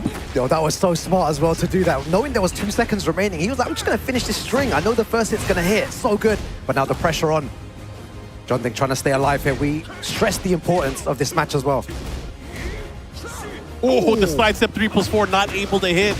Attack throw once again finding its mark. Rife going for a throw. Nice little punish there. Applying some pressure. Rife's doing so good here. We've seen Jun Ding in this situation before though. He can make these comebacks. It's so close. So what he does. What approach are they going to go for here? Goes for the heat activation. Tries to go for the standing 4. Okay, Demon Paw puts him into a position where he has to block. Plus frames. Try to catch him with the side step 3+4, not able to do it. Oh, he had it there. That was so unlucky there. Didn't believe Mark, man. He checked him with the back 3 there. I don't know if it was counter. I don't think it was, but still had a chance to get some damage there. Down jab. Both of them being really cautious right now. Oh, 4-3+4. Nice jab check, or down forward 1 check here from Jun Ding. He does have a life lead. Oh, and he chases him down negativa low. Oh, is that enough? It is enough. Incredible. 1 single backdash into the heat smash for the whiff punish, and he takes it there. Man, this is tough for both of these players because we are going to a final game. At max, each player would only get 1 point getting out of this. And again, we already talked about how both of them are on the edge when it comes to getting points for this group. Oh, man. What a group, though, right? It just the way that it's playing out so far as well. Yeah, I mean, Group D's crazy. All these groups have been crazy today, but again, the 20 best players in the world, these guys are going at it. All right, right now, Yored's coming back up on stage, offering some words of advice here to Raif. What is he going to do? How is he going to deal with this? He's hovering, of course, on rematch with random stage. I believe, I think he'll stick to Jin. There's like no way, right? Yeah, let's see what Yored has to say to him. It's a really difficult one because Raif started off so strong. Yeah. He had all the momentum on his side. He could have just closed it there and then, right? But Junding just staying alive and now puts him in a really bad situation going to a semi-infinite stage as well. There's a lot more space to work with here. The walls won't be in play as much as well. So we'll see. I mean, it's very rare that we actually get the stage and we actually hit a wall. Do you think we're going to get one? Possibly. Maybe. I don't think so. It's not happening. Maybe Jin's wall carry is really good. You know, he can send you all the way to the other side. Yeah? Look, they're already moving forward. No, they're not reaching it. They're not reaching it. All right, relax. One follow-up here. Gets the power crush. Ooh, counter hit. Doesn't get the follow-up. Oh, no, that counter hit usually causes a guaranteed follow-up. Yeah, maybe didn't expect it. All right, here we go. Gonna be big damage as well. Probably gonna put him into a final mix-up. On an opt to use heat, yeah, definitely. Just a really bad situation here. Can do anything into dash. And then final mix. Junding finding a way back though. Going back the other way, using those plus frames here. Another mix-up. Chases him down, goes for the low. Oh man, they're close again. It could go either way. The 1 down 3. Yo, he hasn't been using that a lot, which is good. Yeah. Just the element of surprise there. But I feel like you can't use it again. No, After that's you use it once, you cannot use it again. Maybe you should have saved that for like final round or something. Well, I feel like maybe you can't even use it for the entire tournament anymore. Because people don't forget that. Like, oh, he's one of those. He's willing to do guys, this. right? Yeah. Yeah. Oh, good 2-4. Interrupts, gets the aerial tailspin as well. Or is that the wall I see, man? Like it is, but you know, Junding's gonna fight back. He's like, you know what? I don't want to get towards the wall. Let me go the other way. From Raif, it's the wall. Plus, he doesn't have enough life there to get to the wall anymore. Ah, yeah, good point. I mean, it's close, but look at this pressure. Uh-oh, yeah, he's right by it. I gotta be careful. Ooh, that was a sick parry. Good option there. Now Raif looking to close things out here. He wants to get a point on the scoreboard. He can do it here if he wins the round. Oh, unlucky there as well. He was in crouching state, so the wall standing one whiffed. Yeah, I love the use of Raif's lows. Yeah, that's seems to be working out so much as well. That's why down 4 and down 2 are so good. Yep. Especially against Eddie. Okay, Junding using his own lows here, taking some more risk. You gotta risk it for the biscuit. See what he does here. Oh, you see that? Junding just going forward and Raif fuzzy ducking. He's waiting for those lows. Yeah, I mean, what are the options? How else is he gonna open you up? He's only gonna open you up with lows. It's just either lows or plus frames, right? Oh, look at all those plus frames. And plus frames don't hurt. Okay. Trying to catch him down. There's the more plus frames. Yeah, going for that +9 there after the 3+4. Nice low parry. 15 seconds remaining though. Scout it out here. He's gonna activate, of course. There's no time left here. Is he gonna run? Or is he gonna press? Oh, he tried to interrupt. Oh, he went for the launcher and he's gonna steal it away. There is no way that just happened with a few seconds remaining. That was Raif's round. It was. That was crazy. Oh my goodness. That was the choices you have to make. In this game, you have under a second to make some of these choices. Quick decisions is the key to Tekken 8. Split decision making. Again, you gotta think sometimes over 100 an hour. Let's see what happens. Yo, look at this half bar just from Pokes. Activates heat, wants to get something started. Probably wants to enforce his own mix up here. Junding. Woo! Gets him with the forward 4-3. Oh, he hesitated. Goes for the mid option. I like it with the back one. Try to chase him down. That back one has great tracking. Oh, the side step 3+4 right read. But it doesn't have as low a hurt box as it did before the trade. The brilliant trade. He should be able to close it out here. And Raif. Oh, what happened? Wait a minute. Oh my God, I didn't want to say anything. I stopped talking. I felt like I cursed something. I was like, no, wait. That was crazy. Oh my God, Raif manages to take it there. His heart must be pounding right now because that was do or die. I was just looking at you, Mark, and I was like, no. I can't believe. No way. I was like, I couldn't believe that. But hey, he was able to clean the plate and able to take the dub. He gets 1 point out of that interaction to going up 2-1 over Junding. So that is gonna, you know, it's gonna count for the leaderboard here. Obviously, he's currently in 3rd place. We have a 1st place tie as well. But again, 3 people will be able to still play in the tournament. Yes. Top 2 guaranteed for Sunday. 3rd place has to battle it out later on today. And it's not a clear-cut. Either way, it's not clear-cut because, again, the 2 players that are in the lead that have a 2-0 victory, they could go 0-2 as well, and that will put them back down to 0. So, again, lots to be said, lots to be played as well, and we still have 3 more games. Yeah, you see that JDCR and Tibetano there on 2 points, Rife on the -1, and John Ding on the -3. Yeah, and again, Jun Ding's not done yet. He still has... He has a game left, yeah. Well, I mean, things have to work in his favor, too. Exactly. That's the thing. It's no longer on just him.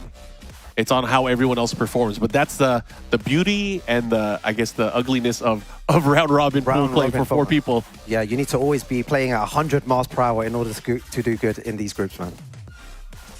All right, so again, lots of Tekken action right now.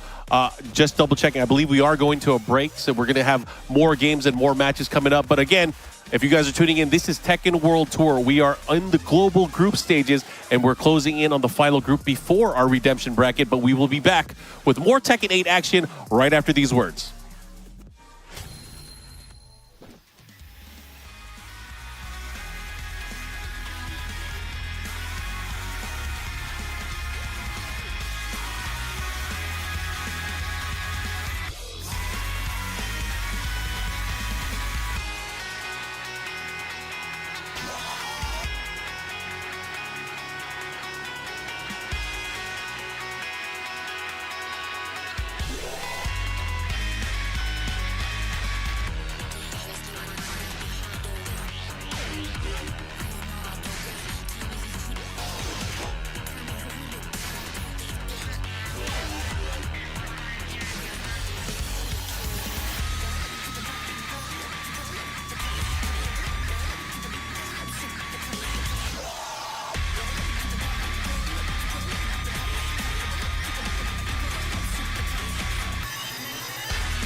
From your beginner days to where you are now, I've seen you win.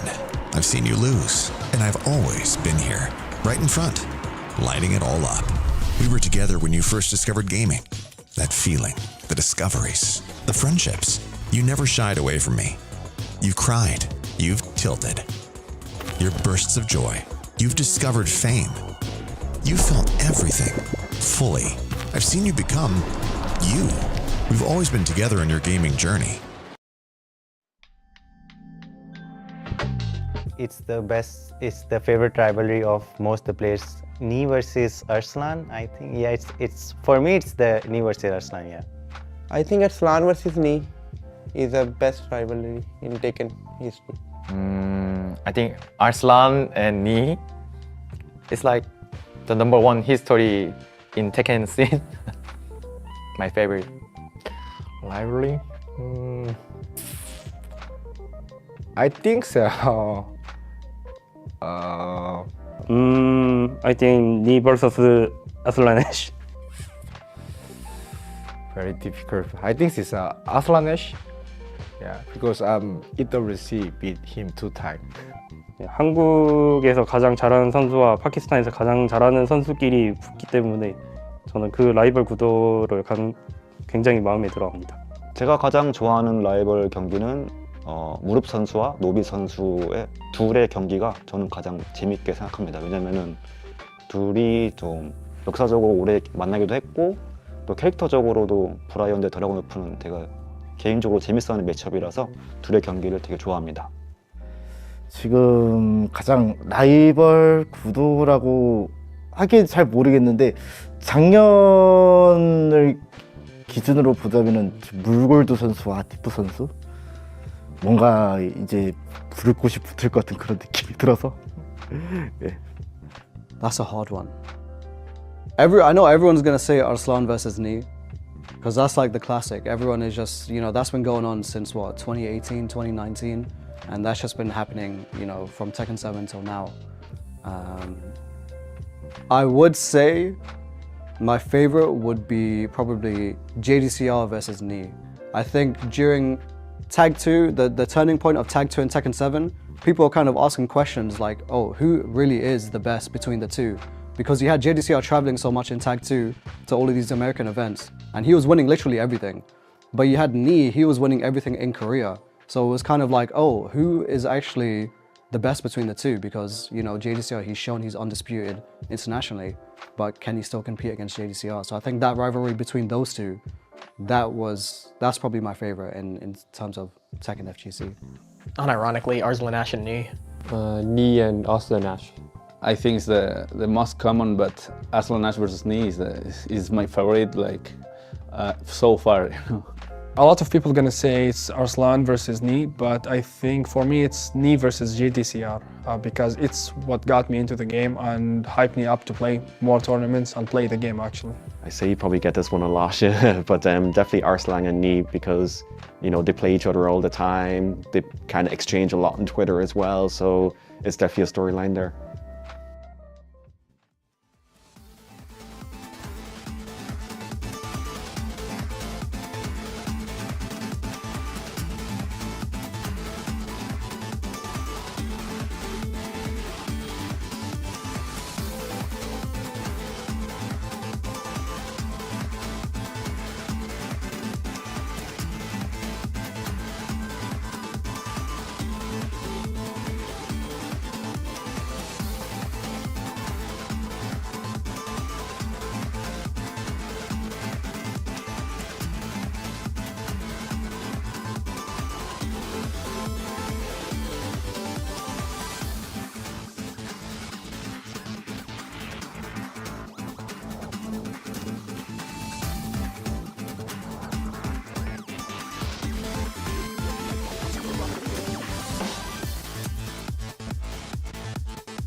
Welcome back, everyone, to the Tekken World Tour Finals here live in Malmo. From Malmo, Sweden here, Group D action of the Global Finals. Myself, Wukang, and Markman on the mic here.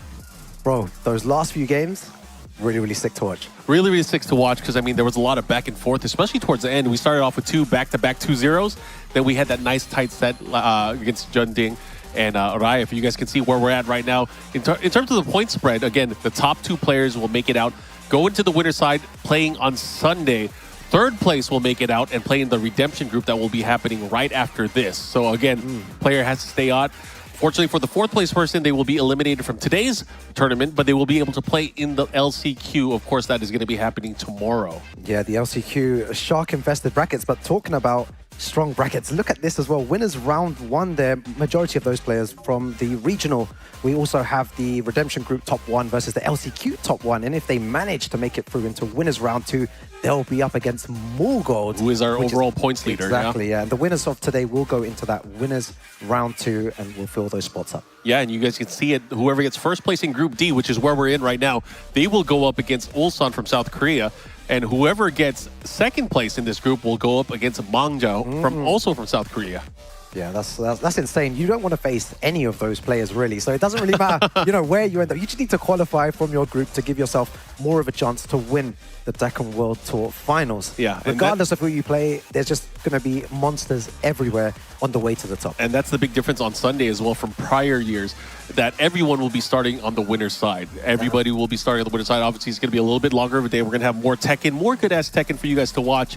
But that's never a bad thing, is it? No, never a bad thing. Especially with the level of play here. Yeah, Come on, man. Exactly. And Tibetano there, I just spoke to him a second ago, and he says he feels really calm and really relaxed. Okay. And I feel like Tibetano plays his best Tekken when he is relaxed and calm, when there's no pressure on him. He knows how strong he is now. Maybe in the past, he might have doubted himself a little bit. Okay. He might have thought, maybe my style doesn't work. I wasn't placing too high. But now he has full confidence in his game style and full belief, and the Spanish people behind him. So it makes him an absolute threat. And he could even take this whole tournament, I believe. Okay, so I guess the question is, can he take out JDCR? Because these guys are the current point leaders here in this group.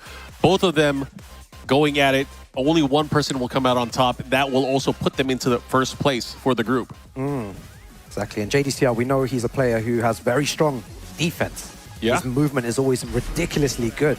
And people say that is a way to beat Asuka, right? If you have really good movement, you're sidestepping correctly, your reactions are on point, you can see that down 1+2, then it will all work out in your favor. And JDCR is a player who can do that. But can Tibetano It's not just break defense, him? it's this control. Control, yes. And his So reaction. many You know what things. JDCR stands for? It's just defense, control, and reaction. Oh, that is sick. That is sick. I gave him that. I didn't know that, though. No, it doesn't. I made it up right now. There's no way you made that up right now. I did on the spot, man. That's on the dome. Anyways, we're going to go into this. We're actually in Peru right now, Ortiz Farm. Yeah. And we were just talking about defense, but it's offense right now. Yeah, That's the name of the game. Okay. Definitely control the game with offense, going for the power crush early on as well. Showing Tibetano that he's not just going to stand there. Yeah, I mean, the part of this matchup, or this character in particular, is knowing how to defend against Asuka, knowing the ranges, because she can be a killer when it comes to getting the right ranges. She has great two-hit combos. She has a great low trip. Yo, the recovery on the upward one, though, from Asuka. You see, JCR tried to punish in the back there, and it didn't work. Oh, no wall spot there. He got lucky. Oh, the can you not? Can you do it? Yo, how much damage? Final mix goes for the low. Very brave again. The bravery, the confidence in his play. You weren't lying, man. He looks so calm right now. Tibetano. Right, if you look at him on stage as well, he's so super focused. Okay, goes for the low. The option there gets the elbow while setting one. All right, tries to go for a running two. Doesn't work. All the pressure from Tibetano right now. JDCR just playing defense. Hasn't pressed the button yet in the last 10 seconds. But gets the shoulder. And that's the difference, I feel like, with JDCR and other players as well. He is not worried about not pressing buttons for a good 10 seconds. Will punish correctly when needed. Yeah, sometimes it's all about waiting for your turn. But the thing is, you can't wait too long. It might create too much of a deficit. Yeah, right now, it's looking this crazy. character especially, right? Yeah, it's scary. But hey, that's one way to do it. While setting 1+2, fast heat engager. Yep, he's recovering health as well. At the same time, opts to use the wall, doesn't want to keep the positioning there, wants to do that instead. Good option, right? Remove that gray health. Remove the gray health, but also maximize the amount of health that you're going to be healing doing this combo as well. So he was at a sliver of life left. Now back into contention here. Obviously has to deal with Asuka. Asuka very close to range as well. The check, the low. There's no time as well. Oh, look at the patience there from JDCR. That was crazy. Again, we're talking about control. Controlling the game there really well with the down forward ones. He just doesn't panic as well. JDCR, Stone Cold player. Goes for the throw, very nice. Power crush, a lot of power crush being used from JD. Yeah, I mean, he has a good read on the moveset, on what Tibetano might want to utilize as he approaches. But he has to be careful here, man. You don't want to get stuck using that power crush against a crazy low, or even the can kicks. So you have to have the right read. Again, Tibetano pressing all those buttons, and JDCR just waiting for the right time to strike. Oh, good check. Oh, boom. He gets the shoulder again. That's the second time already in this set. Yo, is he gonna rage art again? Just to be able to heal up and also eliminate the red? No, he keeps him there. But the patience could have had more damage out of that. Hey, goes for the low. One more hit could do it. What are you gonna do? Actually, one more hit for either player. He bet it all on the can kicks, but luckily for JDCR, he was out of the whiff range and was able to go in for his own attack. Yo, the control from JDCR though. Just playing so well defensively, really strong here, moving in the right direction. Tibetano again, just trying to put pressure on. This is how it's always gone, just full pressure from Tibetano. JDCR waiting for that one moment to strike. Oh no, duck on the second hit. Had to get the patience, but a great block punish there with the wall standing 1+2. Very fast heat engager from JDCR, and this time getting the smash. What's he gonna do? Goes to the low again.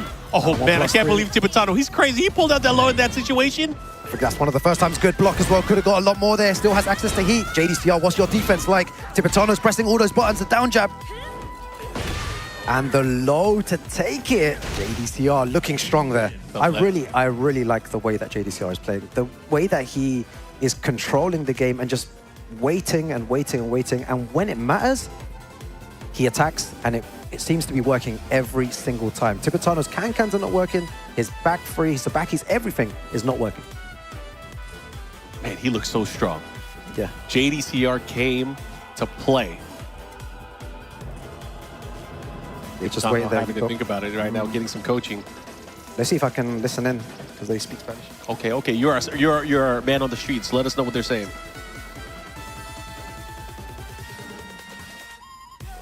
Yeah, he's giving him a whole essay. Yeah, I can't really hear from here. It's not speaking loud enough, but he's giving him a huge essay on on how to beat JDCR. Let's see if it works. What's he going to do differently here going into the next game? Tibetano versus JDCR. JDCR 1-0 up here. Phoenix Gate. The icons are watching. Phoenix, Ifrit. Lots of fire. Good full break. Speaking of fire, it's nice to see that fire lit with JDCR again. Competing here at the highest levels of the Tekken World Tour. He's a fan favorite as well. So many players love his style from the old days as well. And even now in Tekken 8. Oh yeah, again, during the break, we heard from a lot of players some of the favorite matchups they've seen throughout the course of competitive Tekken. A lot of them called out, love seeing JDCR. He is a legend. He's been playing for a long time at the world level. So let's see if he can pull this off right now. One game, one round, JDCR. Tibetano opting to stay on the ground there. Wrong decision against JDCR. He noticed that and just went full in there. Okay.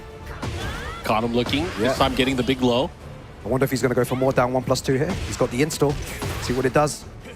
And I love it too. Oh my God, the defense and the awareness there from Tibetano. That was great. Oh, but this time a counter hit. Catches him ducking. More pressure. Gets the trade. Oh, you better chase him down. That's a good chase down. That's a great chase down. That was so good. I thought that was going to go wrong for Tibetano there. Yeah, and because we had that explosion there, we're going to go to a stage transition. Oh, how did that miss? Chop combo though. Oh, so close. He goes for the duck there. He was maybe expecting a low from JDCR. JDCR moved forward, didn't do anything, and then Tibetano just throws out that wall standing 4. Yeah, this time we have a floor blast in play. Running 2. Down jab. We've seen a lot of that fires too. Oh, the float. He didn't wait enough. Yeah. Yeah, wall standing 3 has an aerial state as well. Oh, aho.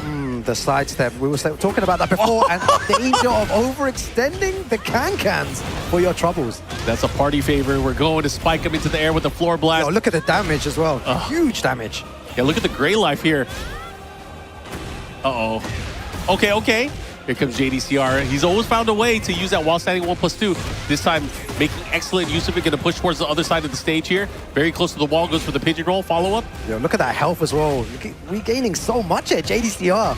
Oh, no. He's playing the way he plays. This is JDCR true form. Final form. Oh. Without fear there, JDCR playing so strong. One more round and he'll take this 2-0 against Tibetano. Yeah, he had a good read on the timing there. Going for that back 4 in that situation. 2 rounds to 1 here. Heat engagement from Tibetano. This is where it can get dicey. Oh, I can't believe he power crushed in that situation. This guy has such a good read on the offense that Tibetano's throwing out. But right now, you can't defend against everything. Tibetano making things add up. Yeah, Tibetano's really forcing JDCR to play this way, and this is not going to favor JDCR. He should end it right now. He hesitated there. I don't know if he was trying to do while standing 1+2, but while standing 1-3 came out. Unfortunately for him, not able to get it, but we go to a final round here in game number 2. It could go either way, but JDCR is, of course, threatening for set point. Yeah, Tibetano plays so well in these scrambly situations. This is why I'm saying if JDCR starts to press too many buttons here, Tibetano's going to take advantage. JDCR needs to play his same game here. Doesn't need to change anything. Big combo here, Markman. This is huge. He's going to activate, I'm sure. Let's see what he does with it. Pushing towards the wall here. He's going to get a nice advantage in terms of life lead. Yeah, big what's the trouble mix? here. And goes for the heat smash there. JDCR takes it over Tibetano. Absolute 2-0. control there. It started to get a bit scrambly in the end. Yeah. And it was favoring Tibetano, but JDCR just went back to his original gameplay, believed in the way that he was playing, and takes it there in a dominant performance. Yeah, good stuff to JDCR. He is really showcasing his control, his strength here in this group stage. And of course, if you look at the scores that we have through the group stages, he is now in the comfortable lead. But again, it's still not done for him. He still has one more game to play. He has. We're going to see the group in a second as well. But wow, what a game. It was so good. Yep. To watch both those players. Up next, of course, you guys, we have Tibetano. He's going to be coming up again. He's going to be going up against Raif. Probably another very important game when we get the This group one is stages. definitely an important one for Tibetano. Yeah. Definitely important for Tibetano. After losing 2-0 as well. Because if he loses 2-0 again, that could push him to third, which could be scary. Yeah, you're going to the redemption group. I love the sound of that as well. You have to go. I don't. Yeah, That sounds like another scary situation. That is actually quite mad. And then the winner of the redemption group has a long pathway. And here we have the bracket and how it's gone down. The group D, here JDCR on 4 points, John Ding -3, Raif -1, Tibetano on 0. Yeah, so looking at just doing the math, because the potential point deficit could be 2 points here in this matchup here. If Raif is able to win 2-0, that puts him at 1, and that would put Tibetano at -2, pushing him into the third place spot. But again, Where you don't want to be, yeah. But again, at that point, it becomes out of control because the last matchup of the group would be JDCR versus Junding, and if Junding can get points in that situation, that would push Tibetano out. Yeah. So This again, is there's crazy how a this lot is- on the yeah, line. how this is playing out as well. Anything can happen. A very close group at the moment. I mean, this is how it goes down when there's 4 people in the round robin. Every point counts. You have to make sure that you're able to perform your best. But again, it's not easy. These guys are the best players in the world. They are documented as some of the best. You can see, again, we were talking about placements on the screen. Tibetano has been around the world doing damage here with his Oscar. Yeah, he believes in his character. He believes in his style of play as well. And he's really improved as a player. Looking to make it out the group as well. You definitely do in that winner side. You do not want to go into the redemption group or the LCQ there. And Raif is also another player who's been playing really well this year. And you can see his placements there, 1st, 7th, and 4th as his highest placements. Yeah. All right, what we think it's going to be the battle of the cousins, right? It'll be Jin Kazama versus Asuka Kazama? Yeah, most likely, yes. It's going to be interesting to see. All right, these guys going to get ready for the game. Race to 2, as we mentioned before, top 2 players of these groups, 4 players, will make it out and be able to play on Sunday. Whoever gets in 3rd place will play in the redemption group that will be happening immediately after Group D, which is what you're watching right now.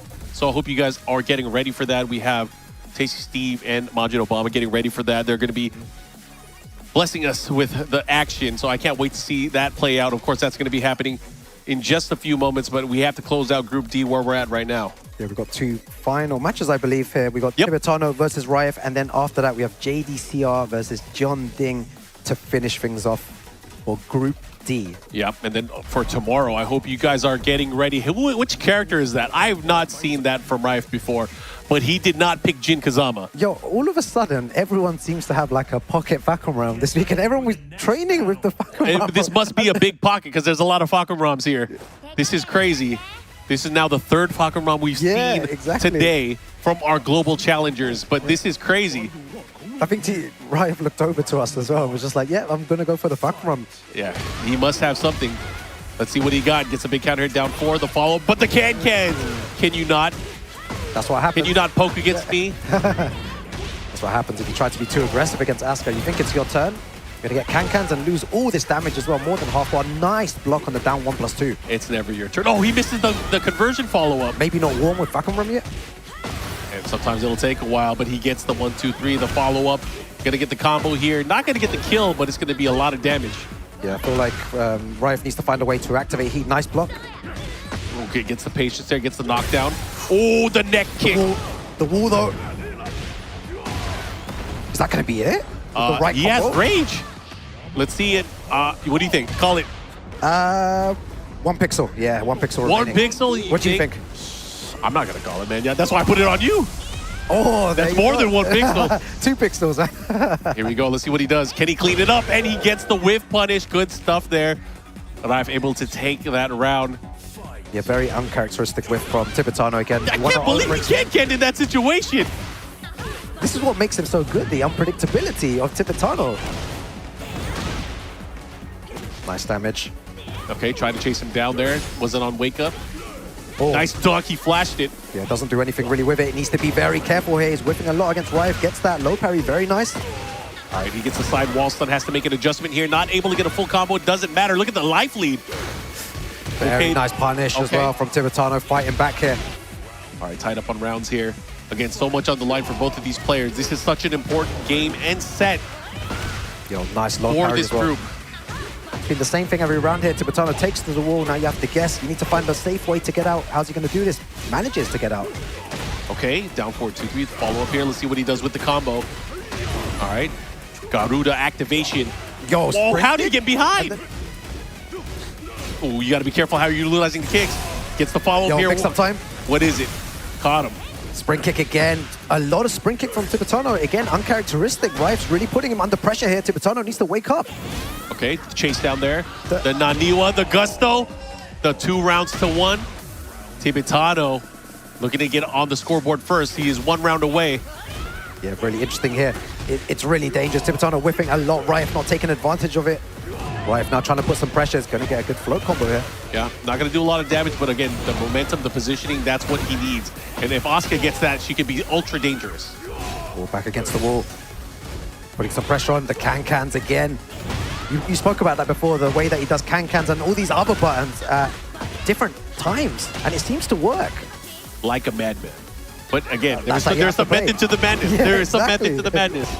Because again, he's making them hit more often than not. To qualify for the Tekken World Tour Finals. You got to be a little bit mad. You have to. Anyways, going into this right now, it's about even on life. Great sidestep there from Rive. This time getting the heat, smashing. And the skies. Yeah, manages to close it out with 10 seconds remaining. Very nice final round here. Huge ramifications for the group. Yeah, I mean, both of these players need this game. Oh, what a step, but he has to make an adjustment for the combo. Can he do it? Of course, had to go for the team. The follow-up here has the activation on the Garuda. Oh, nice block. Nice punish as well. Good 50 plus damage there. Whiffing again. Rife not taking advantage of it. Activates heat. Dangerous times now. Let's see what he does. Oh, he got him. Heat activation, running knee. Again, the pressure pushing by the wall. Oh my gosh, he was ready. That was so good. This is gonna hurt. It's not gonna kill, but dang, this is gonna hurt. Yo, check that damage out as well. Oh, he whipped. Gets the follow-up there. Now what? What's he gonna do? He's the chasing down. He has heat smash as well. Yo, Rage Art maybe incoming down 1+2. Why? Out of nowhere. Oh my gosh, and the check. Tibetano stealing that one away. Taking game number 1, that was wild. Yeah, you were, there was a lot of situations before that you were questioning, why would you do that there? And that was another one. Why would you do a down 1+2? That's why he's on stage. After that situation, That exactly. is why he's on stage. He has the right feel, and sometimes you could tell, watching the way that Tibetano plays, he has a right feel for the moment. He is really showcasing this is how you play Asuka at a high level. You have to annoy the stuff out of your opponent. Exactly, yeah. But there was a few times there as well when Tibetano did seem to panic. There was a few spring kicks there for no reason. He doesn't usually do that too much anymore. This is his old habits coming back into play. When he starts to spring kick, he starts to whiff moves.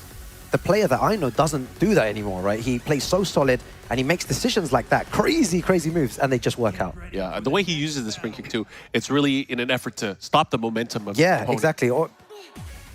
Okay, anyways, this is where it can get dicey. Tibetano up 1-0 currently, but can he go further? That's the question. Can he go up 2-0 here, which would eliminate Rife's chances of qualifying in the top 3, but we got to see how it plays out first. Yeah, Rife at the moment opting to, he opts to stay with Bakumram, doesn't switch to the Jin, believes in his character here.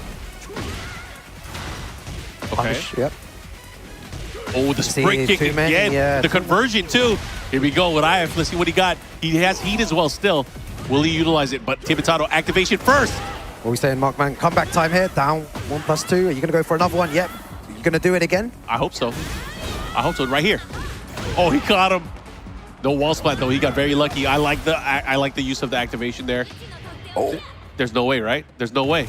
Punish it. Gets the throw. And it's not enough, though. She's not dead. Okay.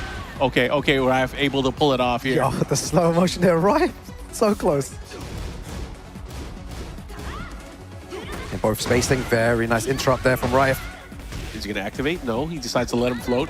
Oh, the reversal on Wake Up? Yeah, maybe it would have been a good situation to activate there, Mark, right? He should have taken to the wall there, got some more pressure. He would have had good positioning as well. Doesn't choose for that. But still having a good spot right here in terms of positioning. Wait a minute, it just turned around. Oh, gets hit with a big low there. Another low, third low in a row. Tibetano not blocking his legs. You need to be careful though. The back three, the can-cans could come out. He's going to get huge damage here as well. Better guess right. Oh, he went for the high, the follow-up, and Rife was ready. I like it. 2 rounds here. Trying to even things up here. He is 1 round away from tying things up. And again, like I said, he needs all of these games, all of these points. Yeah, Rife's patient is so good right now. Oh, doesn't get the follow-up there. Let's see what he got, though. Charging up there, has heat activated, and Naniwa Gusto. This is where it can get scary. Oh, the whip punish here from Rife. Tries to go for a can-cans there. Doesn't work. Tried to go for something else there as well. Don't know if it was back three or can-cans. Caught him with the forward 4. Not able to get the conversion afterwards. Yeah, Rife still has heat as well. He has so much resources here. Did he press here? I don't believe. Oh, even though he pressed, doesn't matter. Takes it 3 rounds straight. A complete turnaround. Good answer. The last game. Good answer. That's what you need. Again, it would have been great for either of these players to get that 2-0, but it's going to have to come down to this. They're going to have to settle for 1 point. Both of those players just thinking right now. I feel like the coaches are coming up. Oracle going up to give Tibetano some tips. Yeah.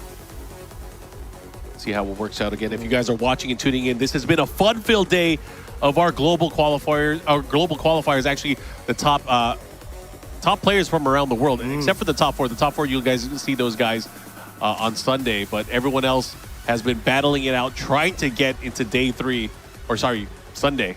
Yeah, day 4. Day 4. Yeah, they're all trying to They fight gave us for an extra day? Yeah, the LCQ tomorrow is going to be wild. That's all I'm going to say. Yeah, but it's going to be nice to see that one position of, like, you know, one Yeah, place. because last year was 2. Yeah. It's going to be 1 spot, but it's going to be nice to see the community from around the world here gathering for that spot, because we have hundreds of players getting ready for that. And you have some of the players as well here, the 4th place from the global group stages here going into that LCQ, so it's going to make it even more dangerous on Saturday. Okay, starts off with a nice combo here. Oh, as I say it, never saying that again. Right, Tibetano on the front foot. Oh, you got that nice combo curse? Yeah, it was a small one though. It wasn't like it's just beginning of the round. Doesn't matter. I want to test if it works. I'm going to test if it works. I'm going to call out nice combo later.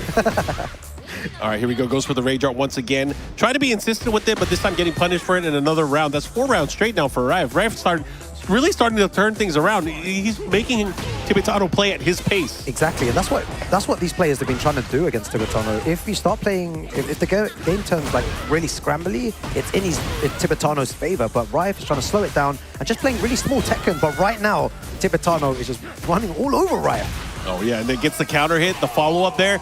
All right, that's one way to do it. Brute force. And Yes, Asuka, exactly. she is a brute force character. Exactly, lots of plus frames, lots of ways to evade the opponent. Nice little whiff punish there, activating heat straight away. Good choice, good choice. I like how he put the brakes on there from the down forward too, but nice combo. All right, he's not dropping it. He gets the wall here, the spike, the follow-up guaranteed hit. Let's see what he does. Yeah, full crouch mix as well. Has no heat remain.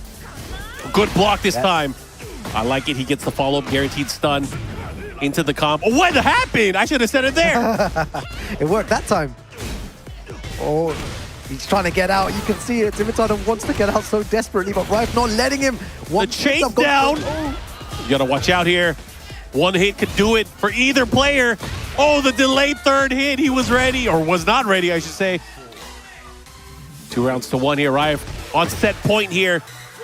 Yeah, this is crazy. The Spanish guys at the back screaming as well for Tibetano. Yep. Gets a nice little punish. In terms of the points leaderboard, both of these players fighting for this 1 point. Who's going to get it? Sidestep, down forward 2. Launch, follow up here. Has the wall. Going to hurt, big damage, not going to kill. So much damage as well, both of them. That's a big block, but doesn't do the correct punish. Just goes for a heat smash there. Has no more resources left. Rife still has time to activate. Gonna get the huge counter hit there. Goes for a low. Big trouble. Oh, he's going to get the running knee. And Raif with the mini pop-off, finally able to get a point on the scoreboard, so that's good stuff for him. Yeah, Raif there, you can see the pop-off. A true champion right there. Just, you know, working so hard to beat Tibetano. It's really difficult as well. When you have a character that can just nullify all your pressure, the can-cans, the back freeze. You know, he has so many good tools, and he played so well with Facom Run there and really controlled the game against Tibetano. So unfortunate for Tibetano, but Raif is going to get some nice points.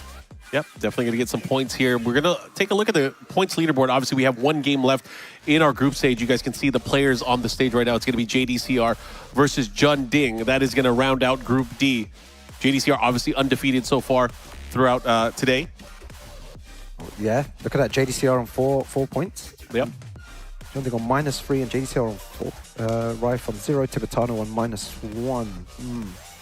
The final match is Jun Ding versus JDCR. Yeah, so obviously points implications are very, very important here. Yeah. Because it's going to decide who's going to get out in third place. Ooh!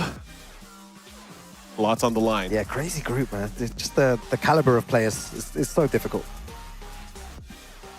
We're getting some nice juicy updates as well to confirm.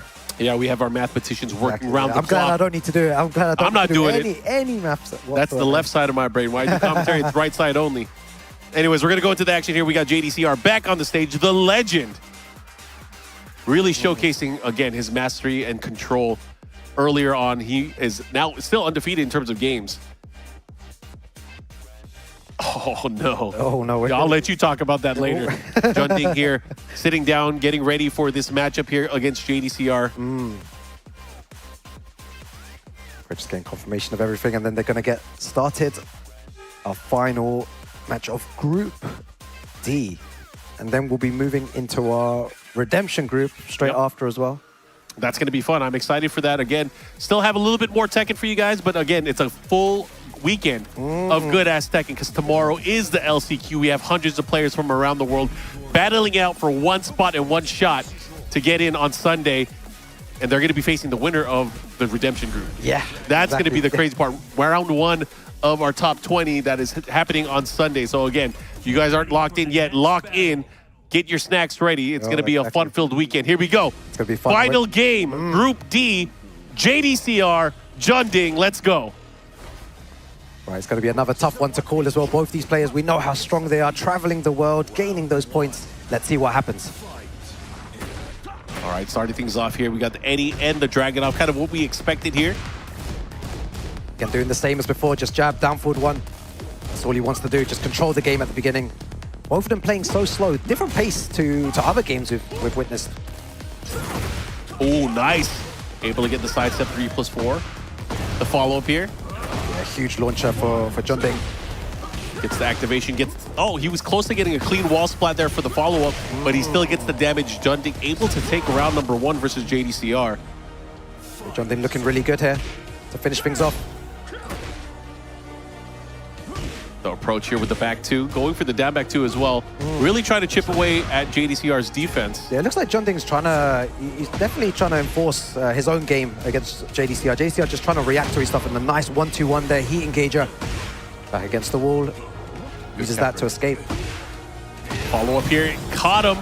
Yeah, he's getting so much mileage out of that shoulder, right? So many times we've seen in previous games as well. He's not afraid to just throw it out, or sometimes waiting for a move to punish. Well, that's the thing, it's so fast, but it has that insurance of being safe. But not only that, it kind of, if he uses it right at the right range, it can catch people as they try to move as well.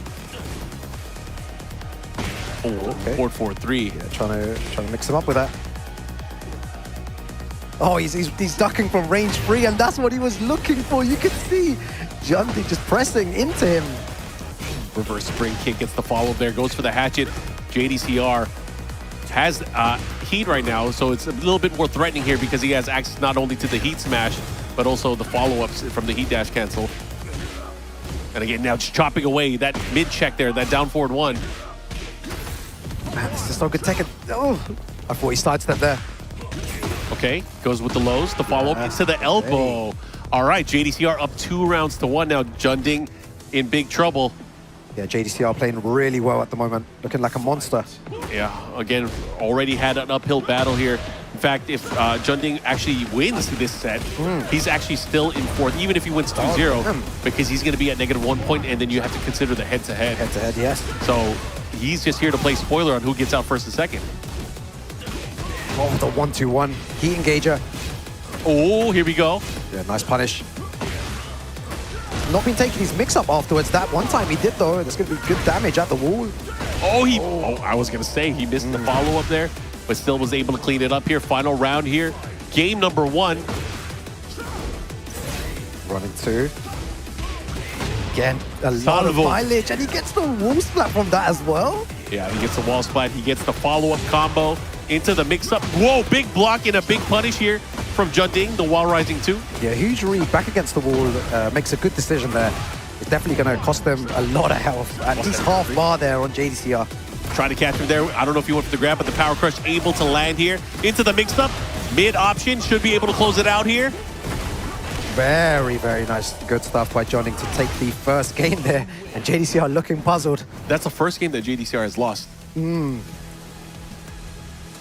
All right, all right. Yeah, he's looking puzzled. He's like, what did I do wrong there? JDCR was playing really well. Again, just similar to before, Markman. Just jab down forward one, not doing too much. But it was that huge risk that he took at the wall when he did the massive low, and then Junding blocked that back against the wall. It was a really hard read, and just takes the round because of that. Yeah. Get ready for the next battle. But I like JDCR not being afraid to use it. Yeah, that move, I feel like, makes Dragunov so much more threatening. Yeah. Anyways, we're going to go to Elegant Palace here. We have some glass walls to break. We have a balcony to crush. A lot going on. Shout out to Lee Chaolan. We haven't seen him in a while in competitive play. Have we seen him at all? Yeah, we have. We haven't seen him today or yesterday. Or yesterday. And we're not going to see him tomorrow. Yeah, maybe. What happened to that Maybe guy? LCQ, yeah. Anyways, going to the action here. Pigeon roll follow-up here. Nice duck there. So good, yeah. Conversion. You need to duck the second hit of that. Oh, good block. Great punish there from Junding. Yeah, he stayed ducking there. He knew the low was coming.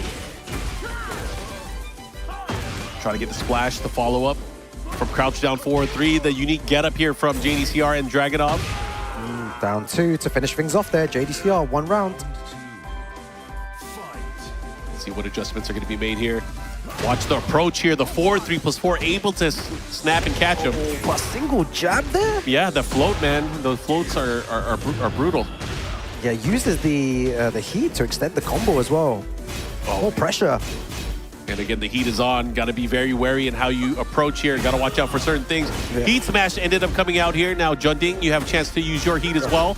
Both players super patient here, waiting for one mistake, and that was the mistake JDCR was waiting for. And it's going to cost a lot of damage here. It's going to cost him the wall as well, and now even more pressure. Ooh, here we go. Has a chance to follow up there. Look at the pressure here.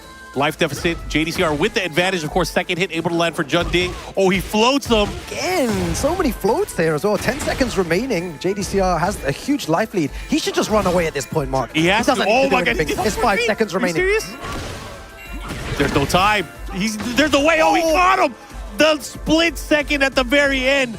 That clutch low. Junding stealing that round away. So maybe he should have pressed the button, right? Oh yeah, I'm glad he did. You gotta press to impress, right? With like only 3 seconds remaining there, manages to steal it. So good. That was crazy. Yeah, it was so good. Didn't think he had enough time for that as well. Oh, the spring kick, the throw. Counter hit throw, not broken. Oh, he's stepping after the jab. He's going for down forward 1, and Junding is stepping. Yeah. Stepping correctly, trying to bait it. You don't usually see from Eddie, right? In past games, he didn't really have a sidestep, sidewalk, but much more useful in this game, of course. But still not as strong as other characters. Gets a spike, the follow-up guaranteed afterwards, unscaled. Yeah, tried to go for the low there, manages to get out of range, goes for the mid option. Junding playing so well, 1 more round, and he will take this 2-0 over JDCR. All right, but can he pull it off here? Does he have what it takes?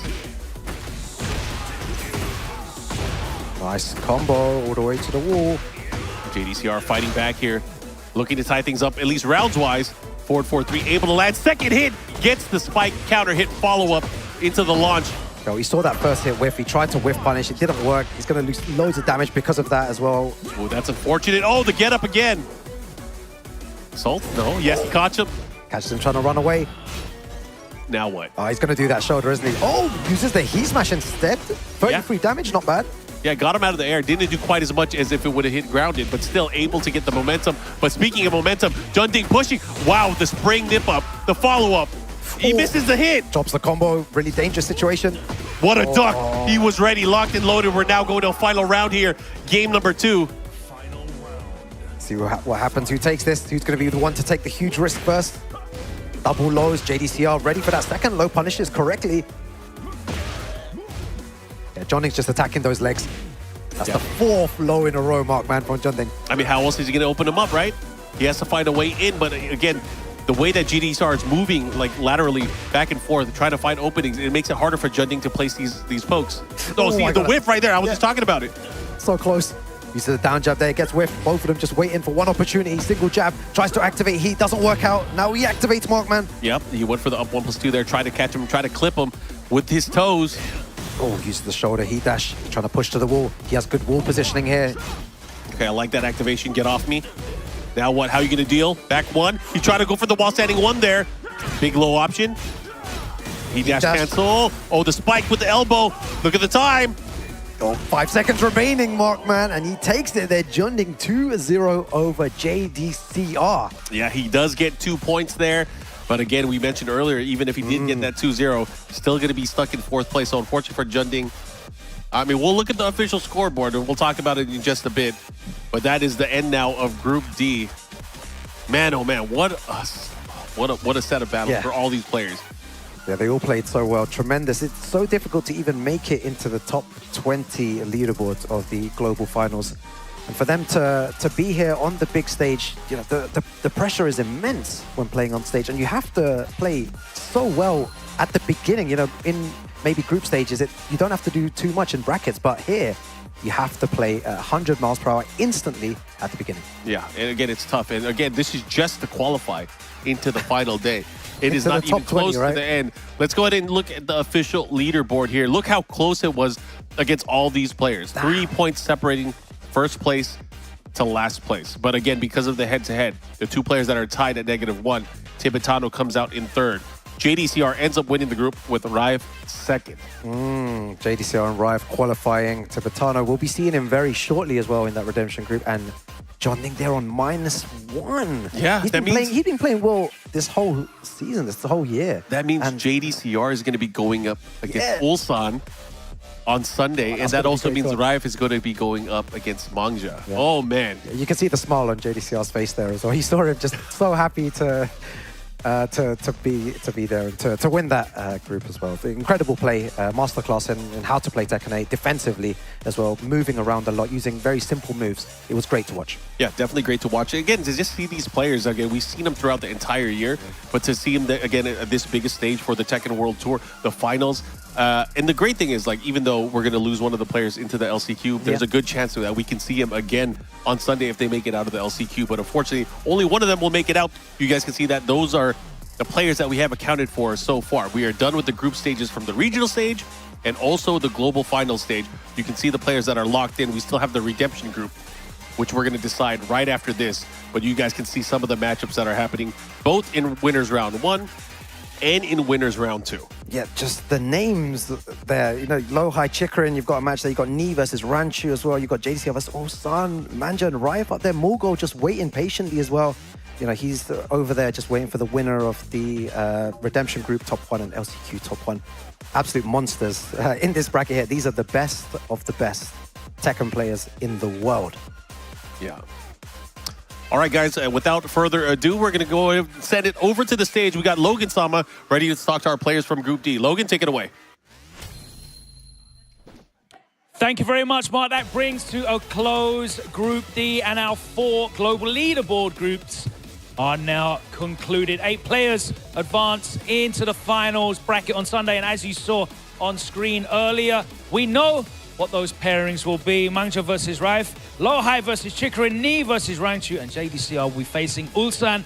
That will be in your round 2 matches. Of course, everyone starting in the winner's side, those global qualifiers, as well as the 4 players that directly seeded into the finals bracket through virtue of finishing top 4 in the global leaderboard in the season. all getting a bye into round 2. We will, of course, have to say goodbye for a very short while to Tibetano. We will see you in the next group because you finished third. You'll be in the Redemption group, which will be happening immediately after this. And Jeonding, we will see you in the last chance qualifier on Saturday. JDCR, congratulations for winning. You'll be going up against Ulsan. How do you feel about that matchup? Most likely, I'm really happy to face Ulsan on this big stage because I learned a lot. I learned Dragon a lot from him, and then we kind of practice together and then face a lot in tournament. But also, but more than likely, title final, big stage, and then Dragon Off. It's like one more chance that I can learn again. And yeah, definitely, I'm happy to face him. That's great that you're excited to learn more on this big stage. You've done so much in your career. That's why you're such a great Raif, of course, making it through in second place. You'll be facing against Mangja. How do you feel about that draw? Well, first of all, alhamdulillah for qualifying for the last day. Thank God. Today is a really special day because it's my birthday. Happy birthday. Congratulations. Thank you. So this is the best birthday gift for me, qualifying for the final. For Mangja, I played him once before, so I really want to take my revenge versus him. So I'll do my best versus him.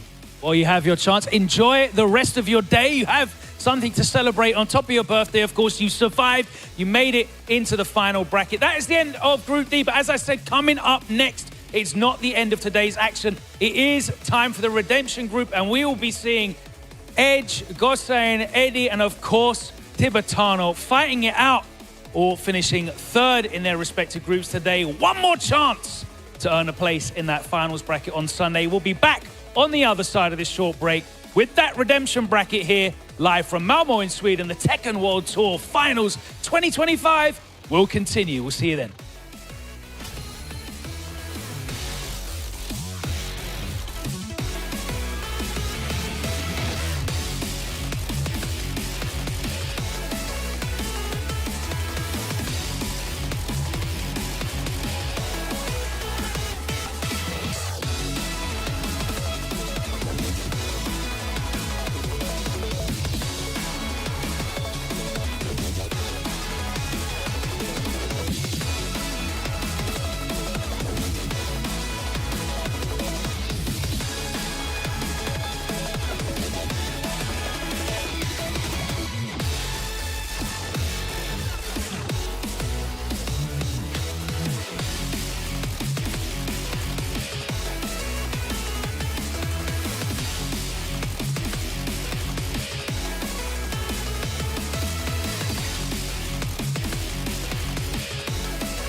From your beginner days to where you are now, I've seen you win.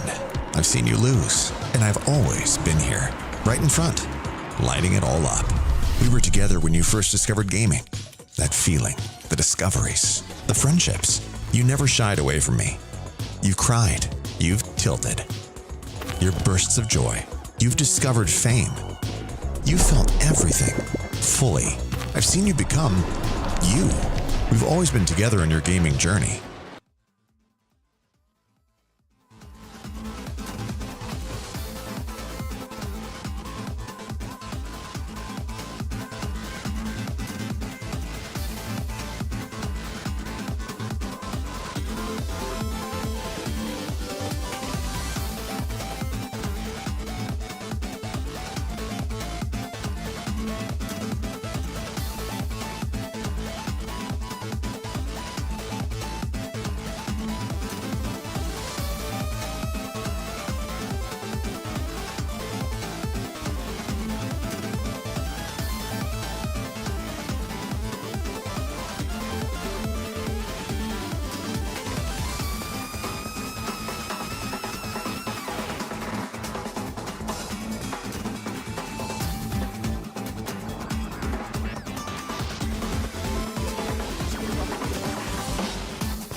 Welcome back to the Tekken World Tour Finals 2025. It's day 2. It's all about the global leaderboard. You've seen 16 players that have fought, battled, and earned their right to be here on stage representing their countries and facing off in the last 4 groups. The 4 players on stage with me right now have earned their right to one more chance of redemption, one more chance of a place in that finals bracket on Sunday. All 3 of these players finished 3rd in their group. That means they get one more bite of the apple. It's Manga, it is Tibetano, it is Eddie, and it is Gosein. One more go round robin format, but this time only the top ranked #1 player will get that last place for today in the finals bracket. And what better way to bring it home than Margin Obama and Tasty Steve. Welcome back to the Tekken World Tour Finals here from Malmö, Sweden. They fighting for resurrection, redemption. Everything is on the table. Last life on the line. Margin Obama here with none other than the tasty one. Paul. Well, look, y'all already know how it is. We've been playing, fighting all day. Not us, but these players. And once again, this is all from the global leaderboard. So obviously they got the chops to be here. But we know how cutthroat that round robin can be. We saw by the last layout of that last match, which literally changed who went down to the redemption bracket, right? And we've seen that throughout the entire day. I mean, and of course, I know nobody's actual group stayed intact, making it out, saying who they would make it, but these are the last 4 with the last chance to get into that bracket. It's gonna be Edge, it's gonna be Gosein, it's gonna be Eddie, it's gonna be Tibetano. Take a look at this spread, Steve. When the day started, I would not have imagined that we would be looking at this gulag of a group, right? Gosein, Eddie, Tibetano, some of the finest players that EU has to represent them in this global leaderboard. But how's this looking? Like, are they trapped there with Edge from Korea, or is Edge trapped with them? That's what I'm trying to see. Look, the only thing I can say is it'd be crazy for us to kind of like dismiss some of these other players. Nah, Eddie, Gosein, of course. But, I mean, if we just look at what happened last year, the LCQ winner was Edge. He's got the chops to be here, but he's got to go through these other 3 players, one of which the boy Gosein, very close to making out of his group as well. And of course, he has an opportunity to get back into that main bracket, but also another player, the only unsponsored player on that global leaderboard that made it this far. Boom, your guy Eddie, man. I seen this dude all over the world. First Attack was where I got the call as one of his historic matches that you can see here. And of course, this is his first appearance here, but 1280 on the points. We've already went over. Dude's ridiculous good. He's got multiple characters in his kit. It's gonna be hard to say he's not gonna be able to take it. He's a nasty dude, man. He plays multiple characters, like you said. We've seen him play Fang, we've seen him play Dragunov, we've seen him play Fakumram. On the other side, though, Law Specialist, the Beast Gosein, had an incredible year this year, man. Of course, I always bring it back to that Ivory Coast finale with the John. That was a hell of a set. But also, Eddie on the other side, like you said, you see him all over the world. A lot of the dojo points that he started off the year with, those were in Japan. He's been going everywhere and anywhere, getting these points. And he's also a big showcase, the Challenger tier event. Had a Challenger win at, I believe, Challenger. Challenger, that's the name of the tournament. But almost half of his points to get here were through dojos and Challenger events. And then he showed up in Thailand when it matters. But look, bro, you got to show us what you got right here on this stage, Eddie. You got one more shot going up against the boss Gosein. UK face-off. My man said with that puny weapon, talking about his nunchucks. And that's how we Low go open. parry. Let's go to the wall. Gosein let them know early on. You want to put those big limbs out there? You want to go low? You might get checked. Oof. Got to look for that Garuda power-up as well. Man, my man Eddie going straight to the races. This dude swings. Okay, Dragon Hammer, he loves it. And what a call out with the throw. Unfortunately, that wall gonna mess up that combo though. But wait a minute. Gosein trying to run it back. Gosein stepping with him and not trying to overextend either. Really a light pressure there. Yeah, just stand 3. Eddie just spaced him out. Eddie, man, make sure you say his name right. Count the D. Eddie. Eddie, and all 3 of them? Triple D. Ooh, tried to sidestep. Not good enough. Garuda powered up. Ready for it. Doesn't seem to use it as much. He goes more for the poking heavy game. But we have seen a few people who start to take advantage of the fact that Fakaram has these big punishable lows. Yes. A big thing in Tekken 8. Gosane don't need none of that though. Big damage on the board, he's Big still down punishable- around. Big punishable low, Steve, but also his mids, man. He really highlights, for character matchup purposes, your 13-frame punishes and your 14-frame punishes. That's true. Law specifically, I mean, Gosane just showcased it right there at the wall. Fat punish, big return, secures the round. You want to put that big backboard right kick on? You about to get floated, you about to get carried, activate. Let me get the wall. Yeah, and of course, being able to call out the ducks, not only for like the punishment on the lows, but some of those high strings, bro. Yeah. But you got to be careful because he can charge those bad boys up, catches them swinging, clips them until the heat sticks out the one on the end of that string, and the closeout 2 rounds to 1, game number 1. With the leaping knee closer. Here you go, Sliding. Gosane now finally starting to establish some pressure here. But a fat duck from Eddie could have gotten a lot more there. Ooh, into the poison arrow. Homing attacks, both of these guys trying to seal the step for the other player. That's time Gosane making contact, sliding, really working out here. Oof, oof. Oh, wow. Stayed the same way. Nunchucks to close it out. 2 rounds apiece in game number 1. And Gosane with just a simple punish on Eddie's read on Wake Up, errant read. Ooh. Let me get the combo. To the wall we go. Every time he hits you with the chucks, the heat bar has not moved, bro. Engage. Oh, what an interrupt. Still got plenty of heat to work with. Standing forward. We don't get anything from that anymore. Full charge. Gets the hit. Ooh.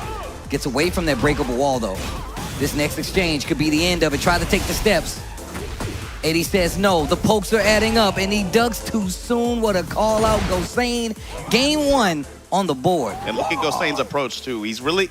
The thing is, you can't back up against this character because his range is his greatest asset, right? So he's not afraid to just get in his grill. Right, if you're going to give me a moment of hesitation, because Eddie is swinging a lot. But the second he gives you an opening, or if Gosane's able to find one just through sidestep, he's going to try to establish some Dragon Charge pressure or just any kind of basic law pressure up close. He's going to the homing attack options a lot, trying to seal Eddie's step and force a binary game as much as possible. Okay. Finishes the back 1-2-1. Nunchucks. Oh my God, the 4-1+2. It's some uncharacteristic drops from Eddie, too, so far. A lot this series. Yeah, Gosane's kind of matching his speed. You said Eddie likes to swing. Gosane is right there next to you. It's kind of one of the things Law could do well in this game, right? He's got great pokes. He's got good lows as well. That slide gets you a guaranteed knockdown with the follow-up, so he's definitely second-guessing some of his approaches. These strings starting to work out in Eddie's favor, though. Gosane doing a good job, too, so far, especially that first game. And here, too, leveraging resources. I'll spend some HP to break your pressure. Eddie ultimately going to become the benefactor of that exchange, though. But so far, Gosane's done a really good job of not overextending, too. And, you know, he's willing to get in there and wobble with them, but also knows when to pump the brakes a little bit. Still trying to find those ducks in between those strings. Eddie's starting to switch it up. Dragon charge low. Those snap kicks. Punish. Punish. Double kicks, starting to push to the wall. Real estate giving up with this float. Not going to be about damage, going to be about carry here and positioning potentially. Gets the tail spin, full charge, Garuda, I'm walking up. Drop bows on, no! What an interrupt, yo, Gosane! The furious rush and the slide after for the pickup and the win. Gosane. He think he the last Ronin, look at him. Got the wall. Fellow chucker, eh? Those lows starting to add up. Full charge on the Garuda. You got to make sure you watch it for it, right? Because if he gets that up there, it's definitely a valuable strategy. We've seen Gosane interrupted a couple times, running 3 though, and that's how we're gonna close the game. And that's the kind of that round there, especially that exchange at the end. That's the kind of rounds I'm used to seeing with Eddie. Whether it's Fang or Fakaram, he's just really aggressive with his push like this. A little too slow on the punish there on the back one. Marching. Oh, tapping the legs. Taxing the legs. I'm walking up. Low this time. Hob kick. That's a hope kick. My man put all his belief in that bad boy. That did real life damage, Eddie. He looked off the screen. He looked off the stage. He's like, I don't know what just happened right there. To the wall. With the blue stuff on the end. It's not over yet, Steve. Okay. Got the wall clap. Oh, what an interrupt! And that's what I was talking about. He's finishing those strings, and now you see Ghostsane take advantage of the highs. We going straight to the dragon. Still in the round. We're still alive. This could be the last round. Look at him when you talk to him. Whoa! I don't even know what he said, but I know he meant it. Leaving logos in his chest. Look at that, man. Stomp. So how's Eddie gonna open here? Just simple jab lead. Oof. Oof. Counter hit lows, those big chunks of damage. Oh, my man tried to punch the cameraman. Ooh, he finishing strings. Yo, ma, he's doing strings. That ain't your friend. Punishes it this time. Tries to fake him out with the heat burst activation. No break. Side swap, that's the big thing. Oh, running away with it. Also running down the timer. The delay. And he actually spent the rest of his heat. Eddie in a bad situation. Ghostsane with low life. Okay, that could have been a high he was looking for. You can see Ghostsane looking for it. Down for it, too. To split the threat that's not dead yet. There it is. And it's going to be 2-0 for Ghostsane over Eddie. And that's exactly what I was talking about. Eddie was letting a lot of these strings rock, and I was like, yo, he's going to be looking for those high instances while rising 2 a couple of times and just counter hitting, just letting them know that I'm not going to let you get away with it. Down 4-2 this time around, actually gets him out of danger, takes it a clean 2-0 over Eddie.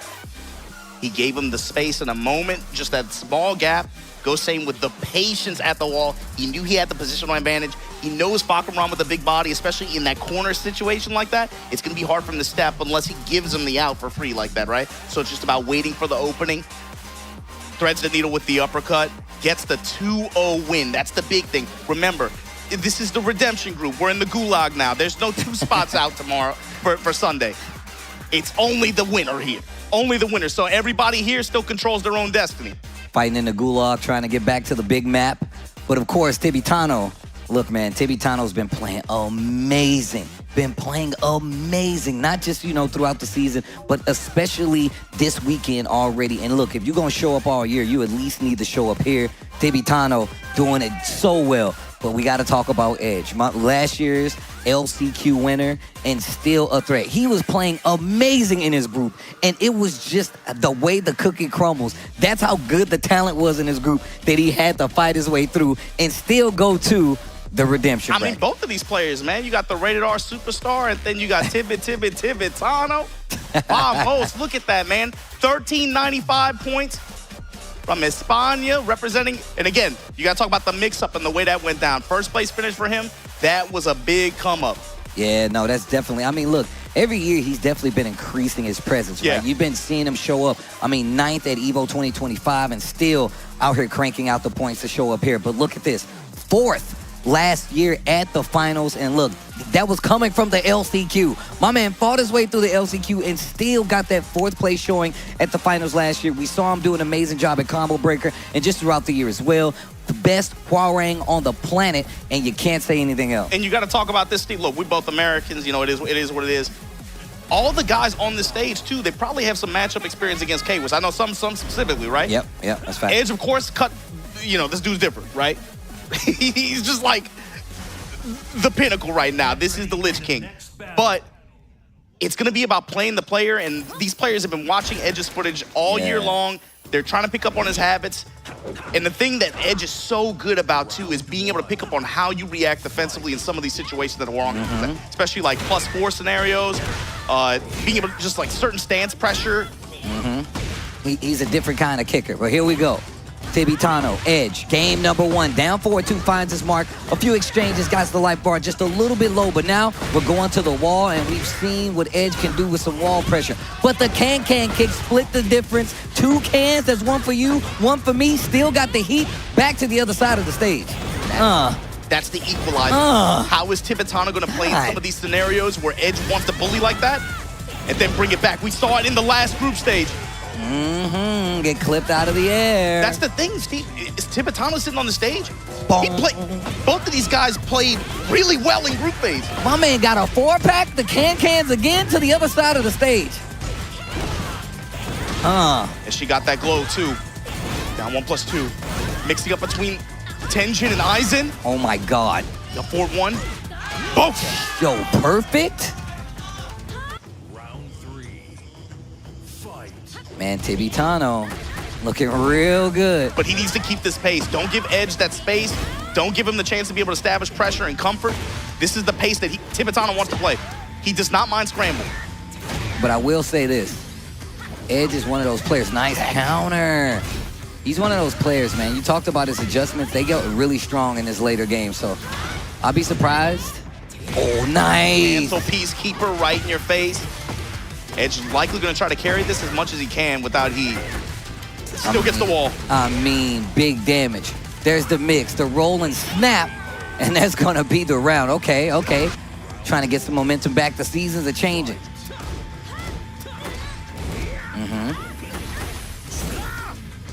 Nice, hits him with the blue stuff. Full charge on the down 4-3. Trying to find a launcher with the down 4-2. Game getting a little slower. That's because both of them know. Life lead on the side of Tibitano. And here we go. Once Tibitano gets in this range, you're going to look for the charge mid kick. Mind game that he plays there. Sidestep 2. No check there. Crouch jab to steal the turn back, but the step in the launch from Edge, and he's going to be able to steal the round. And I said Tibitano had the life lead. I meant to say Edge. I just looked at Tibitano. Oh, okay, big mid, catches the sidestep. The arm cancel with Tibitano didn't care. Still coming up the wall 74. Ooh, the backdash and instant plasma blade. The back 3. We going in the heat, big damage. Stayed down, able to evade the kite there. Fishing with Iwato in mid-range. What you gonna do with this pressure? Activate. Ooh, tried to do the punch parry, didn't work out. Just a little too early. Albert. And the adjustments are real, bro. I'm getting warm. I gotta take the jacket off.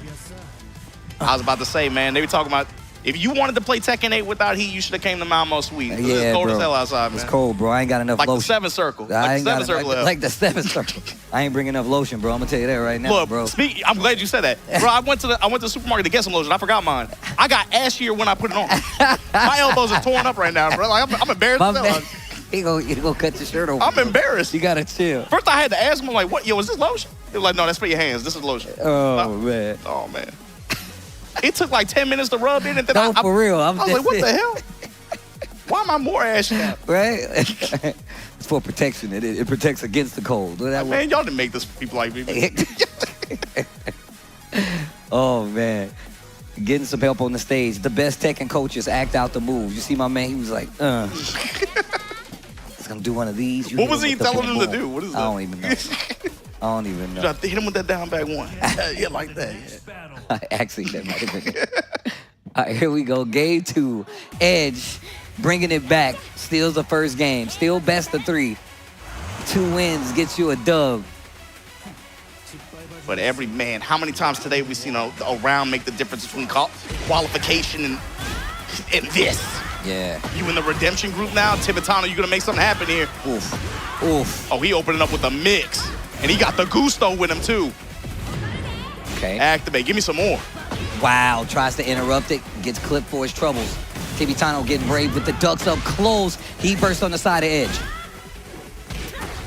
Ooh, gets clipped, puts the low in there. Actually gets the knockdown, no heat on either side. Life lead in favor of Tibitano, actually. But big back 3, the great life recovery. Edge's gonna get the life lead. This isn't gonna get the kill. Begto-san.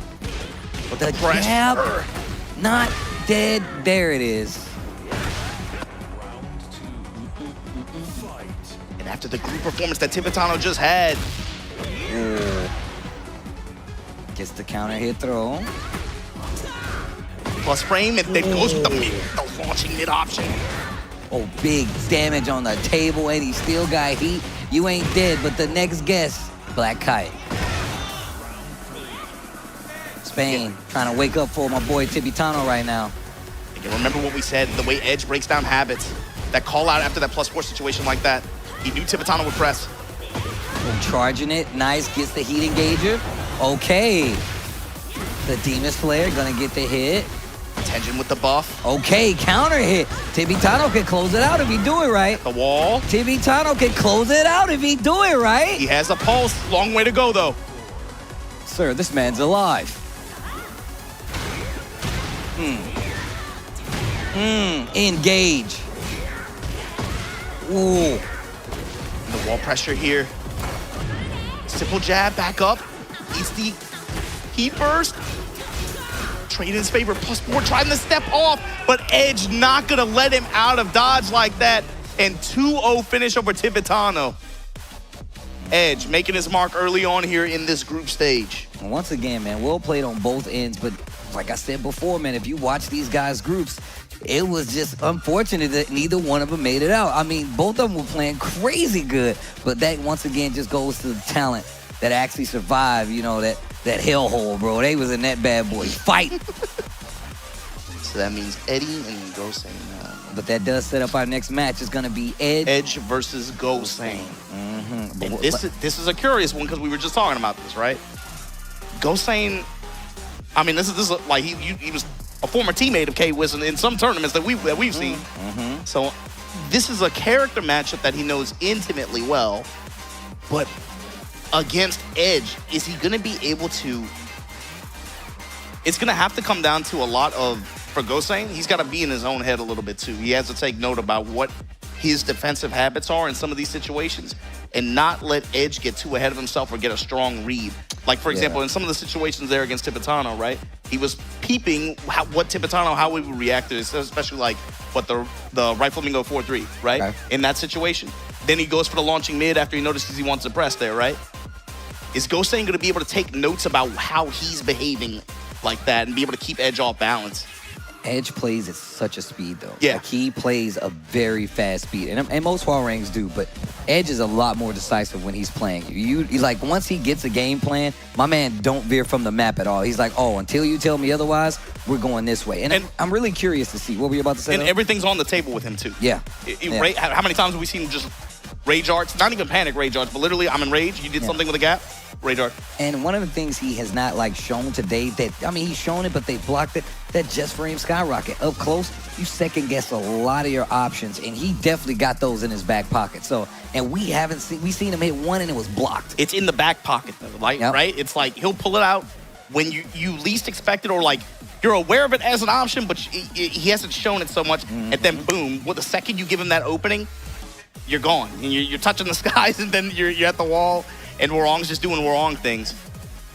Okay.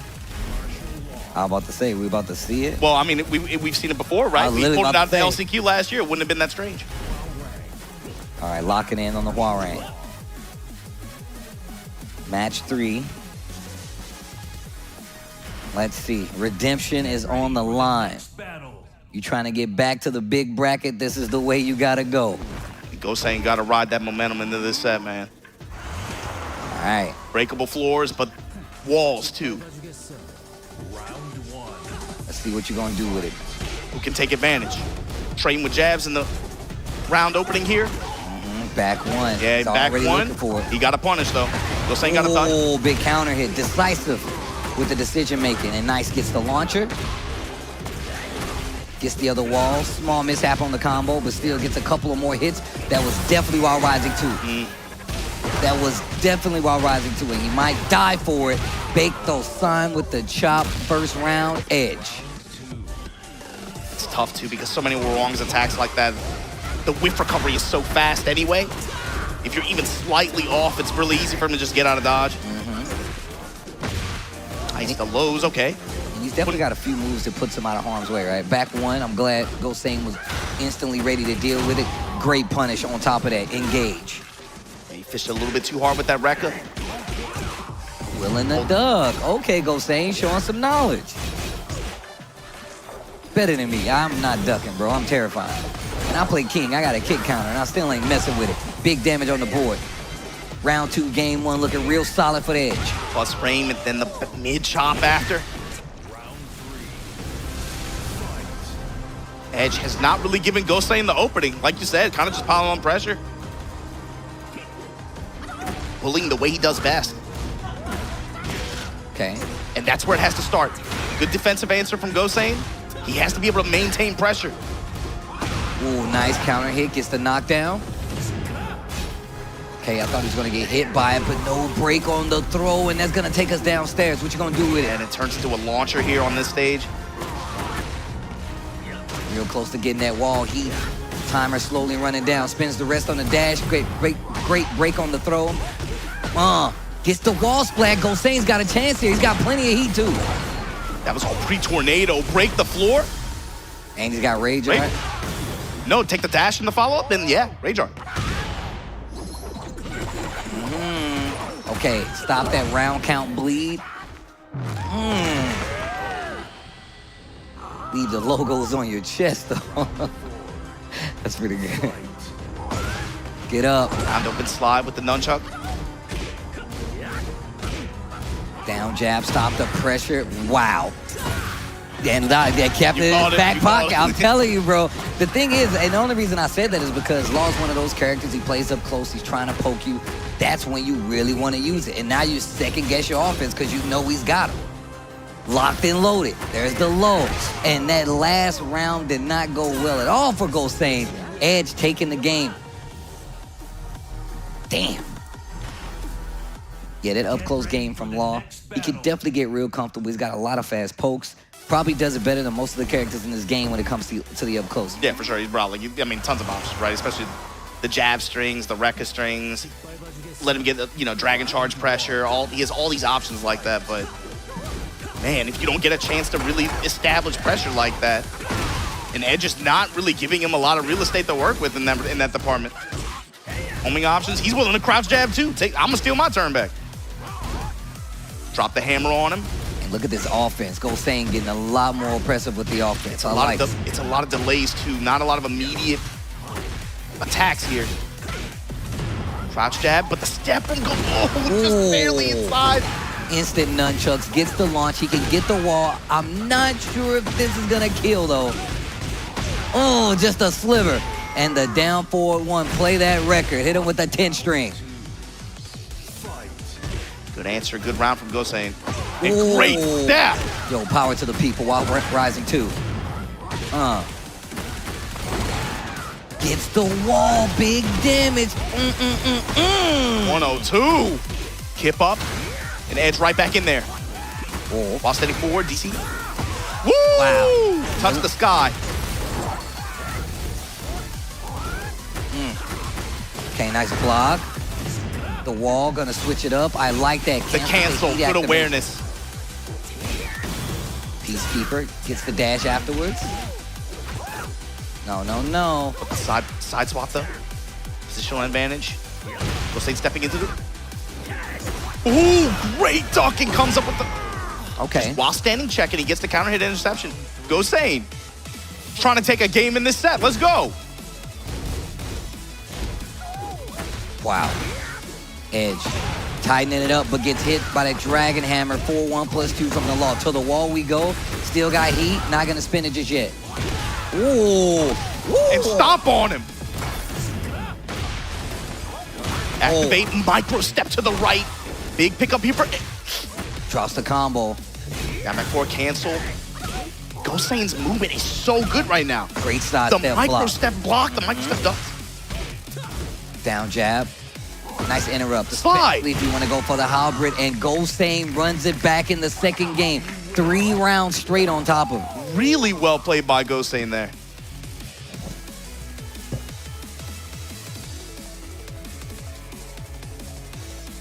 Oh, wow. You saw it a ton, especially like later. Wow, that's a hell of a coach to have in this specific situation. Mangja pulling up, and we already know what character he represents. Damn, what a coach call. What a coach call. That's brutal. K-Wiz, where you at? Right now, this is your time. You should have been on the plane. How sick would that be? Go say calls with a coach and just pulls up like Discord? Right? Oh, man. Yeah, Gosane, especially defensively, especially towards the end of that game, like ton of micro step in a lot of situations where he was at a frame deficit, just able to find these very narrow gaps. It's really hard sometimes against this character in the way that Juan can employ pressure. But he was able to find these narrow gaps and convert them into huge damage sequences. Stole the game back. Really well played. Here we go. A little bit more rounded edges on the stage. The floor hazard later. Got to be aware of it. Let's see who can take advantage. See Gosane threatening too. Dragon Hammer starting to pay off. Crouching in his face. Mixing it up with just the straight up approach as well. 1, 2, 3. Activate through the pressure. Edge now. Nice, good check on the armor. Crouch jab, take the turn back. Yep, Goldstein ducking. Knows some of the options. Oh, But a sidestep. Oh my God, back two. Didn't work out though. Tried to hit him with the junkyard. Oh, back three. Double dragon, a little bit out the range.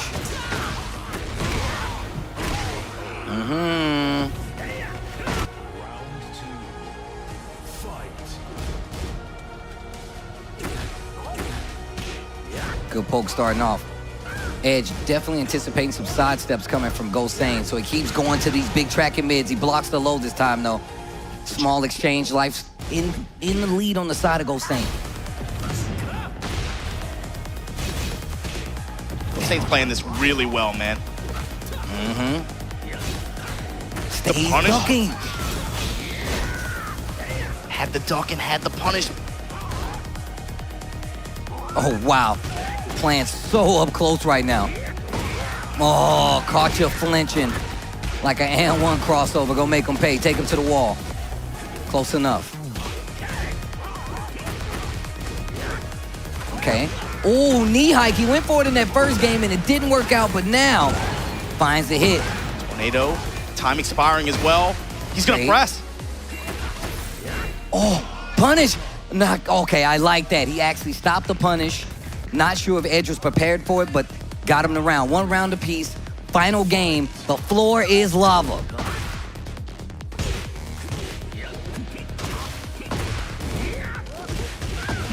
Lows and mids right now from Edge. Building that minor lead. Good power crush. Break on the grab from Goldstein. Oh, Edge playing chicken, but Goldstein not bite. Micro step right, activate. Oh, the fly. Get up. Side swap. What an answer. What an answer. Get up instant. What a block. And he backed up though. Gave him a little too much space. Edge. Set point coming up. I don't think either one of them used the stage hazard though, if I'm not mistaken. 4-4 with the kite after. Pressing with Flamingo. Rekka lets the string rip. Helicopter kick is the punish. Sidestep low.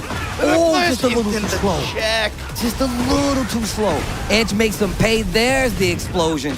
All right. That's just not going to be a good showing. Goldstein in trouble. Yeah, and Edge just doesn't care anymore. Ignition barrage. Put the dash behind and cut him with the knife. And 2-1. Great set, though. Edge going to take it 2-1 over Goldstein. Well played, well played. Edge with another one on the board. And my man is looking crispy up there with the Hwarang. That's exactly what I was talking about. But a lot of good reads on the side of Goldstein. And just unfortunate he didn't pull the trigger close enough or quick enough to get the punishes in some of those situations. Yeah, but the thing is, like, against Hwarang, his whiff recovery on some of these attacks is so fast. You are really, really threading the needle if you're trying to get as much as you, if you want to get the max return in some of those situations. And it's like, he's on this stage, man. You gotta go for it. You know, you gotta go for it. No, that's absolutely true. Sometimes you do gotta kind of force it a little bit more, and we saw that from Goldstein in some of those. In that second game, where he was really like, "Nah, I'm not gonna let you get away with it," where he was just pressing it, not stealing his turn, but pressing it so he didn't feel comfortable in that offense. And man, both of these guys were trading crouch jabs with each other, stealing turns back. There was like a couple moments where Goldstein had an idea.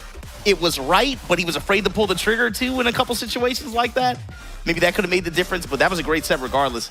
Edge right now looking pretty in this group. Yeah, I mean, and obviously what's gonna happen now is we need to take a quick break, but when we come back, we got more of this redemption bracket left for you guys to see with your very own eyes. Let's see who makes it out right after this.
From your beginner days to where you are now, I've seen you win.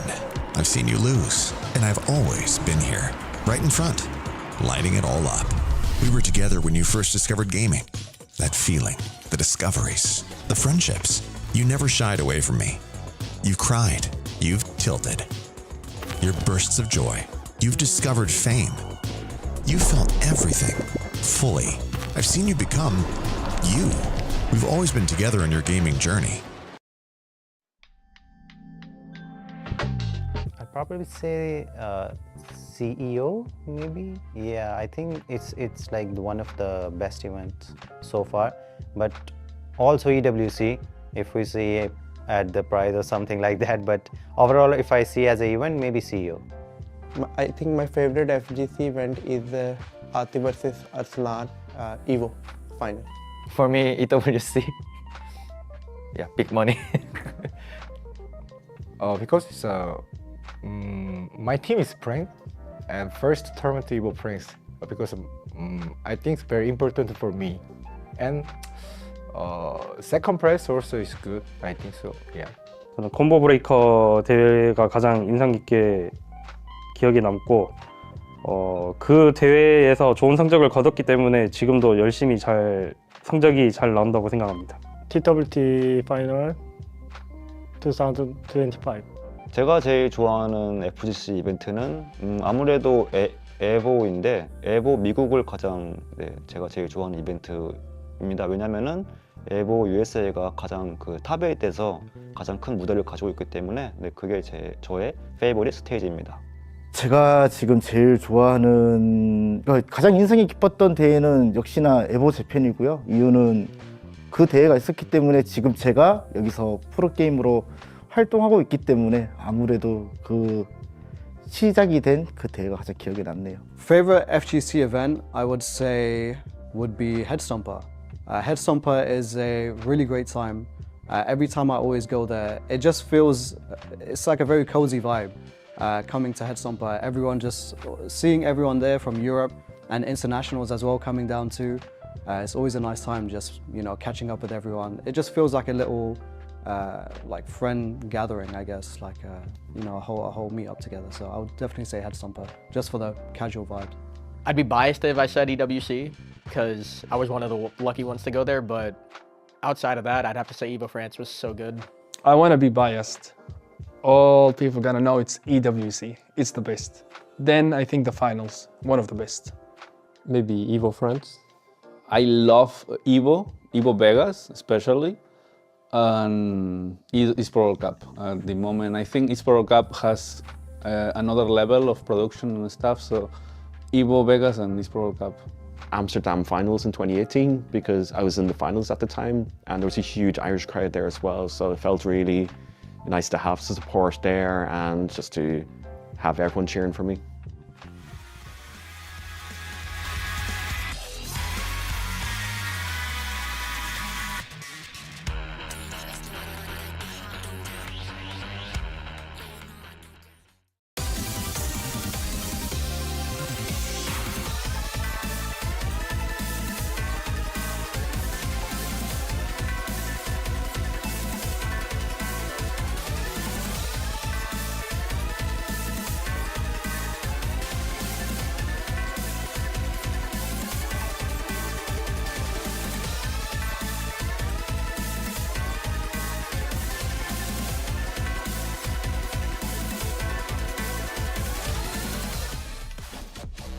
Redemption bracket, it continues right now. Majin Obama, Tasty Steve holding it down. We got our next match already lined up, signed, sealed, and ready to deliver.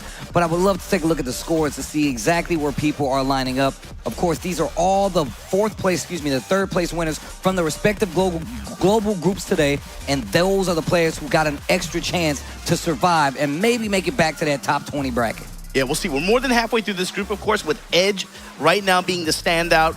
+3 differential, 2-0 record. It's going to come down to, again, Edge versus Eddie. We're going to see that set in just a little while to see how he fares.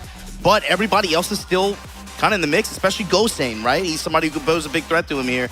That's why Gosane versus Tipitano, when that comes up, is going to matter a lot. But also, look at who we got on stage, Steve. It's Eddie versus Tipitano right here, right now. Yeah, these are two of the players we were already talking about. We talked about Eddie quite a bit already, right? We've seen Tibitano. We just saw him in the match before we went to break, but his job's not done yet. If you still want a chance to stay alive in this bad boy, you got to do good for the rest of it as well. The question I got, Steve, is for Eddie, right? What character is he going to leverage? We've seen him run a lot of different characters competitively on the calendar this year. Tibitano just played his group, ran into Rife. Rife brings out the Fakaram. Is Eddie going to play into that, put some more knees on him, you know? That could be an option. Of course, remember, he does have a Fang. He does have a Dragon all the way in the wings. We've seen him play several different characters on the tour this year. Yeah, I mean, I would be surprised if we didn't see, I would call the Fang as the character we might see. But that's just me guessing. I have no real logic behind it. It's the Fakaram still. Asuka, Fakaram. Maybe he feels like he's going to do a little better. You know what I'm saying? Maybe he's got a little more expertise with the character. Game 1, Tibitano, Eddie, launcher right out of the gate for Tibitano. That's a hell of a way to start. Sidestep right, uppercut. Gonna put Eddie on his back here. At the wall.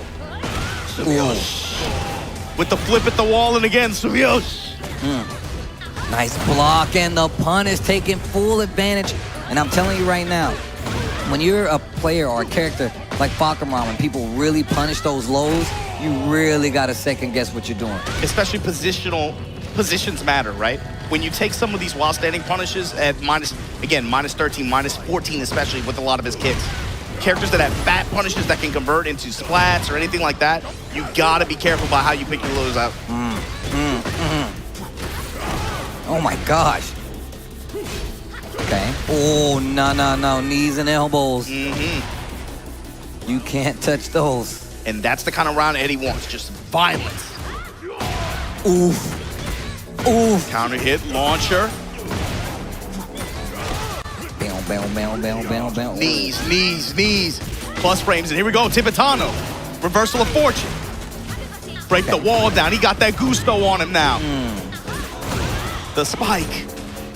Oh, not sure what that was or if it was intentional, but definitely has some crazy wall carry on it. Mid-kick in the step, clean walk around after. Wow. Oh, still alive though.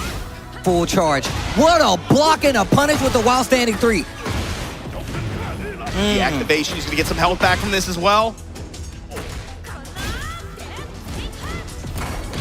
Power crush for the bet, Tibitano.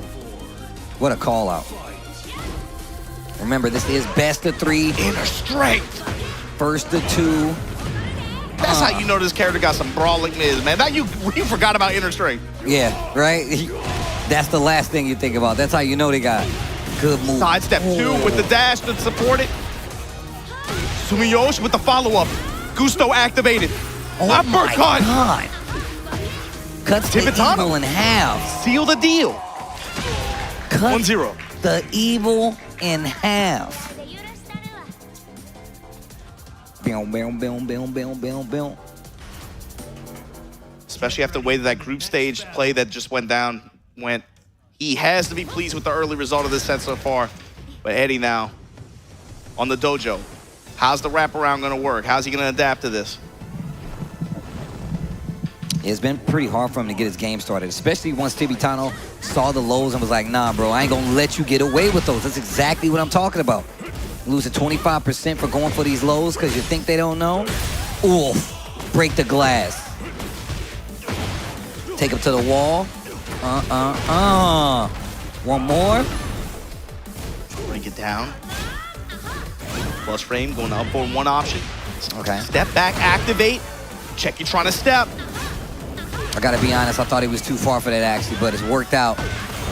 Oh, I definitely thought he was too far for that. And the down 4-1 to close it out, Tibitano. The low parry. Not only am I gonna block him and punish him, I'm gonna low parry those bad boys. So now I gotta read on your timing. Oof. Mix between Tenjin and Aizen. The wall pressure from Tibitano. Block while standing 4. Power crush. Tornado, big spin. Gusto active. Kip up, blocks. Sidestep 4 to start it. They're gonna tank through it. Oh, delayed hop kick. How dare you? How dare you? This is gonna be big damage. Put her on the wall. Kick her while she's down, the lows. Undeterred. God. Ugh. Engage. Oh, I can do it too. Oh, the spring up. Oh, they're swinging. No, Side step two. violence, bro. Beautiful violence. Your tornado. Your flat. Wall? Breaking Again? it down like Jericho. We flying through the air. Sumiyoshi. Charge mid thrust kick. Tibitano, uno más. Watch the side movement. How's this round gonna open? Fishing with the down back one at the round start like that. Here comes Eddie though. Garuda charge is there. Bro, he glowing red, glowing blue. Need some glow in the dark tattoos like that. I'm saying though. It's all the rage in the clubs. Kids love it. Oh, breaking the glass again? Oh, charge it. Look at me walk up. Big three. Standing mid kick. 3-1 series. I told you can't let Tibitano not letting him get away with it. Spins the rest of the heat. Especially a lot of those kicks. Minus 13, minus 14. He'll take the damage. Oh. Thought we were gonna see a back three. Fishing with the mid uppercut. The 3 kick. 2 times. The low. No press. He's been going too much to that well, and he's gonna get pain for it. Okay. I like how my man do the morning stretch on the last round. Up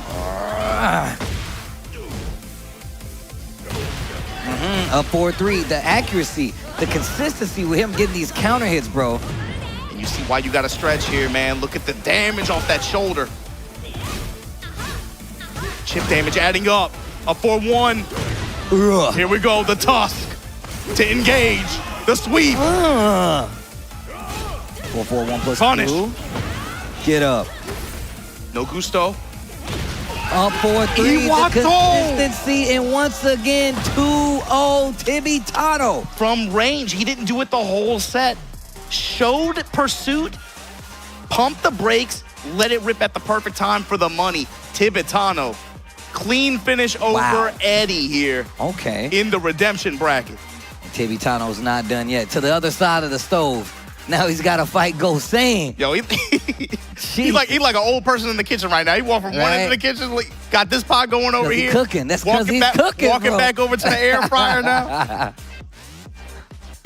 Tibitano lining him up again.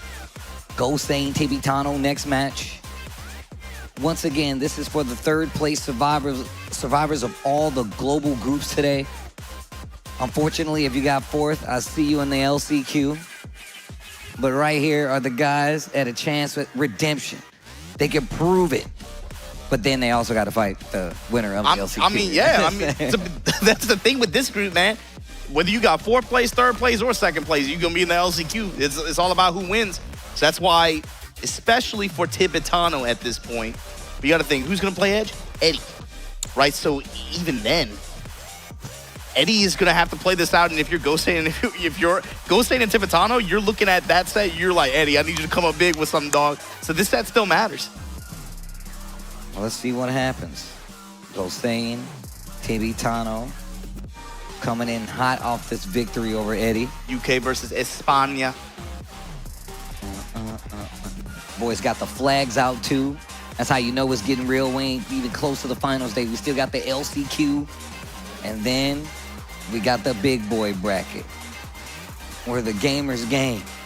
Fighting for a ticket to Sunday right here.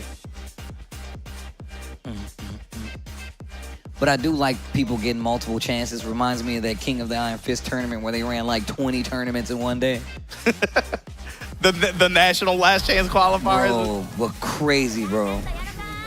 That was that time Eris gave me flack for losing, and then they had to bring me back to commentary. That's why I'm happy we can't play and then come back and commentate, bro. My emotions was running high, bro. I wanted to jump out a window in that bad boy. I was like, this is crazy. This is madness. I just keep coming back. But here we go. Match 5. Gosane, Tibitano, Asuka versus The Law.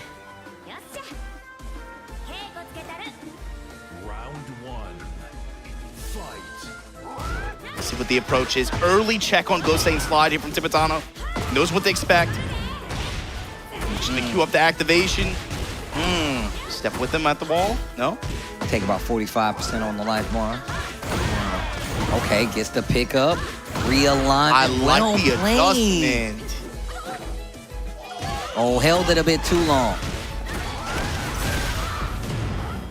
Tornado at the wall, gonna activate on his own. Gosei now. Oh. Spring kick. And that close range homing attack. Oh. Raw nunchucks. And if he wants to put the dash behind this, got the wall, got the round. Damn! That was kind of flashy. That was kind of flashy. I'm about it. Yo, yeah, threatening slide now. Oh, down 1+2. Tibetano, no fear, knows he put that punish in his head. Sidestep left. Sharp uppercut here. Gosei now, breaking all the glass. Okay. Okay. Gets Easy the pickup. Scale damage, but still damage. Wall, Sumiyoshi ender.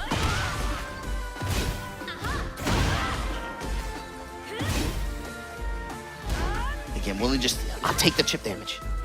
Ooh. Woo. Engage. Wow, the spacing was crazy. What a backdash while standing 2. I need more. Oh, you might be dead. Oh my gosh. Felt like that. He felt the win from that one. Gosei now. While standing forward pressure. Punish. Something small. Something cute. Something quaint. Spin kick punish. Activate from Tibetano. Oh, wow. Check. Step 2 gets the heat dash follow-up. No resources left though. Gosei's got it all. Except for rage. Positioning here though, at the wall. Great power crush. Sidewall situation too. Oh, that could have been the round. But this also might be the round. Smash the flat in the finish. Gosei.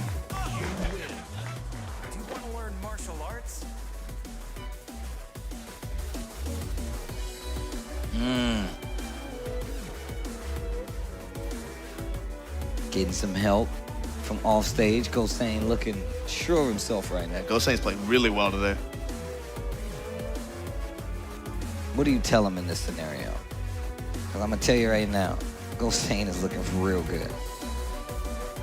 Yeah, I don't know. It felt like Gosei ultimately was the benefactor of a lot of those wall situations, and especially that ender there.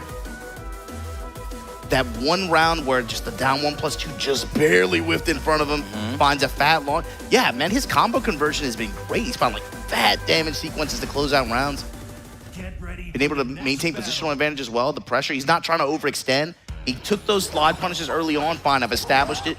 It's still on the table, and it's kind of playing into some of the hesitation on Tibetano's side on defense too.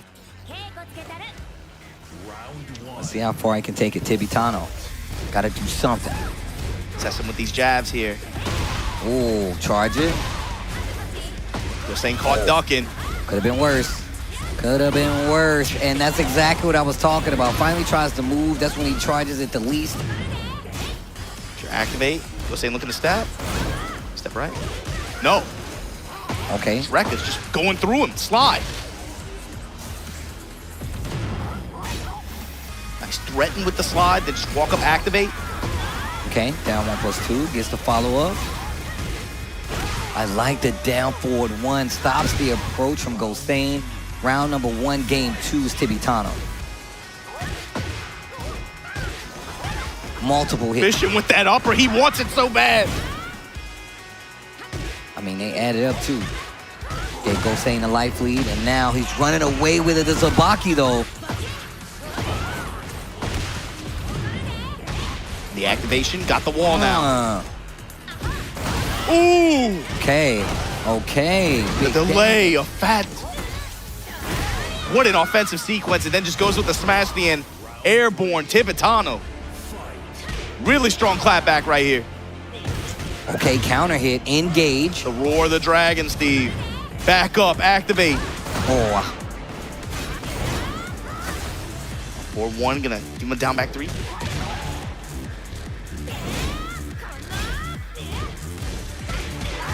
Jab strings. Okay. Gets a little chip on the board. Your charge. Sidestepping left at range. Not close enough.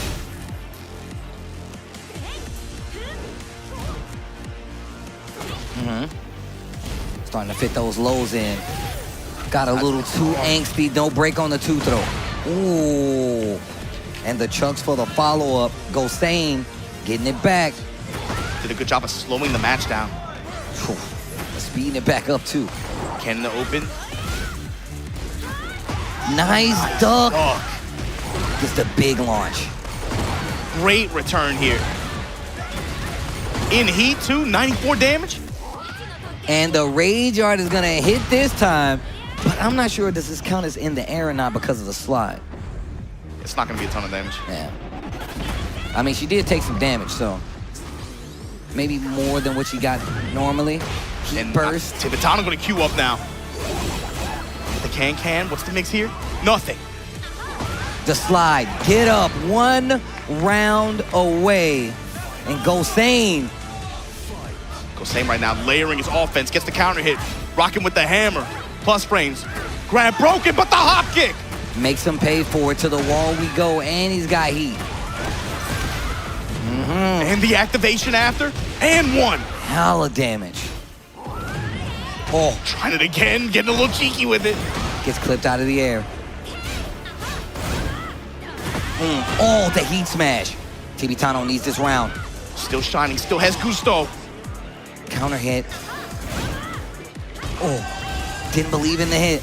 The crowd did though. Oh, that could have been worse. The back three. And this is gonna take us to another game between Tibetano and Gosane. Damn. Oh my gosh. That's how you know it get intense. They start chugging the water. Oh man. Yeah, it's like a nervous tick, right? Back three, no back three. I felt like the entire whole round time. robin. I was about to say, yeah. Until that moment where they counted the most. Here we go in the dojo now. Square walls here. I love that back 2-1. And Tibetano fishing with that low is gonna cost him here. Give Gosane the opening to get these uppercuts and these big launches. Oh, the damage. Spring up. Tibetano trying to step. Gets the activation off. Gusto, not gonna matter. Comes up with that rising, blazing fist. Activate, gonna seal the round here with this. Stop. Nah, easy closeout. Gosane now with the lead in the set again.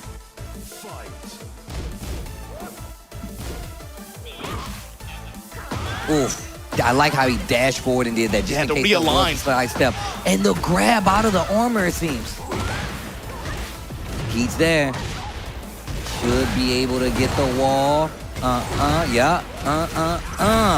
Too low for the break.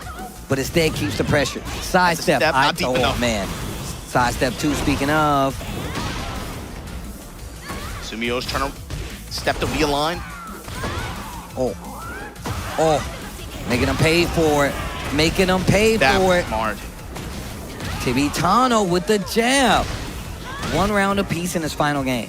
Wasn't sure how it would hit initially, so he just canceled and took the Gusto. Then on the next pop, let it rip. Activate now. Oh, no, and the wild standing 2. Tibetano is a gambler. Here we go, activate. Gosane now, trying to push all the way back to the other side of the dojo. Wow. Great walk. Junkyard not gonna hit clean. Nice block. Tibetano's got a chance here. Rage going for both players. Big damage on the wall. Oof. Tibetano. Big moment, big round right here. Oh my God. way. He's gonna get some life back. This is not gonna kill, but the next touch could be death for either. He went too quick to that. And he's gonna pay for it. Gosane 1 round away from taking this set away from Tibetano. These rage charts have really cost Tibetano today. Even in previous group stage play, they just have not worked out. Fishing with these low swipes, gets a counter hit. Wow. The awareness. Look at the damage. We gonna break the wall too? Nah. Damn. Huge reward, but a potential whip punish. Tried to kick the cameraman, gets the wall. Gets the punish on the side step 2 attempt 2. Step in and activate. Stepping with him. Holds true south, comes up with the fist, and Gosei in position to take this set 2-1 over Tibetano. Delivered. Gosei running it back against Tibetano. We've seen the rebuttals all day where he would go down a game, come back and run it back too. Sometimes he would get close, sometimes not at all, but this time he closes it out. Gosei. My man, I talked to him earlier after his group. He's like, man, I didn't play well at all today. I was like, yo, make it up in the redemption bracket. He made up. He played really well in this group. No matter what the end result is, that was really, really well played sets by him. So that brings us to our final set here of this redemption group round robin stage of the Tekken World Tour Finals. Now you see the updated score there. Gosei going to finish at 2-1 +2 differential. So that means Eddie could play big time spoiler here. Yeah, but apparently he's got to beat Edge 2-0. If he wins 2-0, then Gosei is first. NASCAR rules, if he really wants to let him get in. Gosei is Eddie's #1 fan right here. He's his #1 fan right now, bro. Good luck, though. And if you're Edge, you're sitting pretty, man. You're like, look, man, at this point, I control my destiny. If I win a game, I'm in. Okay, well, here we go. Talking to last year's LCQ champion here with Edge. Yeah, right. That's the difference, too. We didn't even talk about the LCQ, man. Last year, 2 players got out of it. This year, it's only one and done, man. Only one ticket. Eddie with a large order to fill. Edge, sharp as ever.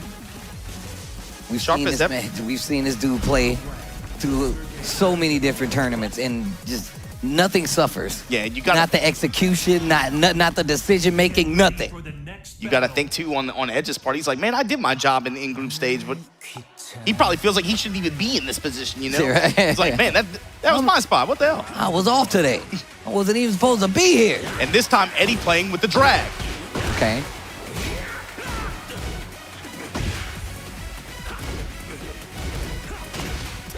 So it's going to be about how Edge can break down his guard and intercept his offense. Eddie is very, very active. Ooh, that sneak one. Tried to roll to the side. Nice cancel. He's keeper in his face. Let me get the wall. Won't even need it. Won't even need it. So final set here in the redemption group. Edge looking to seal the deal, but coming up with this while standing engager. Eddie. Yo. Wow, I kind of beat the step there, but wow, while standing 1+2 with the dash. He just wants the wall, just to get this tornado. Oki. Wow. Big brain reads, what a block, nothing big. Black Kite on the follow-up. Oh, wow. Flappy. Okay, still alive though, got some life back. Ignition Barrage, he always does this, man. Big launch. Make him pay for it. Make him watch. Dead. Edge and Heat is always ready to bang on Ignition Barrage and just dash behind it. Any other, if you have it as a resource, he will burn it just for an attempt at pressure. Especially when you have a fast mid-heat engager like that. Okay, Eddie got an opportunity. One attack sliding in. Edge willing to just activate through the pressure. Gets the low counter hit, touch, and confirm now. Okay, gonna get some great carry here. Eddie in trouble. 105 damage just like that. Ignition Barrage again, laying on the pressure. Eddie in heat, salvo, dash behind it. Oh, and I'm taking the gray life with me. Oh, not close enough. Ducks the throw, breaks the 2. Dark Albert, the low, the punish. Oh, no. The whoa. While standing 4-4, oh my God. Edge just bought himself a lease on life. 1-0 over Eddie so far, but that was a big round. That was a big exchange at the end of that. Bro, that was sick. Well played on both sides. Eddie living good in the scramble right there in that scenario. Definitely could have made something happen. Round one. Fight. So with this, playing it out here, but we'll see Edge on Sunday. Oh, nice. Okay, he's gonna get the wall for sure. Counter corner. Activate. Let me get this damage. Take the Oki. Then What roll a out. challenge. Just frame. Caught you slipping again. Okay. Oh, okay, looking a lot better. This combo. And ignition switch. Okay, okay. Clean finish. Signs of life from Eddie. Pushing with the Flamingo Rocket. Edge. Just imposing. Just watching. Just let me see how you want to act. You want to keep it compact? Let me see how you react. Nice interrupt. What a duck into the plasma blade. Back three, big launch. And you know where you're going. Now I got the blue dress on too. Black. The kite. Once again, the reversals adding up like crazy. 4-4 instant reversal smash. Oh, gets the wall splat. Eddie. Big damage. Wow. Yeah, just like that. Just like that. Trying to get a reaction. He's not afraid to just duck in his face like that either. Edge has to take notice of that. Ooh, let me get the gray.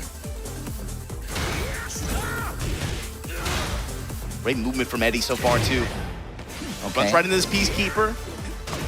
Now Edge gonna turn up on the pressure. Gets the counter, hit down back four. And gonna convert that into a round. Okay, all right, all right. Oh, these guys fishing mids, throwing the lows out there now. Dark Halberd, plus frame. Right foot forward, just can't manual cancels out. Finishes the string, gets the counter hit. Non-breakable wall, he's taking it to him, but is he gonna be able to close this out? Big damage on the table though. This should switch. No gaps, I'm just laying it on, man. Give that heat up, I don't care.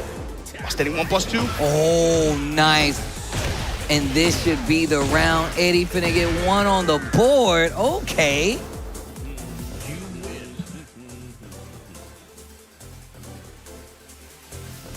Full set, but Edge trying to make a statement here, trying to finish this set. Finish this group off with no losses. No set losses. There you go, I know what you meant. But I'm glad you cleared it up for the people who might be thinking otherwise. On the best stage in the game, let's Bro, go. They be going ham.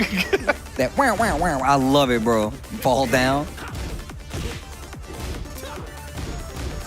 Ooh. Nice, the sidestep and the back four. Okay, engage, big mid. Wow. Into the 4-4, 1+2 throw. Oh, nah. Uses a stance, auto sidestep, gets the launcher. That was crazy. Big momentum.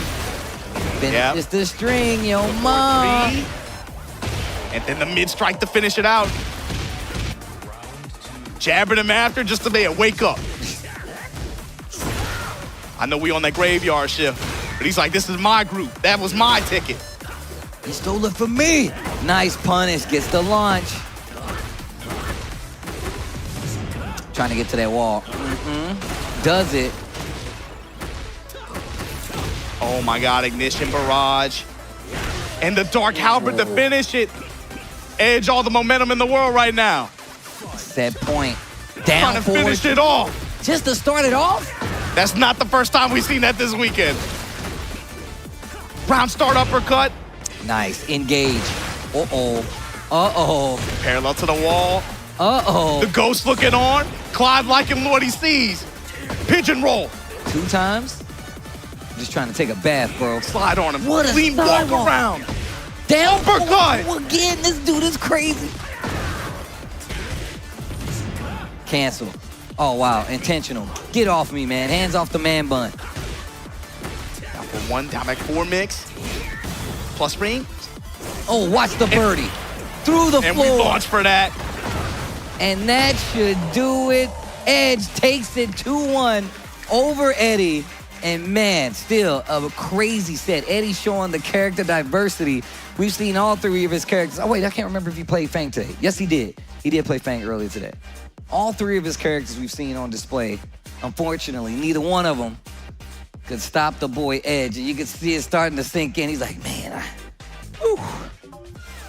But no, well played though. Well We've played. been looking at these players after this group stage play all day long. Everybody look like they going through it. Even when they make it out, they look like they going through it. A lot Edge, second. bruh. Before this group stage was playing, Edge was just walking around just with the grimace on, man. But you see it, like you said, right? As soon as that KO pops up, wears it on his face, like, oh man, I can rest easy until Sunday. Because he just got his ticket for that 20-man bracket that we will see there. Yeah, I mean, look, obviously, it's one of those things where obviously he's prepared, right? He's been playing enough, and I feel like this keeps you warm leading into this big bracket, right? He's done it with the LCQ. Now he's done it from that 3rd spot redemption bracket, and he's going to have an opportunity. He's getting a congratulations on the stage now. We're seeing like the players come up here. But no, now he's got to do it again. That big 20-spot bracket is actually waiting for these guys, but how much easier is it going to be? Yeah. 0. Zilch. It's funny Nada. too, It gets harder. It's funny too because Ulsan was in his group earlier. He helped put him in this position, right? So he's cool. Happy to see him make it out here in the redemption bracket. So Edge gonna be your last survivor out the gulag. Yeah, but still, the job's not done just yet. We're going to take a look back at the points leading up to this. And once again, it still is round robin redemption group, right? 4 on the main side of Edge, 2 for Gosane, -5 for Eddie, who just didn't get started what he needed to. Tibitano looked like he was cooking earlier, but ran into some hurdles. But this is gonna be the setup. You can see it right here, the top 20 without that LCQ player, which will be played tomorrow. And you can see Edge will be going up against them. Man, is that fate or what? And I love your reward. You fight it out with the winner of that LCQ tomorrow, and what's your reward? Mogul right there. But no, and look, we've been setting up for the main players that were already kind of qualified. Of course, we had the big names, Farzin, Arslan, Atif.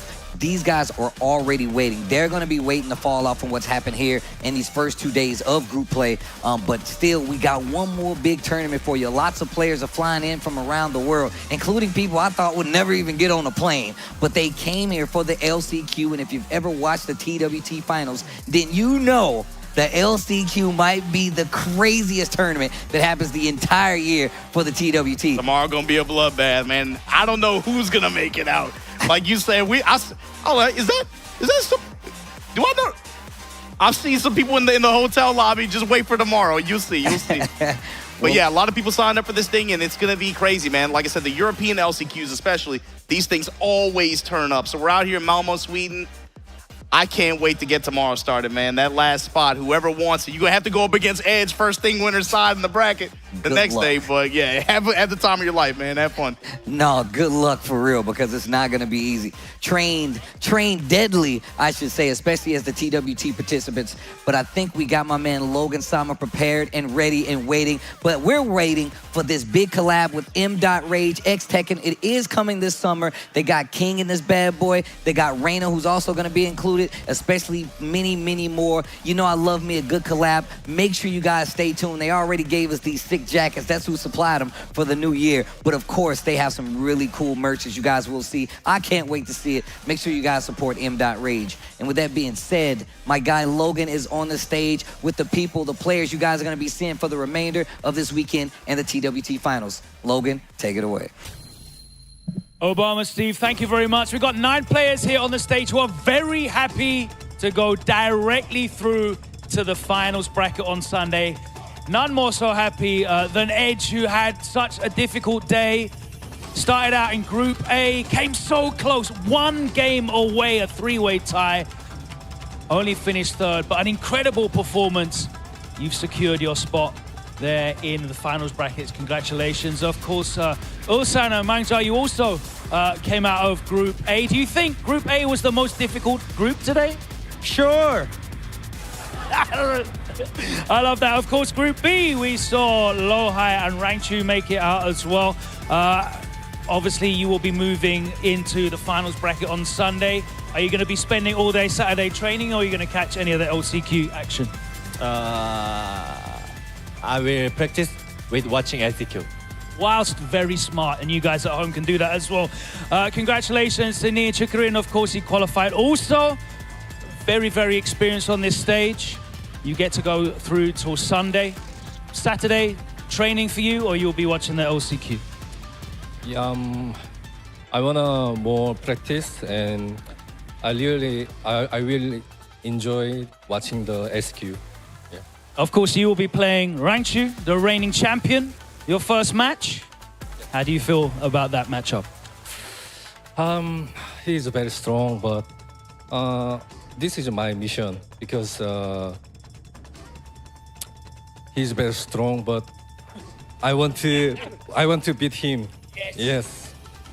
All the best of luck with that. And of course, Group D, JDCR and Rafe, a fantastic performance from you. You must feel very confident with such a strong victory in your group. I think that first of all, I was a little confident because I had a good start. I mean, I picked Group D only because of life. Because Jin is familiar matchup for me, then I think Dragunov takes advantage against Jin. So I would say it's my, today picking Group D and Jin is my good start. You're paired up with Ulsan as your first match in round 2. How do you feel about that matchup, particularly character-wise? Ulsan, his game is really fast. Yes, tough matchup, but Dragunov matchup, and I mean, exciting. Looking forward to it. Absolutely. And Rafe, the birthday boy, what a great present for you. You survived the group stage, you moved through to the final bracket. Definitely the present that you were hoping for your birthday, right? Yeah. So I'm happy that I'm qualified. So all I want to say is let's enjoy the Sunday and watch some good ass Tekken. That's right. We definitely will be having some good ass Tekken. We'll have some good ass Tekken for you tomorrow, as well as the LCQ will start at 10 a.m. We've got over 500 entrants here that have flown in from around the world, not just Europe. We've got players from across the globe. And of course, you will be seeing all of the players that did not already make it into the final bracket. One last chance, literally, for all the players you've already seen here that didn't make it out. That includes the regional leaderboard group players that were on the first day. And of course, the hundreds and hundreds of players that have signed up. We're gonna be looking forward to that. We're gonna bring you that in full, absolutely live tomorrow. Coverage starts at 10 a.m. I'll be there live on the floor bringing you the updates as they happen. But we'll see you back here in Malmo tomorrow for day 3, the LCQ of the Tekken World Tour Finals 2025. Once again, congratulations to our 9 players who have qualified for the final bracket. They'll go straight to Sunday, but we'll see you on Saturday. Take care and all the best.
From your beginner days to where you are now, I've seen you win.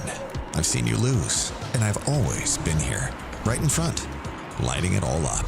We were together when you first discovered gaming. That feeling, the discoveries, the friendships. You never shied away from me. You've cried. You've tilted. Your bursts of joy. You've discovered fame. You felt everything, fully. I've seen you become you. We've always been together in your gaming journey.